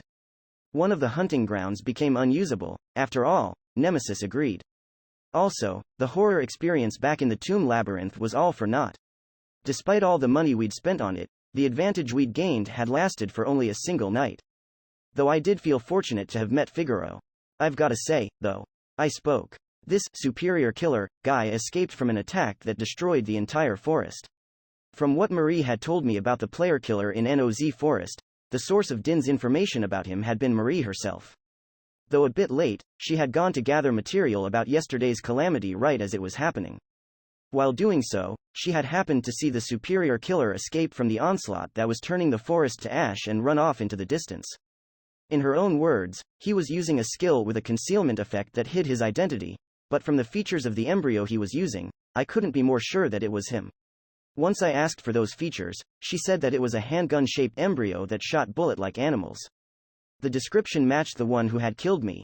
Apparently, the superior killer had been using those bullet-like animals to cancel out all the attacks coming his way. By doing that, he'd been able to safely reach the capital.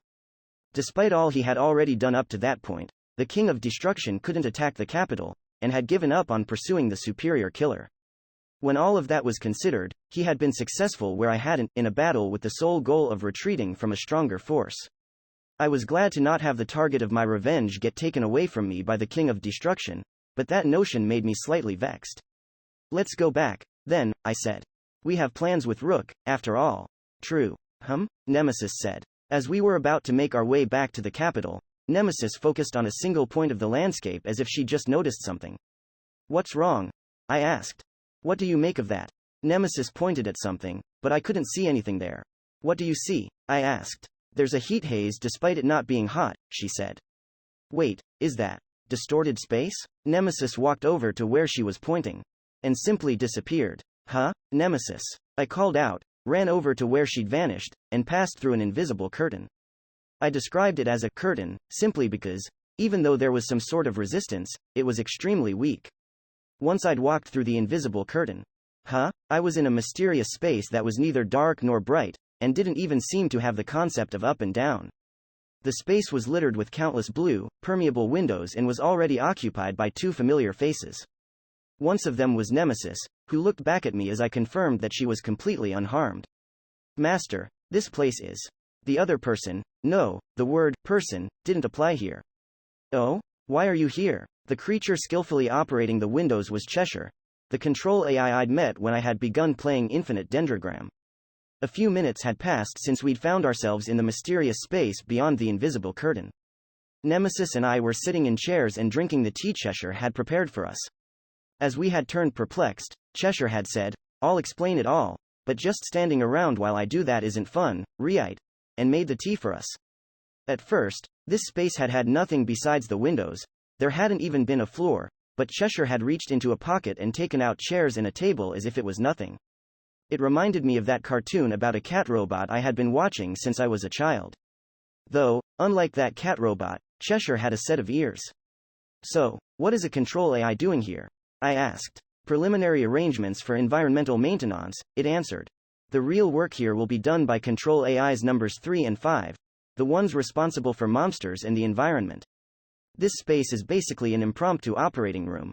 Like a prefab used in construction sites, huh? I thought. Though, only we can see and enter these places, said Cheshire. But the embryo girl here seems to be a maiden type, and I guess things like this can happen with theme. She basically dragged you in here, didn't she, Rye? What's so different about maidens? I asked. They're closer to us in some ways, Cheshire answered. They even keep the asterisk functionality. Why? What did you say just now? I was perplexed. Oh, sorry, it apologized. That's information I can't verbalize. It's nothing big, though, so don't mind IIT. That answer only left me with more questions, but the AI probably had some developer set duty of confidentiality it had to protect. We were already behind the scenes, anyway. I also had other things I wanted to ask, so I decided not to push it. So you're gonna fix this area? I inquired. Infinite Dendrogram prioritized realism. That was the reason why places such as the Old Orchard could be invaded by bug monsters, but beginners' hunting grounds such as the NOZ Forest could be an exception. However, Cheshire shook its head. No, we will not directly recreate the now lost NOZ Forest. However, we can arrange some factors that would allow it to take the form of a similar environment. My job is to prepare for that. Cheshire stopped speaking for a moment and took a sip of the black tea before continuing. Not that it matters, but you'd think a cat wouldn't be able to handle such a hot drink, I thought. This is a free world, after all. We, the control AIs, will never undo the effects a creature's autonomous actions have on this world, be they player, TN or monster. The results of freedom are none of our concern. However, there are some exceptions. After all, we have a control AI meant for punishments. Punishments? I asked. If PK is perfectly fine, then what is actually deserving of that? Getting on a country's wanted list, I guess, Cheshire answered. You know how this world has laws, right? However, when arrested, players easily can escape jail by simply logging out or killing themselves. Neither the police nor the knights have any means of preventing that. That's why we have a control AI operating a jail for players, nicknamed the jail. The AI also processes the player's inability to use save points when on a wanted list. That makes sense, I thought. If getting arrested or receiving the death penalty were the only demerits to committing crimes, some would just go about repeating them. That's part of the setting, too, Cheshire continued. A master who has sinned and cannot return to a save point shall be transferred to the jail, and all that.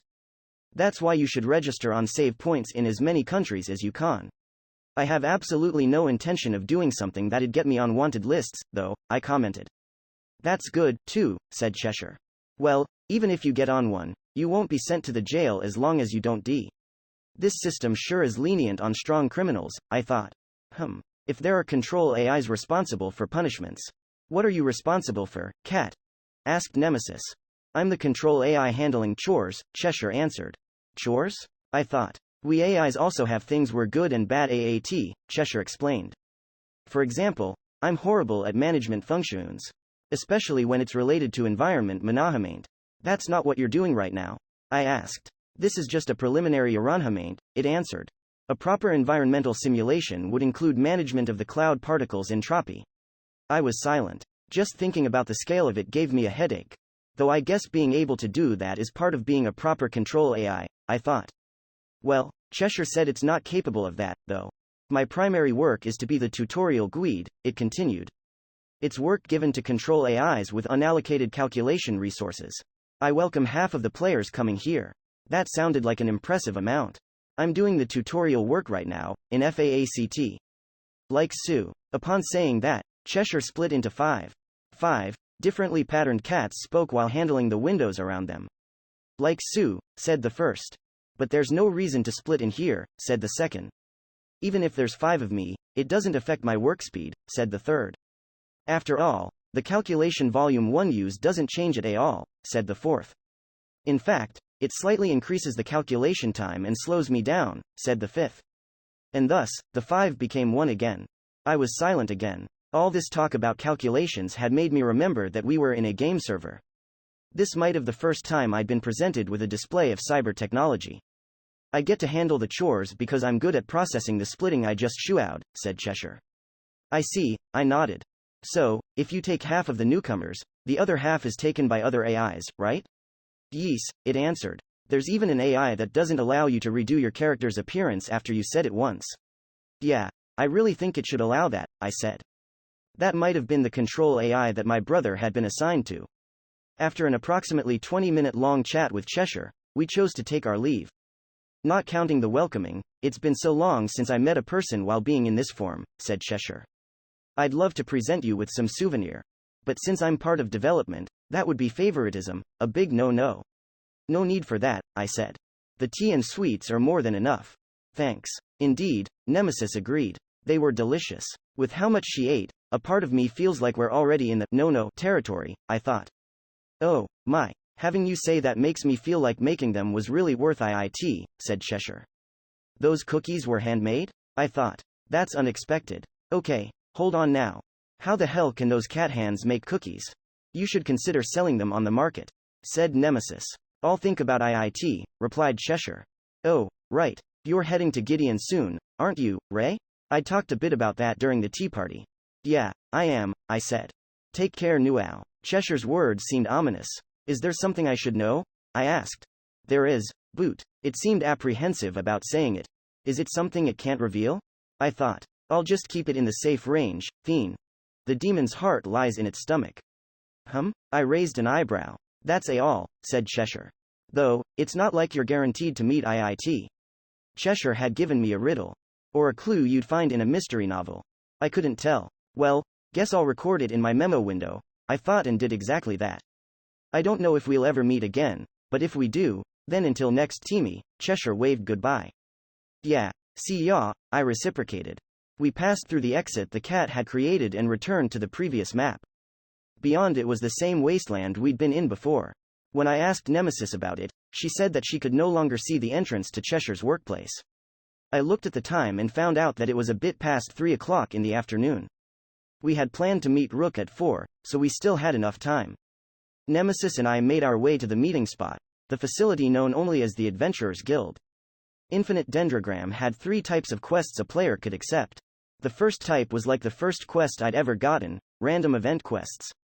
The second type was like one Rook did for his job quests. The third type was guild quests. In other words, the ones received at a facility known as the Adventurers Guild. Due to the word guild, some could confuse it with job guilds, but the quests were different in nature.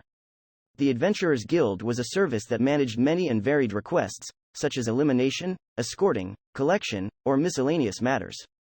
Once registered, anyone could accept quests, regardless of their job or even if they were masters or TNs. Of course, I was no exception. My level was decent, so I decided to continue progressing through the game while making some coin from the requests there. Also, ever since we'd met, Rook and I had been talking about how cool it'd be to party up, so we decided to do that while taking on the same quest. And so, there are so many requests that I have no idea which one to choose, I muttered. True, Rook agreed. Inside the Adventurers Guild, Rook and I were letting our heads lie on a round table as we both eyed a thick book. And honestly, I was tired beyond words. The books we had were quest catalogs that displayed every request the guild had available. It was magically enchanted to add new requests and remove taken ones in real time, making the number of quests being displayed grow and drop without stop. Also, it didn't display quests from a difficulty level the players couldn't take. To us, it displayed all quests up to difficulty level 3, and apparently, access to levels 4 and higher was based on the amount of completed lower-level quests. Despite the lack of requests we couldn't see, the catalog was far too thick. It had approximately 1,000 pages. The catalog's thickness, too, had been caused by the King of Destruction and other superiors. Due to the king destroying Noz Forest, the amount of people wanting to escape the capital had increased. Not to mention that the emancipation of the roads leading to other cities had revitalized the trading routes. As a result, there was a great spike in requests for escorts that could protect those travelers. The problem we were faced with, however, was that the rewards and difficulties for requests from those going to Gideon are so all over the place that I can't choose, I said. True, Rook agreed. There were dozens of escort quests where the destination was the City of Duels, the place where we could find Figaro. However, there were requests that had different rewards despite having the same difficulty, and vice versa. Since we couldn't accept any quests without thinking things through, the ones with favorable conditions often got picked by other people and disappeared from the catalog right as we were considering them. Also, escort quests aren't even appealing, I said. True, Rook agreed. The ones who took the escort quests had to protect the requesters for the entire journey. However, Rook and I were players. We had to log out every now and then, and we couldn't do any protection when we weren't in the game. In the game setting, we masters got sent to another world every now and then, and the TNs were fully aware of that. Therefore, we players weren't suited for escort quests, so most of them were taken by TNs. Though, there were some exceptions made for masters of a particularly high level. Maybe we should look for quests where we have to kill or deliver something, I suggested. Though the rewards would be smaller. True, Rook agreed. Rook, that's all you've been saying for a while now, I said. Oh, sorry, he said, finally speaking a different word. Reading this made me remember some things. From the fact that he looked like a middle schooler, I could only assume that he was remembering a time he'd studied for his exams. Father's handmade textbook was even thicker than this. He mumbled as he went through the pages with an empty look in his eyes. If Rook's face was really the same as it was in reality, he was of Western descent. I guess the exam struggle is severe all around the world, I thought. The college entrance exams I had to go through were so damn hard. Nemesis and Bobby were intently looking at books, too. However, they weren't quest catalogs. Nemesis was examining the bounty list, while Bobby was staring at the guild's food and drink menu. Master, Nemesis spoke up. It says here that those traveling on the road to Gideon sometimes encounter two boss monsters with bounties on them, King of the Wolf Pack, Lobota, and Great Miasmic Demon, Gardronda. I hope we meet them. I'm not sure if I want to experience something so blatantly dangerous. I replied. Hey, Rook, said Bobby. Don't you think that this special pudding a la mode would be great with death sauce? Want to order it? I don't think I want to experience something so blatantly dangerous. Rook replied. We shifted our attention away from their disturbed suggestions and focused on our quest catalogs. First of all, it was already set in stone that we would accept a quest we could do on the way to Gideon. Rook wanted to go there because the City of Duels had a beast market. On the subject of Rook, though, in our little information exchange, I had found out that, despite being twice the level 1 was, he had low stats. Though his MP and SP were higher than mine, I had double or more of every other stat. It was less about me being a paladin, a high-rank job, and more about Rook's pimp being a low-stat job. A pimp's playstyle seemed to be focused on a gamble, you either charm or die. At this point, I had absolutely no doubts that it was Rook's vocation. If not pimp, the only possible thing he could have been was angel. Master, get a hold of yourself, said Nemesis. You're acting as though you're charmed. Whoa, I said, and snapped out of it. Of course, Rook wasn't using his charm skill on me. He couldn't even if he wanted to, since it only worked on females. However, he was just so handsome that he made the mind drift away every now and then. Even the other adventurers in the guild were throwing glances at our table. Hell, some were downright staring. Rook wasn't the only reason for that, though. Both Nemesis and Bobby were exceptionally beautiful, too. With 3 out of 5 of us here being so attractive, it was only natural to become the center of attention. 5? I thought. Man, it's been a while since I've visited the Adventurers Guild. There's quite a large pile of quests today, huh? Marie, the journalist who sold us info about the PK incident, was sitting at our table. Okay, just how long have you been here? I thought. I could have sworn that we'd started with just me, Rook, Nemesis, and Bobby. Do you journalists have some skill that allows you to sit at tables without getting noticed? Oh? Why are you here, Miss Marie? Asked Rook. I had business that involved going to Gideon, so I decided to pick up a quest one could do on the way and noticed you two talking about going to the Dual City, too, answered Marie. I figured that I simply had to join. May I come with you? Had to join, huh? I thought. Well, I don't really mind, I said. What about you, Rook? Same here, he answered. In fact, having her join us would be reassuring. That's true, I agreed. It was going to be the first time Rook and I ever traveled to another town. Marie, on the other hand, had been as far as Huanghe, so there was no doubt that she was used to long-distance journeys. That alone was enough to make her presence reassuring. Marie joined us in looking through the quest catalog. I found one that's named, Elimination Request, Sauda Phantom Sheep, said Rook. The reward is high, too. Oh, that one's no good, said Marie. Though weak, Sauda Phantom Sheep are extremely hard to find. It would take you 3 days of searching. Elimination Request. Blue Lemmings. This one also has a nice reward, I said. We'd have to kill a whole 50 of them, though. They're weak, mouse-like, easy to find monsters that come in flocks, Marie explained. It should be Aas, no mice, said Rook. Rook? I looked at him. No mice, he repeated himself. Oh okay. About 10 minutes passed as we continued glaring at the catalog, when suddenly. Oh, what would you say to this one? Marie pointed at a certain page. Difficulty Level 2, Delivery Request. The Guild in Gideon, City of Duels. Reward. 30,000 lire. Please complete a delivery from the capital's Adventurers Guild to the Guild in Gideon. There is much to be delivered, so it is recommended that only those with a storage bag accept this quest. You have 3 days to complete it. P.S. If you take the delivery and run, we will send an assassin after you. This request is from the guild itself, Marie explained. We only have to take the delivery to the other guild, so it's nothing complicated. The reward is good, too, so it's a really nice deal overall. The PS is a bit questionable, but I guess there's no need to worry about it if we play it fair, I thought. I'm up for this quest. What about you, Rook? I asked. Yes, it seems agreeable, he answered. Then it's decided, said Nemesis. Already? I didn't get to eat my pudding yet, Bobby complained. Everyone replied in their own way. Whatever the case, we had chosen the first quest we would do as a party. With that settled, you go on and accept it, Ray. Said Marie. But you're the one found it, so shouldn't you be the one to do it? I asked. When several people accept the same quest, the proper procedure is to create a party and have a representative go through the acceptance process, she explained. That involves the representative writing down his main job.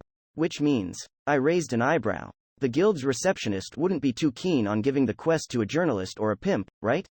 Marie elaborated. She wasn't wrong. The request had come directly from the guild, so there was a chance that they wouldn't give it to anyone who was questionable in terms of ability. However, that would never apply to paladins such as myself. But wait, my level is the lowest out of us 3. Won't that be a problem? I thought. The first thing that comes up is your label, after all, said Rook. I also think that you should be the one to do this, Ray. First Marie, now Rook. They were both fine with it, so there was no reason for me not to do it. I took the catalog to the guild's receptionist and showed her the page of the request we'd decided upon.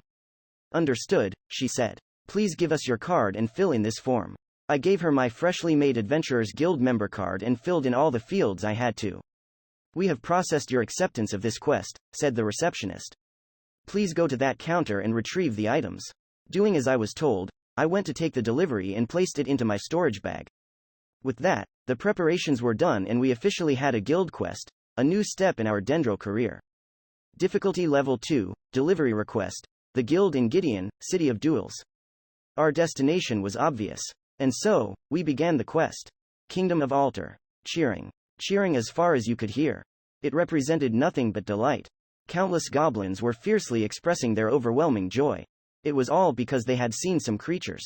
Though four-limbed, just like the goblins, they were different from them. For they were human. The goblins hungered. These past few days, no humans had passed through their territory. Thus, the goblins, with their love for human flesh and the things they hauled, had become hungry beyond words. They survived by eating other monsters, but compared to the taste of humans and their food, those were simply unsatisfying. Thus, the goblins were overjoyed. The human traffic through this area used to be stopped by something at the mountain, and they couldn't be more pleased that it was revived. For, once again, they had access to the food they loved. The strangely dressed human that had recently gone through their territory was too scary for them, so they could have only waited for him to pass.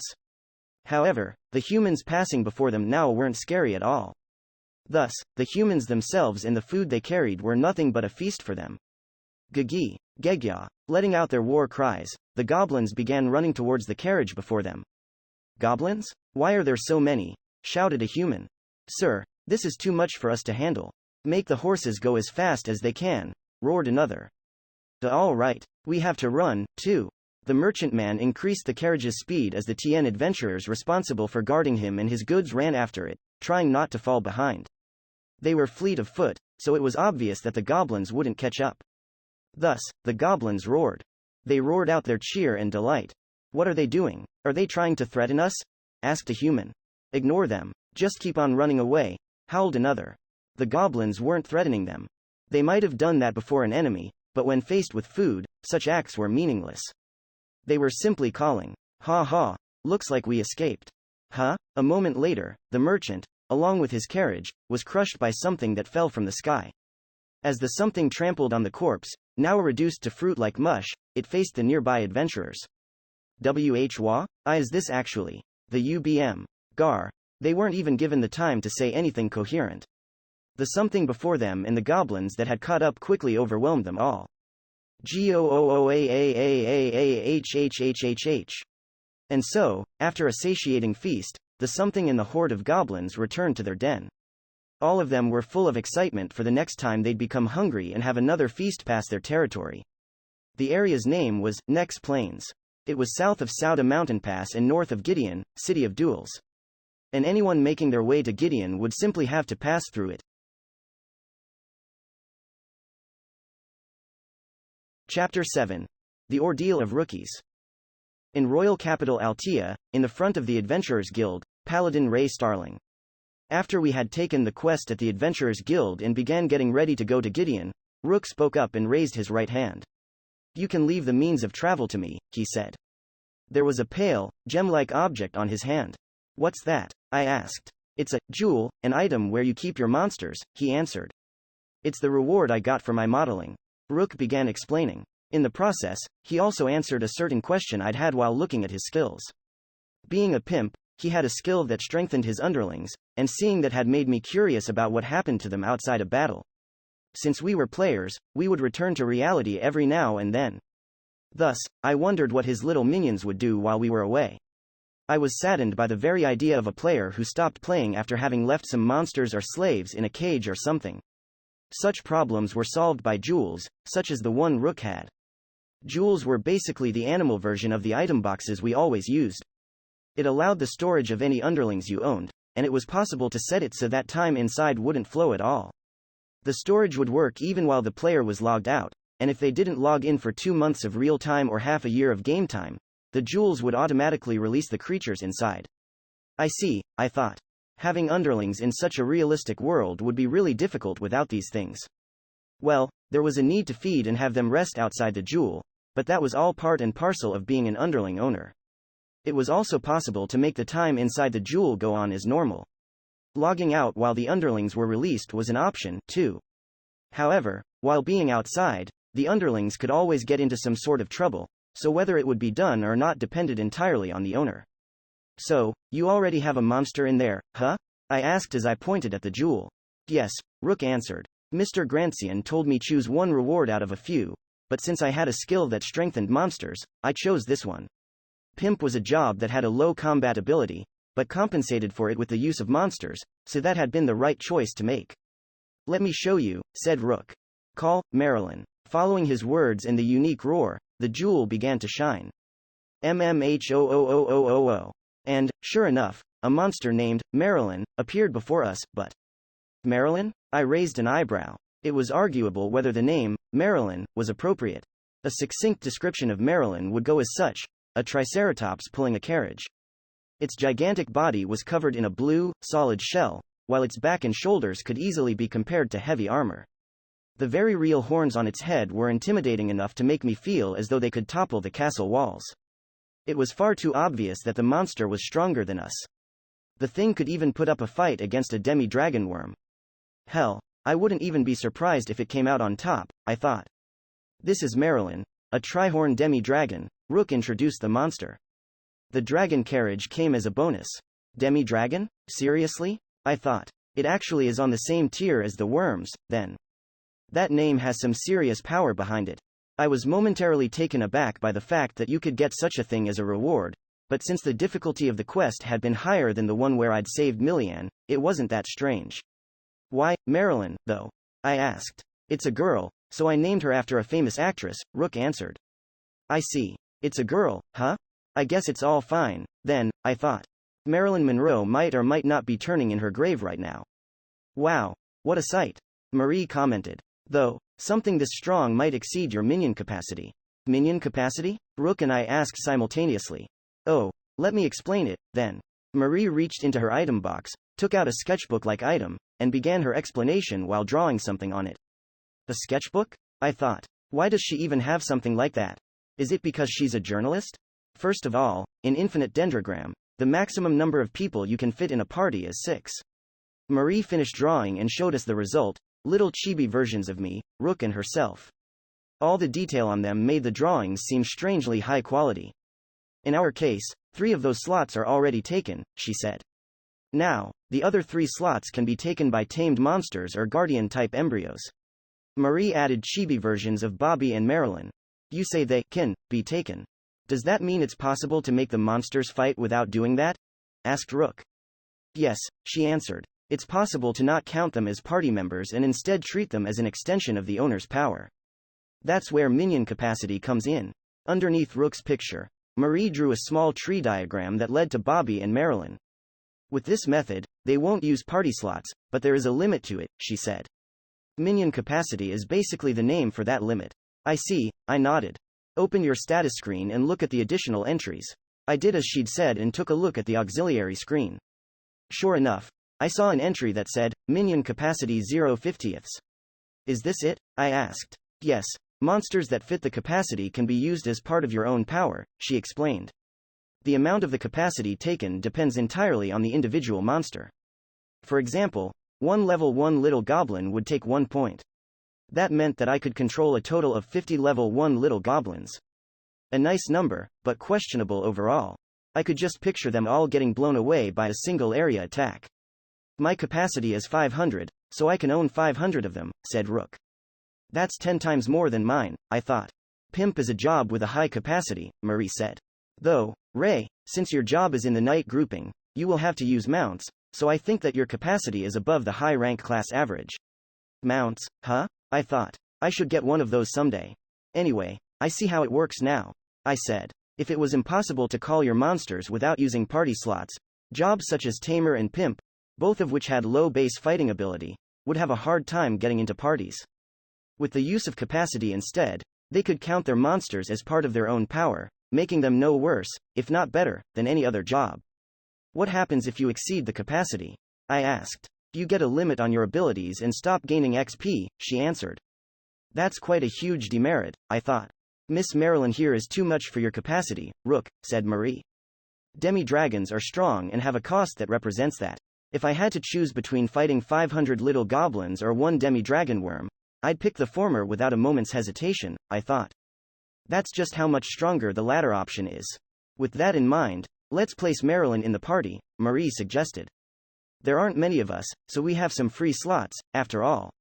Hey, I have a question. What's my cost? Asked Bobby. An embryo's cost is always 0, she answered. If it weren't, then masters who evolved guardian-type embryos wouldn't be able to draw out their full potential. That was true. Well, that sure took a while to explain. Now, let's return to the matter at hand, Marie continued. By riding Marilyn's dragon carriage, we could reach Gideon in about 1 whole day. Then I guess we'll have to give up on doing it now and depart tomorrow morning, instead, I said. Do you two have any plans? I was referring to real-life stuff. Our journey to Gideon would take us a total of 3 days, which meant that we'd have to dedicate an entire real-life day to this. Not really, said Rook. I'll be free the whole time. Same here, said Marie. I'm jobless right now. I'm having trouble figuring out if I should laugh at that or not, I thought. The next day, we were riding Marilyn's dragon carriage on the road to Gideon. The road was wide enough to let two Marilyns ride side by side without any problems. Her size had made me wonder if she would block the road, but my worries seemed to have been completely unfounded. Marilyn's walking speed was greater than I'd expected, too. She could pull the dragon carriage uphill without even the slightest drop in speed, which reminded me of four-wheel drive off-road cars. Looks like our journey to Gideon will be smooth, I thought. Although we had to take care of the occasional monster attack, so it wasn't like we could get there without stopping. However, since we were going through a newbie's hunting ground, the monsters never attacked us in large groups. The most we'd had to fend off at once was 3. In fact, Rook, Bobby, and I had just defeated such a group. Marie, meanwhile, stayed sitting in the dragon carriage and cheering for us while sipping on some tea. There were things to be said about this setup. Still, she wasn't doing nothing without reason. Honestly, it was my own fault for not asking her about it beforehand. Journalist wasn't a battle job in any sense of the term. However, journalists had a characteristic skill called, the pen is mightier than the sword, which increased the XP gain of the entire party in exchange for rendering the journalist unable to fight. The skill couldn't be turned off, either. With that in mind, it was safe to conclude that journalists were like a decoration that were of absolutely no use in battle. Sure, I appreciated the bonus XP. And yes, we were going through a newbie's hunting ground, so the enemies weren't something we couldn't handle ourselves. She was also more knowledgeable than us. The advice she gave was useful, and her monster info was accurate. Still, I can't help but feel that. Well, whatever, I thought. The skill is called, the pen is mightier than the sword, so I was expecting it to be an attack with a pen, said Nemesis. That saying's meaning isn't physical, I said. Though I wouldn't be surprised if this world had a pen that was stronger than a sword, I thought. All the same, the journey was going smoothly. Due to the XP bonus, both Rook and I had already gotten some levels. I was now level 16, while Rook was level 27. The battles were coming and going in a satisfying manner, and it didn't look like we'd have any trouble with the monsters of this level range. Speaking of no trouble, the mountain pass before us had once been blocked by a bear-like monster. Just from appearance alone, it had seemed like the boss monster of this area. However, before we could even begin our fight with it, Marilyn, seemingly angry at it for blocking her way, had defeated the bear as if it wasn't a big deal at all. Rook had retrieved the drops, which had come in a box, so yes, it had been an actual boss monster. A boss's loot was always a welcome thing. However, as a rule of thumb, boss monsters were always the most powerful creatures an area could offer. And it sure didn't seem like that when Marilyn handled him, I thought. Another thing to note was that most boss monsters were multiple of a kind and took part in the ecosystem, but according to Marie, there were some monsters that were unlike any other. They were called UBMs, unique boss monsters. All of them, without exception, were equipped with special abilities, and some were even powerful enough to eliminate high-rank parties without much difficulty. However, since they were one of a kind, even encountering them was rare. Once out of the wavy Sauda mountain pass, we entered an area of nothing but wide plains. The area was named Nexfields, and the road leading through it was supposed to take us to Gideon. As we all were thinking about just how smooth of a journey this was, something entered our vision. On the road ahead, there were several carriages which looked like they belonged to peddlers. They were all under attack by a throng of goblins that easily numbered more than 100. The goblins in this horde had a significantly better physique than the little goblins Rook and I had fought back on Easter Plains. While the standard little goblin was about half my size, the ones here reached approximately 80%. Not only that, but they also wielded swords and bows, and were clad in proper armor. Some of them were even riding some small monsters resembling carnivorous dinosaurs. The names above them, Goblin Warrior, Goblin Archer, and Goblin Rider, made it all the more obvious that they were superior to the ones we were familiar with. And a proper throng of them was attacking the peddler carriages. I could see some Tien-looking people try to fend them off, but alas, the numbers were against them. That sure is a lot of goblins. And it seems like every single one of them is stronger than the monsters in the mountain pass. What shall we do? Marie evaluated the enemy, asking whether we should join the battle or not. I began to ponder. We were rookies, and calling us strong would be nothing but a mistake. Marie was a veteran, yes, but she couldn't participate in any battles, not to mention the fact that the opposing force greatly would outnumber us even if she could. We clearly had a low chance of victory. The safest option would be to turn around, retreat to the mountain pass, wait for the goblin horde to go away, and return on the path to Gideon then. However, that would mean leaving the people there for dead. And that would leave a bad taste in my mouth. Rook, Marie, I spoke up. We might get the death penalty and fail the quest because of it, but if you guys don't mind that, then let's do it, Rook said before I could finish. Then he freed Marilyn from the dragon carriage. Run them over. And set her on the goblins. MMH0000000. She roared and burst into a dash. Keeping her 3 horns at the forefront, Marilyn charged into the goblin throng with all she had. Once they noticed the presence of something other than the carriages, their prey, it was already too late. Nearly 14 goblins got pulverized by Marilyn's horns. Let's go, Ray, said Rook. Marilyn might be strong, but that's still too much for her alone. Yeah, I agreed. I see. Nemesis seemed to realize something. Just like my unexpectedly fiery master, this Rook fellow seems to have a dangerous side to him, too. MRRGH, grumbled Bobby. No fair, Marilyn. I was with him first, so I'm supposed to do the most. Rook, Bobby, and I all jumped through the space opened by Marilyn and began fighting the goblins around us. Hi-ah, I tightened my grip on Nemesis, who was already in her greatsword form, and swung her at the goblin warrior before me with all I had. The blade sank into the top of the warrior's shoulder, but the armor he wore made it stop after going only about 10 centimeters. Gagi, the wound wasn't fatal, so the warrior still tried to swing his weapon at me. Then how about this? I raised my greatsword upwards, lifting the warrior along with it, and quickly swung it down to the ground. The momentum added to my attack made the warrior, and his armor, split in half. Thanks to the levels I'd gained recently, such feats weren't particularly hard for me. But it takes a while to do it, I thought. So next time, I'll be aiming straight for the neck. Ha ha ha. What an aggressive battle, chortled Nemesis. It's to my liking. Well, someone seems to be having fun, I thought. I find it a bit strange that she can't handle zombies, but she's just fine with all this gore here. Behind you, she warned me. Whoa. I turned around, swung my greatsword sideways and decapitated the warrior that had tried to attack me from behind. Sadly for him, having Nemesis at my side basically let me see from every direction. Being surrounded wasn't a big problem for me. What are you people? One of the escorts fighting to protect the carriages exclaimed. I chose to make our explanation succinct. We're masters heading to Gideon, I said. We're here to help. That demi-dragon is with us, so don't attack it. I see. We will make sure not to harm it, then. Thank you for your help. Convinced, he began telling his comrades about us. With that, it was now established who was on whose side. Of course, since the only enemies were goblins and their mounts, simply telling them about Marilyn was more than enough. However, we were still seriously outnumbered. Surrounded by goblins, Marilyn couldn't get enough speed to kill them as quickly as she had at the start. The carriage escorts were doing their best, but it still wasn't enough to make up for the difference in numbers. Suddenly, I realized something. Rook and Bobby weren't with us. I looked around and found them both standing in one place. That was all they were doing. Despite all the chaos around them, they were just standing there, back to back. However, they soon began to move. Male. Lilim. Rook extended his right hand.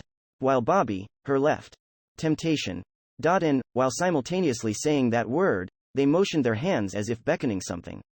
The next moment, a particularly fierce female goblin warrior decapitated the goblin next to her.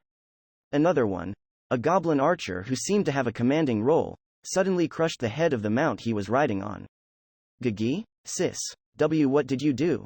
Captain? Screams, confusion, and, most important of all, chaos began to spread throughout the goblin army. The number of victims was increasing by the second. One after the other, goblins lost their minds and began attacking their own. The charmed goblins were attacking those who weren't, while those who weren't charmed were hesitant about fighting back and could only get charmed themselves or simply die.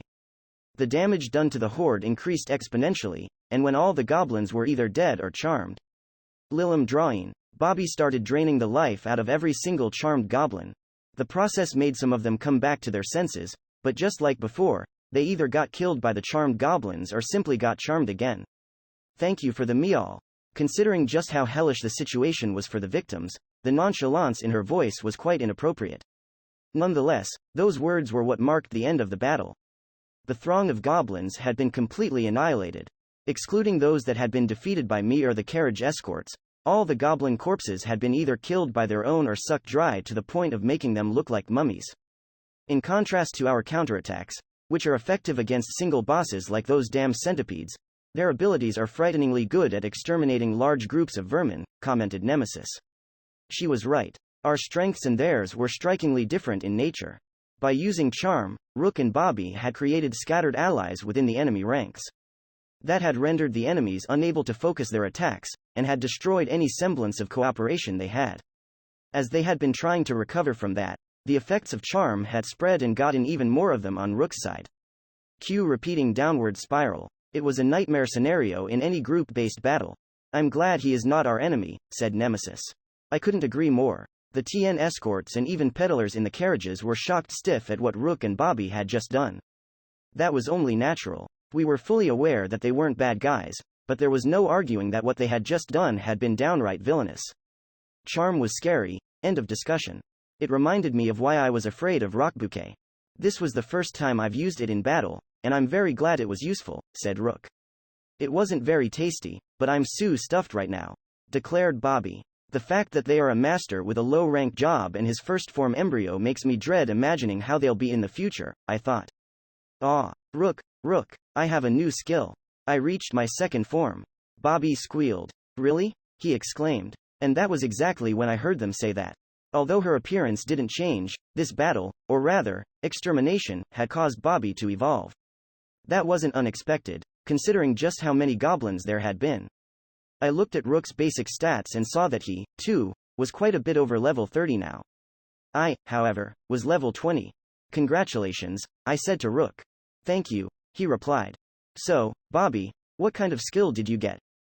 It's called Drain Learning. Rook took a look at his embryo window and examined the new skill. He let me have a gander, too, so I read its description. It said, gives a low, 1%, chance to learn a random skill from the monster being drained. Learning, eh? I said to myself. It was much like the blue magic from that famous RPG series. Basically, it allowed the user to learn and utilize the skills of enemy monsters. In Bobby's case, the chance of that happening was a mere 1%. However, if my calculations were correct, that meant that she had a greater than 60% chance to get a new skill after draining 100 times. Since there was no limit to the amount of skills one could have, it had the potential to be an extremely useful ability. I have a feeling she's gonna be really formidable in the future, I thought. Suddenly, Nemesis sounded a groan that seemed really troubled. MMRGH. What's wrong, Nemesis? I asked. I feel like you and I didn't do much compared to them, and I find that a bit troubling, she answered. Come on, now. No one cares about that, I said. Well, it was true that we hadn't gotten to be particularly valuable players since we'd defeated that one demi-dragon worm. We'd even died once. Then again, if all we ever faced were beasts such as the Superior Killer or Figaro, we would be dying all the time. That's why it's all too bad when we don't get to show off, I thought. And so, though it was likely unrelated to Nemesis' worries and my sentiments. GOOOAAAAAHHHHH. Something screamed and landed on the goblin corpse-littered battlefield. No, the word landed wasn't appropriate, for it made the action seem soft. Something large, a demon, crashed down on the battlefield. The demon's feet cracked open the ground, making it tremble, and yet the monster itself was unharmed. In awe, I looked up at its daunting appearance. It was monstrous in every sense of the word. I lacked the words to describe it. Most of it was brown and black in color. The horn on its head, combined with a stature that surpassed 5 meters in height, made it appear exactly the way I expected a demon to look. However, it had a feature that was wholly unnatural and nothing short of discomforting. It had large mouths on its head and both of its shoulders. All of them were leaking a dark purple smoke, the very sight of which made a cold chill go down my spine. Last but not least, the words, Great Miasmic Demon, Gardronda, were hanging above it. The intimidating presence of this Gardronda was enough to affect our reaction speed. Before we could even realize, it raised its right leg, crushed one of the escorts, and followed it up with a punch from its huge fist, directed straight at me. Counter. Absorption. Nemesis spawned the barrier of light just in time to stop Gardronda's fist from hitting me directly, which greatly lowered its damage. Since she'd had experience in suddenly activating that skill, Nemesis was quick to react. That was about the only good thing about the current situation. This one has more power than those centipedes, she exclaimed. So it's actually above the demi-dragon worms, huh? I asked. Great miasmic demon, Gardronda. This monster had both a title and a name. I've never seen a monster with this kind of presentation before. I thought. Wait, wasn't his name on the bounty list Nemesis was reading yesterday? Ray, Rook, be careful. Marie, who was standing outside the battle, suddenly shouted to us. That's a unique boss monster. Her warning made me remember a certain bit of information I'd seen on the wiki. UBM. Just as it said in the name, it was a term that referred to boss monsters who were unique, unlike any other creatures in this world. Standard boss monsters, such as the demi-dragon worms, often came in groups. But UBMs were different. There was only one of each UBM in the entire world. No current UBMs have ever existed before, and no past UBMs would ever come again. All of them, without exception, were really powerful and even came equipped with their own unique abilities. In a way, they were like the masters of the monster faction. Thus, they were several tiers stronger than any bosses of the same level. Why would such a monster appear here? I couldn't help but ask. Considering the power of the goblins surrounding us, Gardronda was simply far too powerful to be here. Wait, the goblins? I thought. I see how it is, said Nemesis. This demon is like the ringleader of the goblins. It came out because its subordinates were annihilated. In other words, it had come here because we'd enraged it. However, there was something else on my mind. I shifted my gaze and fell silent. My vision was fixed on a single corpse. It belonged to the carriage escort who'd been attacked at the same time I had. It was the same one I'd spoken to not too long ago. His corpse, the body flattened by the demon, seemed somewhat inauthentic. Obviously, I only felt that way because my experience with destroyed corpses didn't go beyond fiction. However, the extent of this world's realism was great enough to replicate the weight. The gravity of a lost life. I had fought undead before and had caught glimpses of players vanishing into the dusk-veiled forestry as they were massacred by the superior killer. In fact, some of the escorts here had died at the hands of goblins before we joined the battle. However, the one that had gotten pulverized by Gardronda was the first person that had died right before my eyes. I was at a loss for words. I didn't know his name, nor was I aware of what kind of person he had been. I even had trouble remembering his face. But I'd been talking to him just a short while ago. He was beyond helping now. This world wouldn't allow him to come back. He was simply dead. This'll leave a bad taste in my mouth, I said with a palpable anger in my tone, and looked up at the demon's sizable frame. I saw veins popping out and pulsating on its head. No, it wasn't just the head. That was happening on the skin around its shoulder mouths, as well. It's releasing some sort of breath, shouted Marie. Back away from it. I couldn't tell if her warning come too late or if it happened too fast.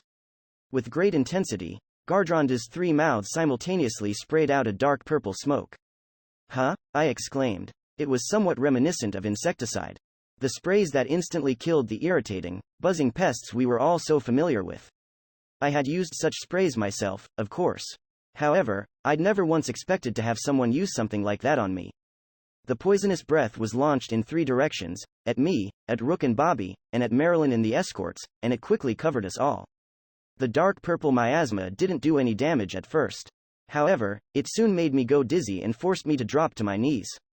I looked at the status window, where I saw that I was under the effects of three debuffs: poison, intoxication, and weakness. Poison made my health gradually decrease, intoxication made it hard for me to even stand up, while weakness cut my stats to less than half their original value, making it so that even my gear felt heavy to me. I shifted my gaze and saw that the escorts and peddlers were on the ground, as well. Rook, however, was above us.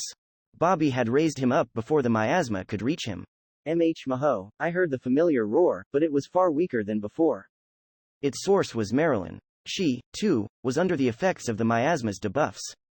And yet, she mustered all she had, pushed her feet on the ground, and charged towards Gardronda. It was the very same charge that could trample 14 goblins at once and even instantly pulverize lower-level bosses, and yet. Goaaaaaaahhhhhh. Gardronda stopped it. The demon extended its log-like arms and grabbed onto the outer two of Marilyn's three horns. Though it was pushed a few meters back, Gardronda was able to stop Marilyn's, a demi-dragon's, charge. Then, the demon added a bit more power. Gyyaaaahhhhh. And threw Marilyn into the air. Drawing an arc through the air, the several tons beast flew about 10 meters before hitting the ground with an unpleasantly strong sound. Marilyn. Rook seemed slightly panicked. Maho, Mo. Marilyn released a weak sound. With the damage from the fall and all the debuffs weighing down on her, it was obvious that she was at her limit. Recall. Rook's words made her return to the jewel. Time stopped for the animals within it, so Marilyn was safe for now. MRRGH. It's not working. Bobby had been trying to use Temptation on Gardronda for a while now, but since the demon's level, MP, and SP were so high, Charm simply had no effect. Suitability, huh? I whispered to myself. Rook and Bobby weren't cut out for boss battles. If there was anyone here who was, however. Master. In response to Nemesis's shout, I shifted my attention back to Gardronda. As I knelt there, barely mobile due to all the debuffs, the demon swung its right hand at me as if crushing a fly. Don't underestimate me. I forced my heavy body to move, swung Nemesis into Gardronda's palm. Vengeance is mine. And activated the skill the very moment the sword landed. The damage from the nullified Gardronda's punch mixed with the HP I'd lost to poison, got doubled, and made the demon's right hand burst. The attack tore the palm apart and made 3 of the fingers fly straight off. Guuuuoooaahhhhh. Gardronda screamed in agony, but the damage I'd done was low. Since the damage I'd accumulated from Gardronda at that point hadn't been particularly great, Vengeance is Mine hadn't done that much damage, either. Also, the attack on the palm had used up all the damage I'd accumulated by then. To use another Vengeance is Mine, I'd have to accumulate damage all over again. GHH. Following the attack, I swung Nemesis once again and launched a standard attack. However, it was a few tiers weaker than it usually was, and had none of its usual brilliance. The reason for that was obvious. The debuffs were still affecting my body. The great miasmic demon, Gardronda, had both the physical power to let it throw something as heavy as Marilyn and the ability to weaken its opponents in 3 different ways. The gradual HP reduction from poison wasn't much of a problem as long as I made sure to observe the HP bar.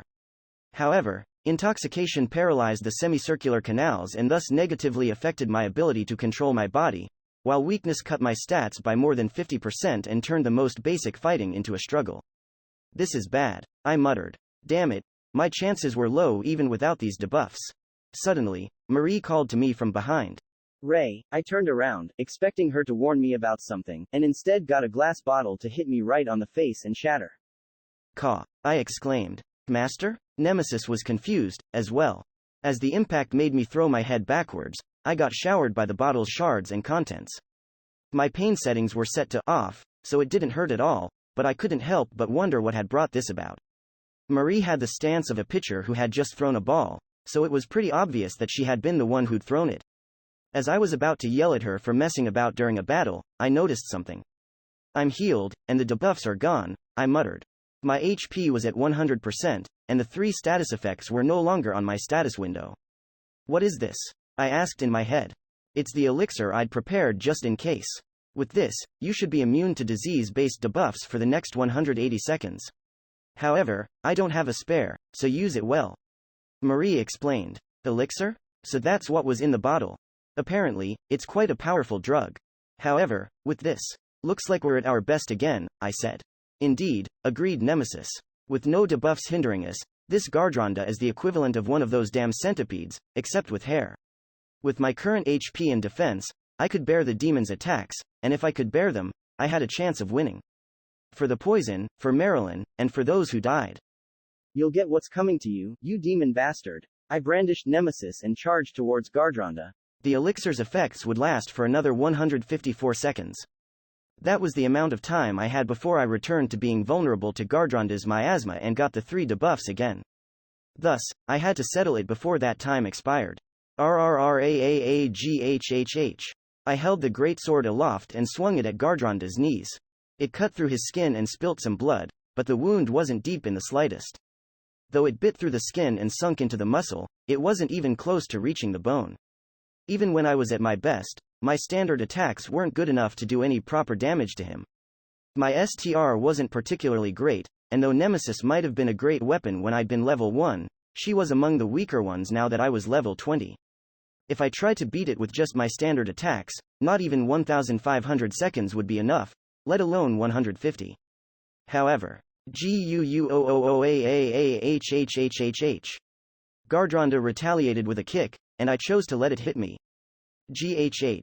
I got blasted away about 7 meters, but was able to make a smooth landing.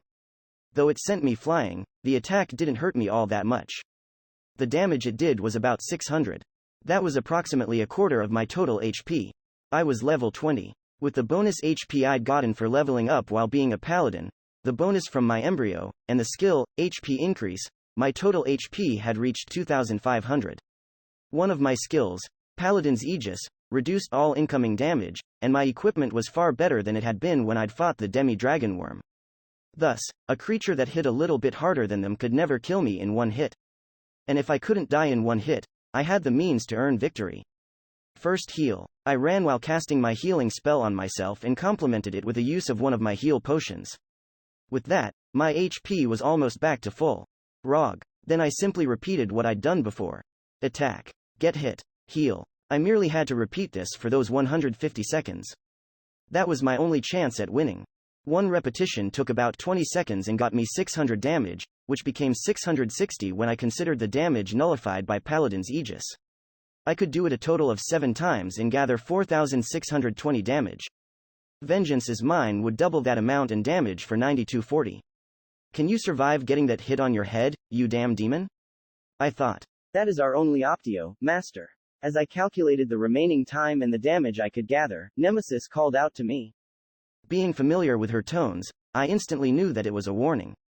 Look above, she shouted. I quickly did as she told me. In the sky, hazy with Gardronda's miasma. Kiiiaaaaaaaaaa. I saw a large, crimson bird of prey as it dove towards me at high speed and readied its talons. Whoa! I hastily jumped to the side, making the crimson gust go by me. Seemingly annoyed due to failing to grab me, the bird of prey flapped its wings once and suddenly rose back up into the sky. Before it completely got away, I caught a glimpse of the name displayed above it. Crimson Rock Bird, Mount Owner, Great Miasmic Demon, Gardronda. A mount. I stuttered. The description made me realize something. When Gardronda had come here, he'd simply fallen from the sky. However, the demon had no means of flying or jumping particularly high, and these flat plains didn't have any places that would give it the necessary height to make such an entrance. Thus, there was only one reasonable explanation.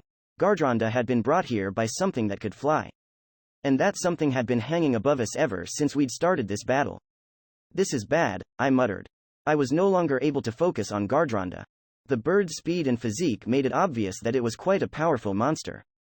If I had to guess, I'd assume that it was just as strong, if not stronger, than the demi-dragon worms.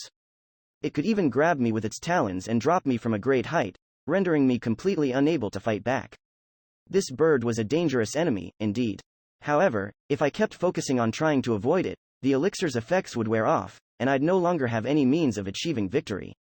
What do? I asked myself. Ray. Before I could figure out how to handle the new enemy. We'll take care of the rock bird. Rook shouted. I can fly, so leave it to me.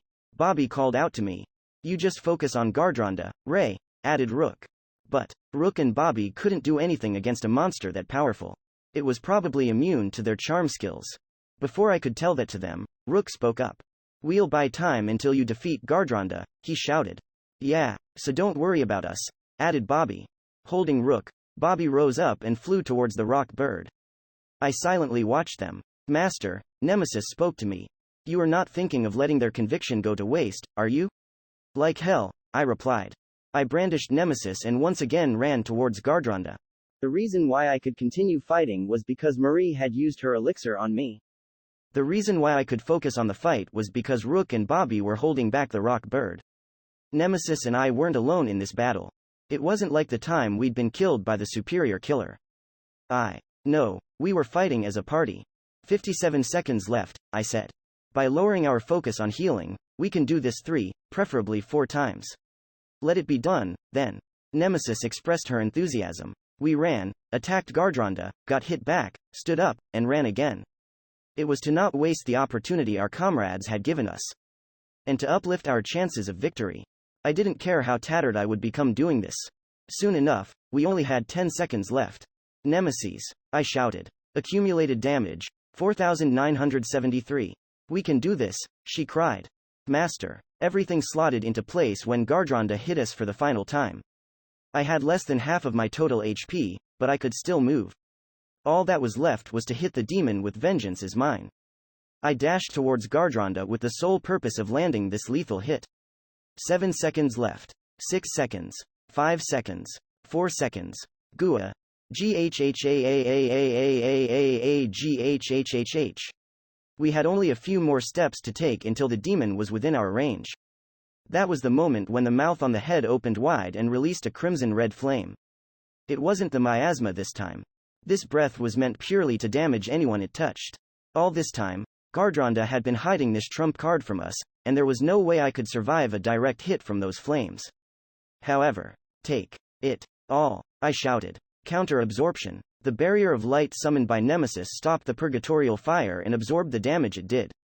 Vengeance is mine. The attack carrying the doubled weight of the damage from Gardronda's hits and fire completely pulverized the demon's head and ended its life. Or so it seemed. The loss of its head made Gardronda turn silent. However, its body continued moving around and attacking me as though it was only natural. Huh? I exclaimed. Despite losing its head and brain, Gardronda swung its left arm at me, making it obvious that it simply didn't care for the damage I'd done. And I, fresh out of my means of defense and tired due to having just used my most intense attack yet, was unable to evade the demon's arm. It hit me head on, sent me flying, and had me slipping on the ground for about 10 meters after landing. However, likely because Gardronda had lost its head, the damage it had done wasn't as great as before, and it didn't kill me. First, heal. I stumbled to my feet while casting healing magic on myself. However, the time was up. 180 seconds had passed since I'd been put under the effects of elixir, and the effects were now gone. The air around me was still thick with Gardronda's miasma, so I was instantly put under the effects of all 3 debuffs. Damn it, I couldn't even fight properly in this state, yet the demon was still perfectly fine. At least he can't see without his HEA, my thought was cut short. Just how much of a monster are you? I yelled, not expecting an answer. On both of Gardronda's shoulders, right above the mouths, appeared a gory orb, obviously an eye. It didn't seem like the shoulder eyes worked yet, but it was clear that they'd soon gain vision and let the demon see and kill me without much trouble. Why is this happening? We clearly destroyed it, shouted Nemesis in confusion. Our vengeance is mine attack had created an explosion with Gardronda's head at its center. Naturally, the head was gone without a trace, and even its chest had a hole carved out of it in a semicircular shape. It looks like we even got its heart, and yet... Heart? I felt something off about my words, that word in particular. Suddenly, it came back to me. I controlled my hands, shaking due to intoxication, went to my menu, and opened my memo window. There, I found the memo saying, the demon's heart lies in its stomach. Cheshire, so that's what that meant, I muttered.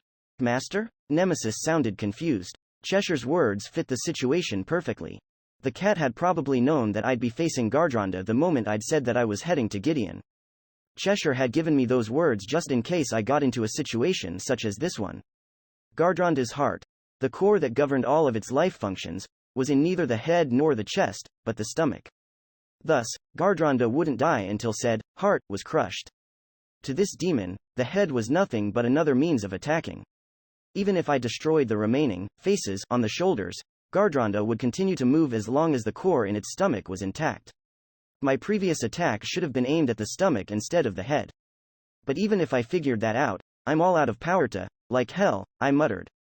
Out of power? Who gives a damn? I thought fiercely. Rook and Bobby were still holding back the rock bird. Therefore, I, who had been entrusted with the role of defeating Gardronda, had no business giving up while they continued to struggle. Not yet, I said, gritting my teeth. I couldn't give up. Even if I couldn't move or if my stats were brought down to the gutter, giving up simply wasn't an option. I had to bear through it all for as long as I could and land another hit on Gardronda's stomach.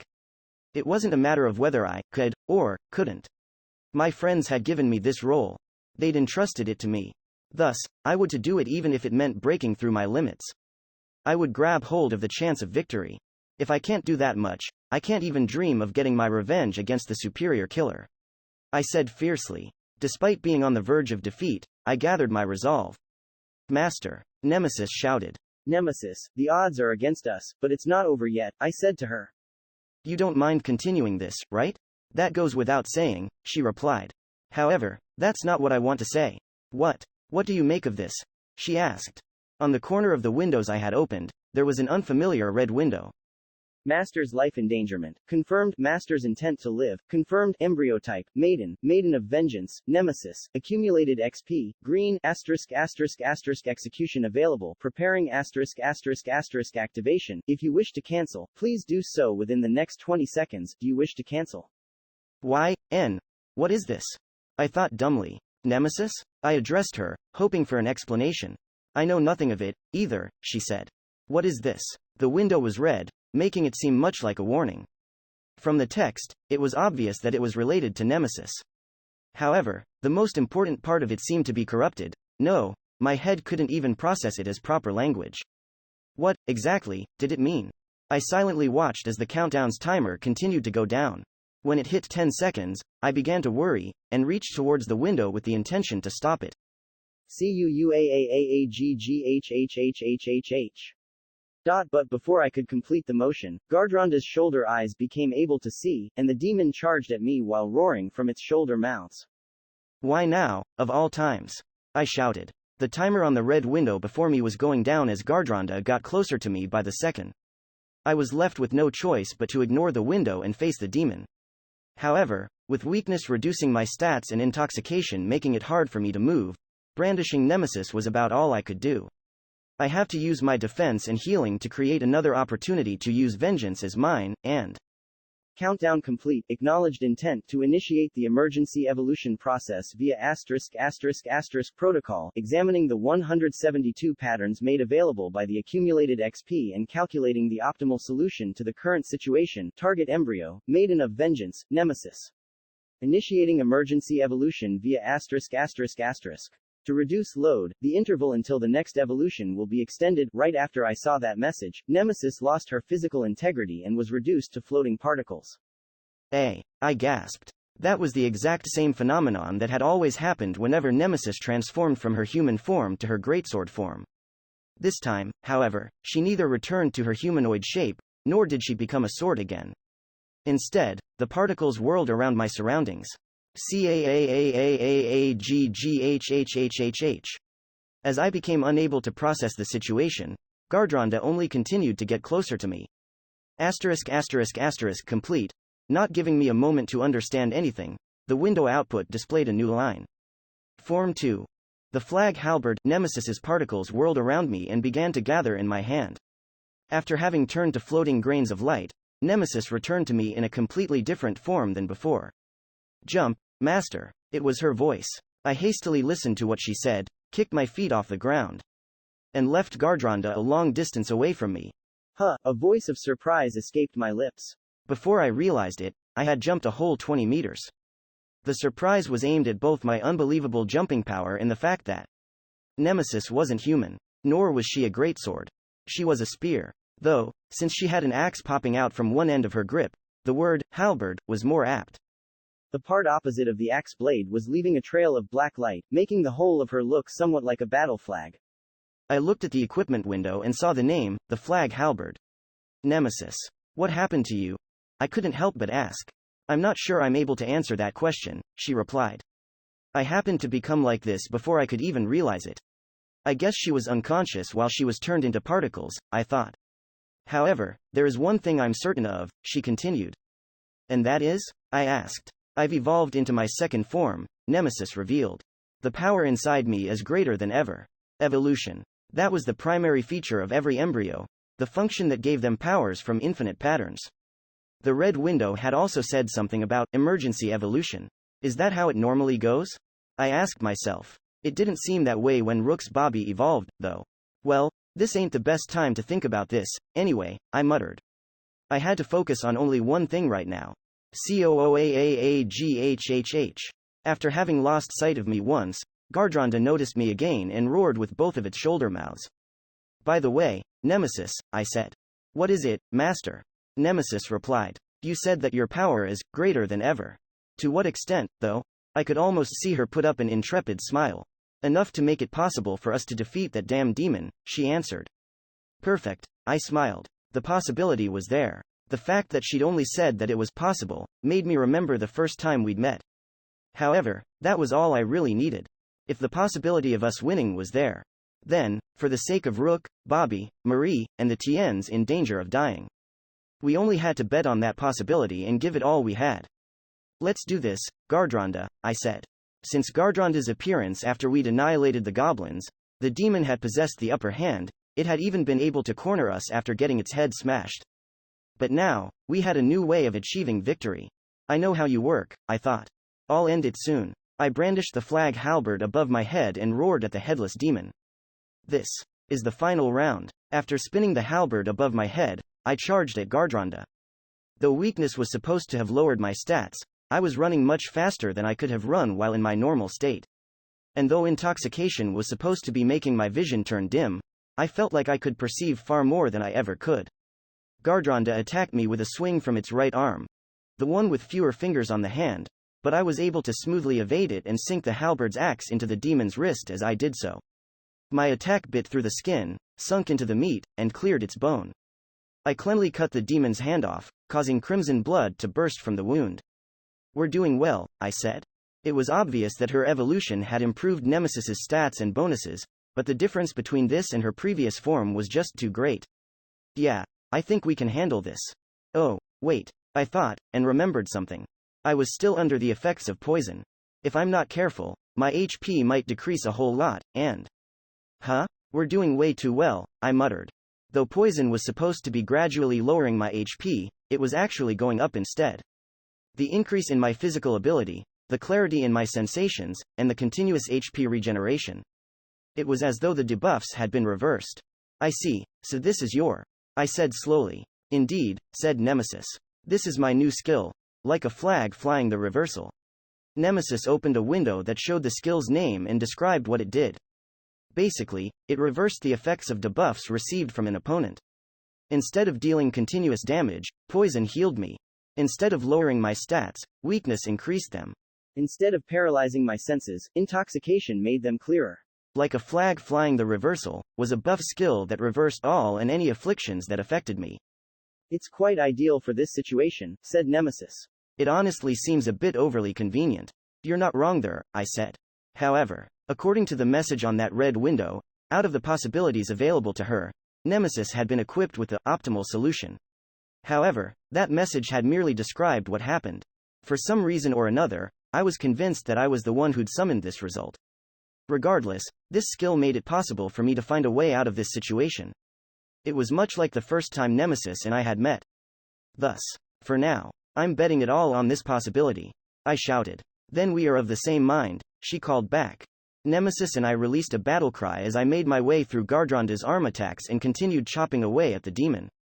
The 3 debuffs it had given me had originally been simply the worst.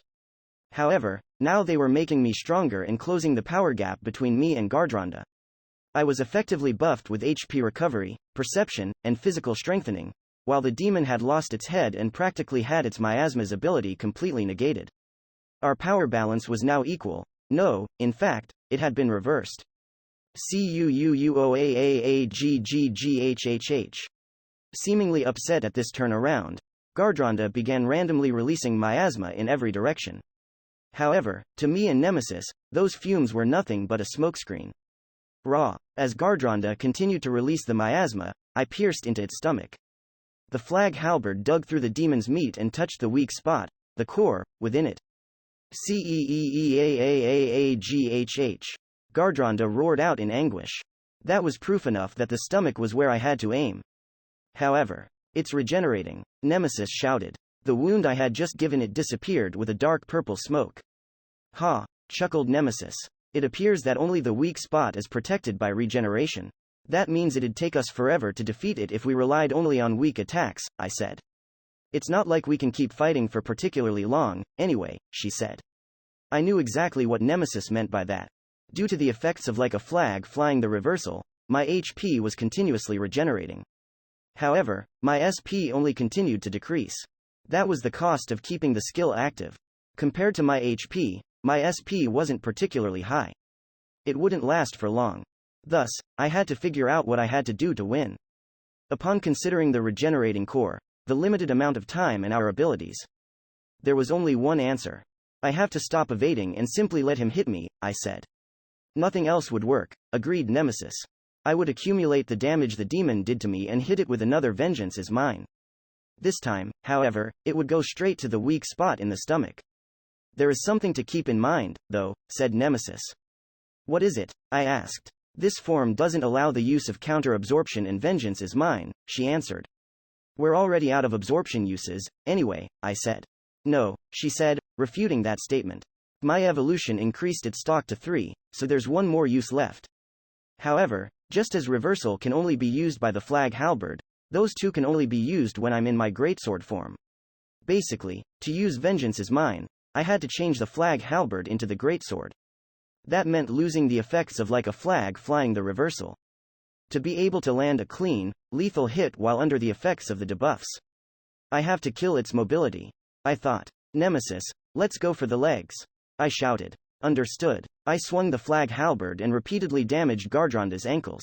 The demon retaliated with swings from its arms, but I simply let them hit me. Naturally, I got damaged, but the reversed poison quickly healed me back to full health. Things were going much like they had when I'd been under the effects of the elixir. Except, thanks to the continuous regeneration, I could attack, get hit, and heal much more smoothly than before. Point 3250.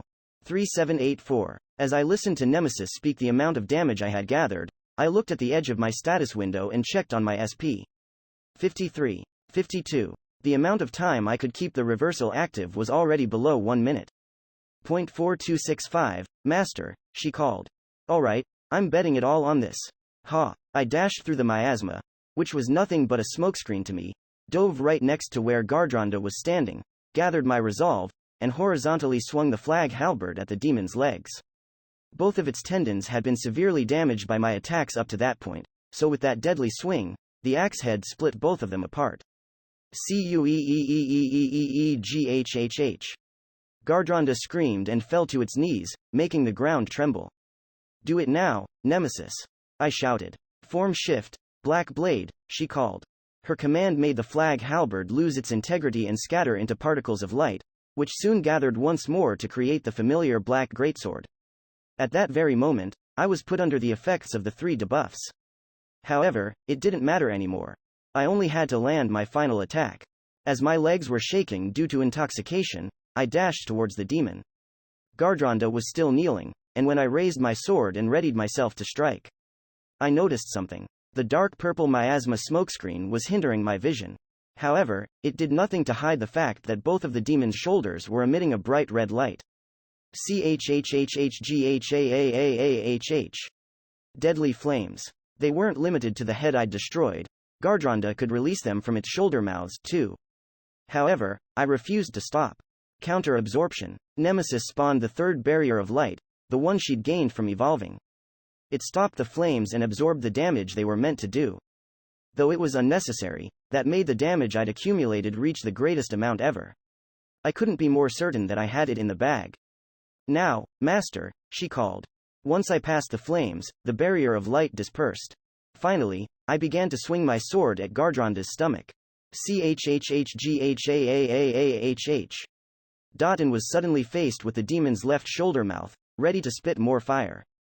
What? I gasped. Huh, Nemesis exclaimed, as we realized that Gardronda had actually learned something from the battle up till now. The demon had used the lethal flames from both its shoulder mouths separately, just for the sake of getting past Nemesis's counter-absorption.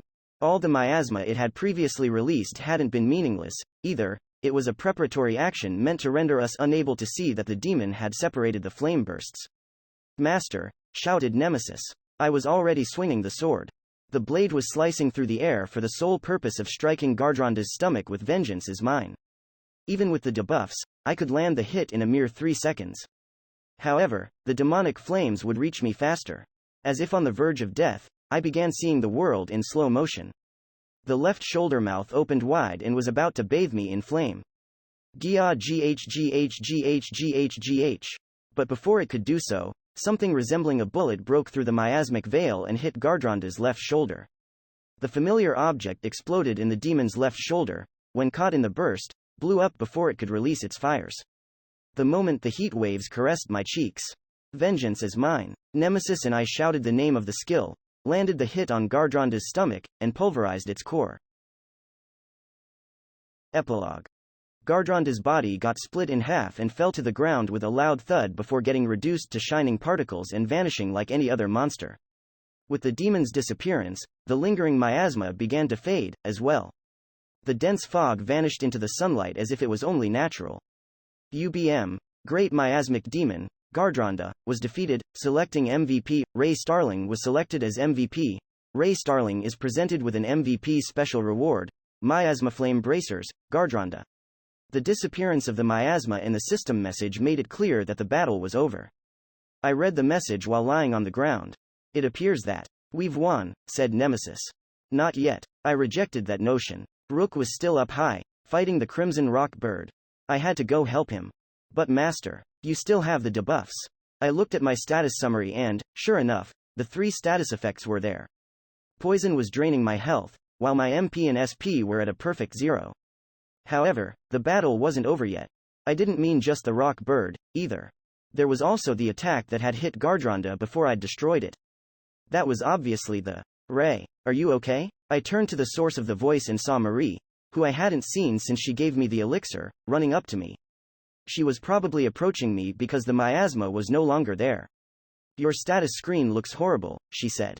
Give me a second. Saying that, Marie reached for her inventory and took out a few medicine bottles. Unlike my inventory, which was bag-shaped, or Cheshire's, which was pocket-shaped, her inventory had the appearance of a wristband. Some of the bottles she took out were HP potions, just like the ones I'd used. There were also some that had the labels, MP, and SP. Here's some first aid for you, said Marie.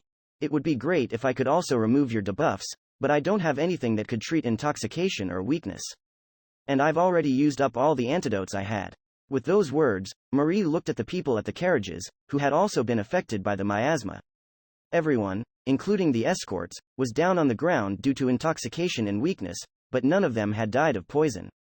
From her words, it was safe to assume that Marie was the one who'd helped them. I had quite a lot of antidotes, too, she said. But there's a total of 12 people there, and treating them all required all I could give. Walking around and making people drink medicine made me feel like I'd switched my job to pharmacist, she laughed. Apparently, Marie had been doing her best to protect the people, the TNs at the carriages, from dying. Hey, I smirked a little bit. What? Why the smile? She asked. Whoa, did I really make it that apparent? I thought. Well, it's just that. You're pretty kind, aren't you? I asked. I don't think that kindness has anything to do with that, Marie responded. I just wouldn't like it. Wouldn't like what? I asked. When killed, we players only get the death penalty, so that's all okay, but TNs don't come back to life, right? She explained. I simply don't like the idea of them being lost forever. I know what you mean, I said. It was probably akin to the bad taste in my mouth I'd feel whenever TN deaths were involved. Though she basically just said that player killing is okay, and as someone who was killed recently, Wait, Marie, it just came back to me, I spoke up. When looking around this place, did you happen to see the superior killer? Oh, yes, I almost forgot. Realizing something, Marie put her hands together. I saw him, the same man I saw in NOZ Forest, the superior killer, fired at Gardronda's left shoulder. He left right after that, though. So that thing was actually the superior killer's embryo. But why had he only shot the left shoulder? If his goal had been to kill Gardronda, a UBM, he'd surely have fired the same way he did when he killed me. With the way he'd gone about it, I could even assume that he'd helped me. One more thing about him. Marie continued. From the direction he disappeared into, I think it's fair to say that he's heading to Gideon. I see, I said. If that was the case, I could expect to meet him again. Oh, are you healed? Asked Marie. Yeah, I replied. My stats had replenished while we were talking. Though my HP was still going down due to the poison, my MP and SP were at max. Nemesis changed into the flag halberd. However, unlike before, the skill like a flag flying the reversal didn't activate. It was probably because I'd defeated Gardronda, the source of the debuffs. Well, whatever, I said. I can do just fine without the reversal. Indeed, Nemesis agreed. By the way, Master. What? I raised an eyebrow. Nemesis raised the halberd spearhead upwards. How, exactly, are you planning on joining an aerial battle? And asked something that I'd completely failed to consider. Quote dot dot dot quote quote dot dot dot quote quote dot dot dot quote. We all turned silent as I realized that there was nothing I could do. Clearly, I didn't think this through, I thought. There was literally no way for me to assist them. How about hurling some rocks? Asked Marie. There's no way I can throw that high, I said. They were so high up that even the rock bird, with all its great wingspan, looked like a small point in the sky. And Rook and Bobby aren't visible at all. Oh, I thought and noticed something. They're coming down, said Marie. The rock bird began to look bigger as it began losing altitude. However, something seemed wrong. Instead of diving down at high speed, as it had when it had attacked me, it was descending in a strangely gentle manner. When the rock bird in my sight was large enough for me to make out its details, I finally realized what was up. Rook, who was supposed to be fighting it, was riding it, instead. The rock bird gently landed on the ground and let Rook dismount. Ray, Marie, are you all right? He ran up to us. Yeah, we're fine, but how about you? And where's Bobby? I asked. The battle exhausted her, so I had her return to me, Rook answered while showing the crest on his left hand. I see. I nodded and shifted my gaze to the bird. And this is Audrey, he replied with enthusiasm. CAAAW. Audrey? I thought. Oh, I think I know what that refers to. So, does the fact that you've given it a name mean that? Yes, Rook said before I could finish the question. I charmed and successfully tamed her. Well, it was true that Rook's male temptation skill had a low chance of taming female monsters. So this thing's a girl, too, huh? I thought. Hey, wait, I said. I'm quite sure this bird is Gardronda's mount. The charm skill didn't have an effect on her at first, but it suddenly started to work when the miasma cleared, he explained. That was basically the moment when I'd defeated Gardronda. So, with the demon's death, Audrey had no longer been a mount, making the difficulty in charming and taming her drop significantly. I looked and saw Audrey rubbing her wings on Rook's back. Is that some sort of courtship behavior? I thought. Whatever the case, she seemed to be quite attached to him. I also felt that the name, Audrey, fit her far better than Marilyn fit the Trihorn. Though, for all I know, Audrey Hepburn might also be turning in her grave right now. The miasma was too thick for me to see what was going on, so I was pretty worried about you guys, said Rook. Well, as you can see, we won, I stated. It's all thanks to you guys. And me, of course. Nemesis interjected. I know that much, I said. Thank you, Nemesis. Why, you're welcome, she muttered. It's fine as long as you're aware. I thought. What a strange response. So everything's taken care of now, said Marie. Seems like it, I agreed. I still had the superior killer on my mind, but if he wasn't here anymore, worrying about him was meaningless. Thus, I left that matter for later. Using my healing magic and Marie's potions to restore my HP, we waited for the debuffs to go away. Because the cause of them, the miasma, was gone, the debuffs on me and the carriage people disappeared within 10 minutes. Their leader, a merchant named Alejandro, was beside himself with gratitude. When the people got teary-eyed and thanked us with words like, without you, my whole family would have died, you're lifesavers, or, we can't thank you enough, Rook and I both became a bit bashful. They, too, were heading towards Gideon, so we offered join them. Personally, since they'd lost a number of escorts in the previous battle and the ones that had survived were not in the best of shape, I was kinda worried about them. Alejandro instantly, and with great joy, agreed to have us tag along. After we'd raised up the overturned carriages, I saw the survivors take something out of the pockets of the deceased. Upon further inspection, I realized that they were box-shaped inventories. A moment later, the survivors stored the remains of the deceased into those boxes. Each and every dead person got stored into their own inventory. I asked Marie about it, and she said that it was how traveling Tiens treated their dead, by putting them into those coffins. With monsters terrorizing the roads, Tiens took the danger of death as a given. If some lost their lives while others survived, the dead would be put into those coffins, so that they could be sent to their homes and families without decaying. That was why they all carried inventories where they could store themselves. It made me more aware of how Tiens, who were always in danger of dying, perceived life and death. Coffins, I whispered. I'd never cared much for any NPCs who died in other games, but it was different here. It gave me a lump in my throat. Even if I knew this was a game, I didn't think I could ever get used to seeing people die here. That might have been because Infinite Dendrogram was simply far too realistic. Or perhaps, I'll just leave this for later. I stopped that train of thought and returned to helping prepare the carriages. Half a day had passed since we'd gotten back on the road again. Marilyn's dragon carriage was gently shaking me when I suddenly began to feel extremely sleepy. It was probably caused by me pushing my limits during the battle against Gardronda. Why not take a nap? I'll wake you up if something happens, offered Marie, and I gladly accepted. Logging out would have resulted in me being left behind, so I took a nap while logged in, just like I did at the inn. Sitting down, I placed my back against the carriage's cargo and closed my eyes. Not even 5 minutes had passed before I felt someone sit next to and lie against me. Wondering who it was, I opened my eyes and saw Nemesis sleeping with her head placed against my upper arm. Apparently, I wasn't the only one who was tired enough for a nap. Man, you sure are quick to fall asleep. Nemesis, I said. Then I tried to follow her example and closed my eyes again.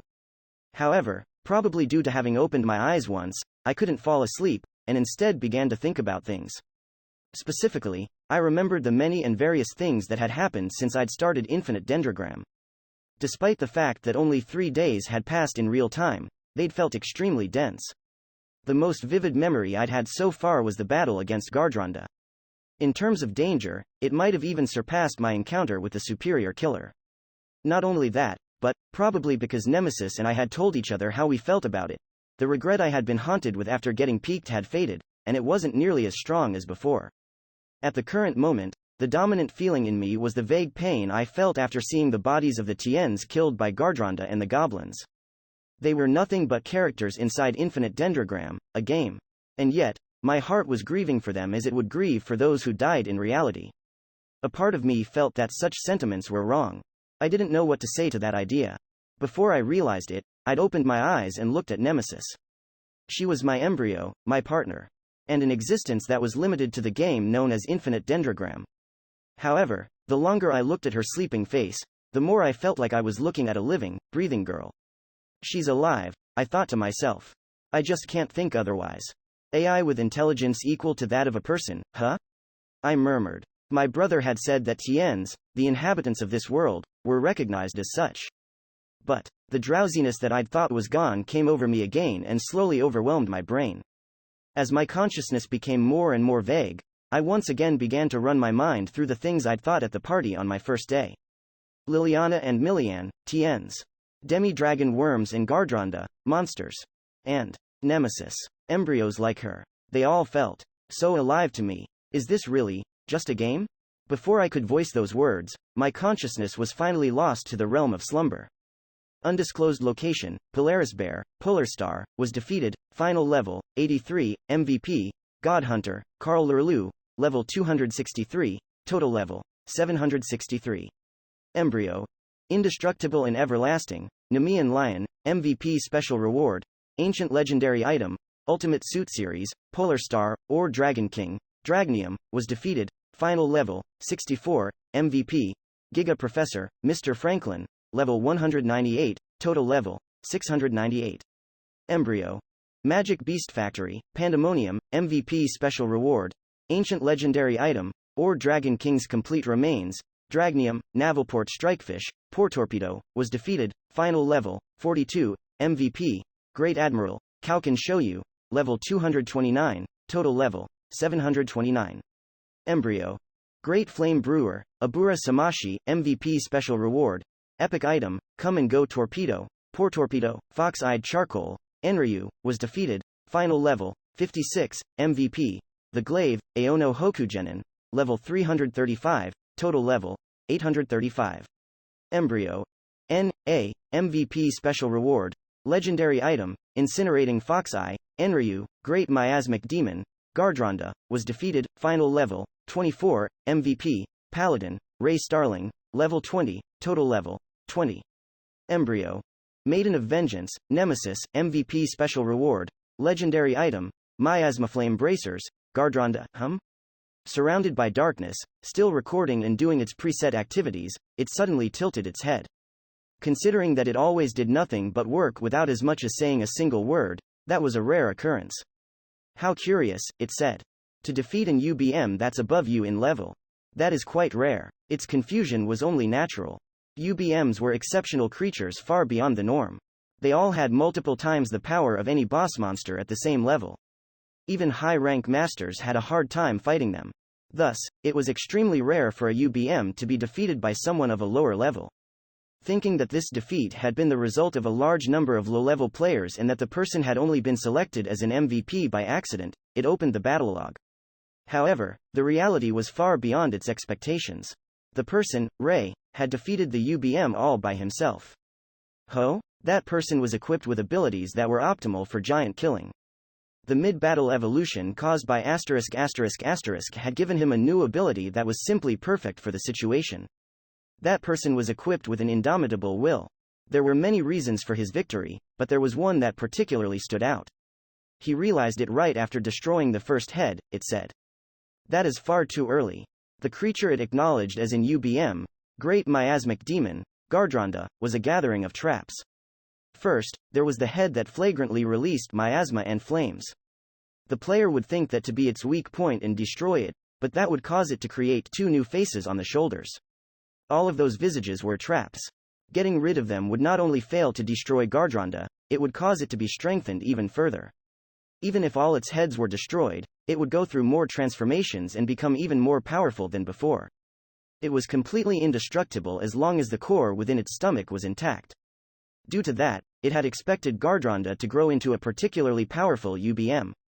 In fact, it wouldn't have been surprised if the demon had reached level 100, the apex of UBMs and the greatest level available to monsters, and broken through it to join the ranks of the exceptions known as SUBMs, Superior Unique Boss Monsters. However, in reality, this low-rank master had been able to miraculously defeat Gardronda and stop its growth process. Well, there's no use in overthinking it, it said. Such cases aren't unheard of. I will keep this in mind in my future work. It finished analyzing the battle and closed the battle log window. However, its thoughts suddenly escaped through its mouth as words. Whatever the case, this is reason to be joyous. It's all meaningless if only the current superiors grow stronger. If no new powers emerge, we will never have 100 superiors. And never reach infinity. After nodding at its own words, it took another glance at Ray's log and continued talking. Now, I wonder if he will make good use of Gardronda. Imagining the future, it formed a faint smile. Whether you do or not. Just grow stronger while having fun. To you people, this world, from start to finish, is nothing but a game. And so, Control AI number 4, Jabberwock, the one tasked with handling UBMs, returned to its busy job. Afterword. Bear. Time for the afterword. Cat. Thank you very much for buying the first volume. Bear. As you all can surely tell by the words next to our speech, this afterword will be presented by yours truly, His Berlinus Shoe Starling. Cat. And the only Dendro cat so far, Control AI No. 13, Cheshire. Just so you all know, at first, the author was thinking of acting proper and greeting his dear readers directly. Bear. But changed his mind and figured that Dendro is best represented by its mascot duo. Bear. Now, bear with us as we tell you how it got published. Cat. Good idea. It happened about 11 months ago. The author looked into his inbox on Shosetsuka ni Naro and found a message from a sender whose name was in red. The red name caused him to quake with fear, but he somehow got himself to read the subject line. It said, publishing offer. It was actually an offer from Hobby Japan's editor, K. Bear. Naturally, the author was surprised, for he never expected to get contacted by a publisher whose releases he'd read in his school years. Cat. The author replied with a cautiously optimistic message, soon after which he had to go to a preparatory meeting. Bear. Where he received an explanation and quickly sealed the publication deal with a contract. Cat. However, there was a problem after that. Well, problem might not be the right word. Bear. Basically, editor K raised his expectations and standards so high that the author's heart couldn't bear it. Cat. The illustrations will be done by Taiki, said the editor. The one who does those designs. I'm so happy, replied the author.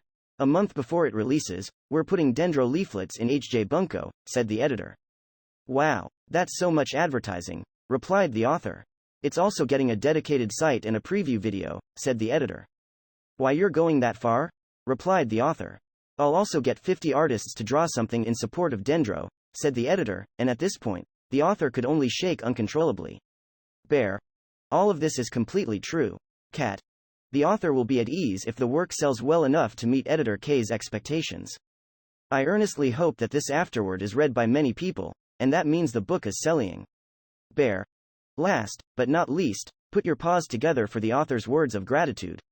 Hello there. I would like to give my thanks to everyone who bought Infinite Dendrogram Volume 1, everyone who supported my work on Shosetsuka ni Naro, my sister, who checked on every part before I uploaded it, and, of course, Hobby Japan and their editor, K, for picking my work for publication. I will keep on writing Infinite Dendrogram and do my best to live up to your expectations, so I would be thankful if you continued to support me. Regards, Sakin Kaidu, Cat. Now that that's over, let us meet again in Volume 2. Bear. This afterword was brought to you by Brother Bear. Cat. And Cheshire. Bear. The second volume is planned to be released in the coming months, so grin and bear it until then. Homebrew Audiobooks hopes you enjoyed this program. Stay tuned for Volume 2.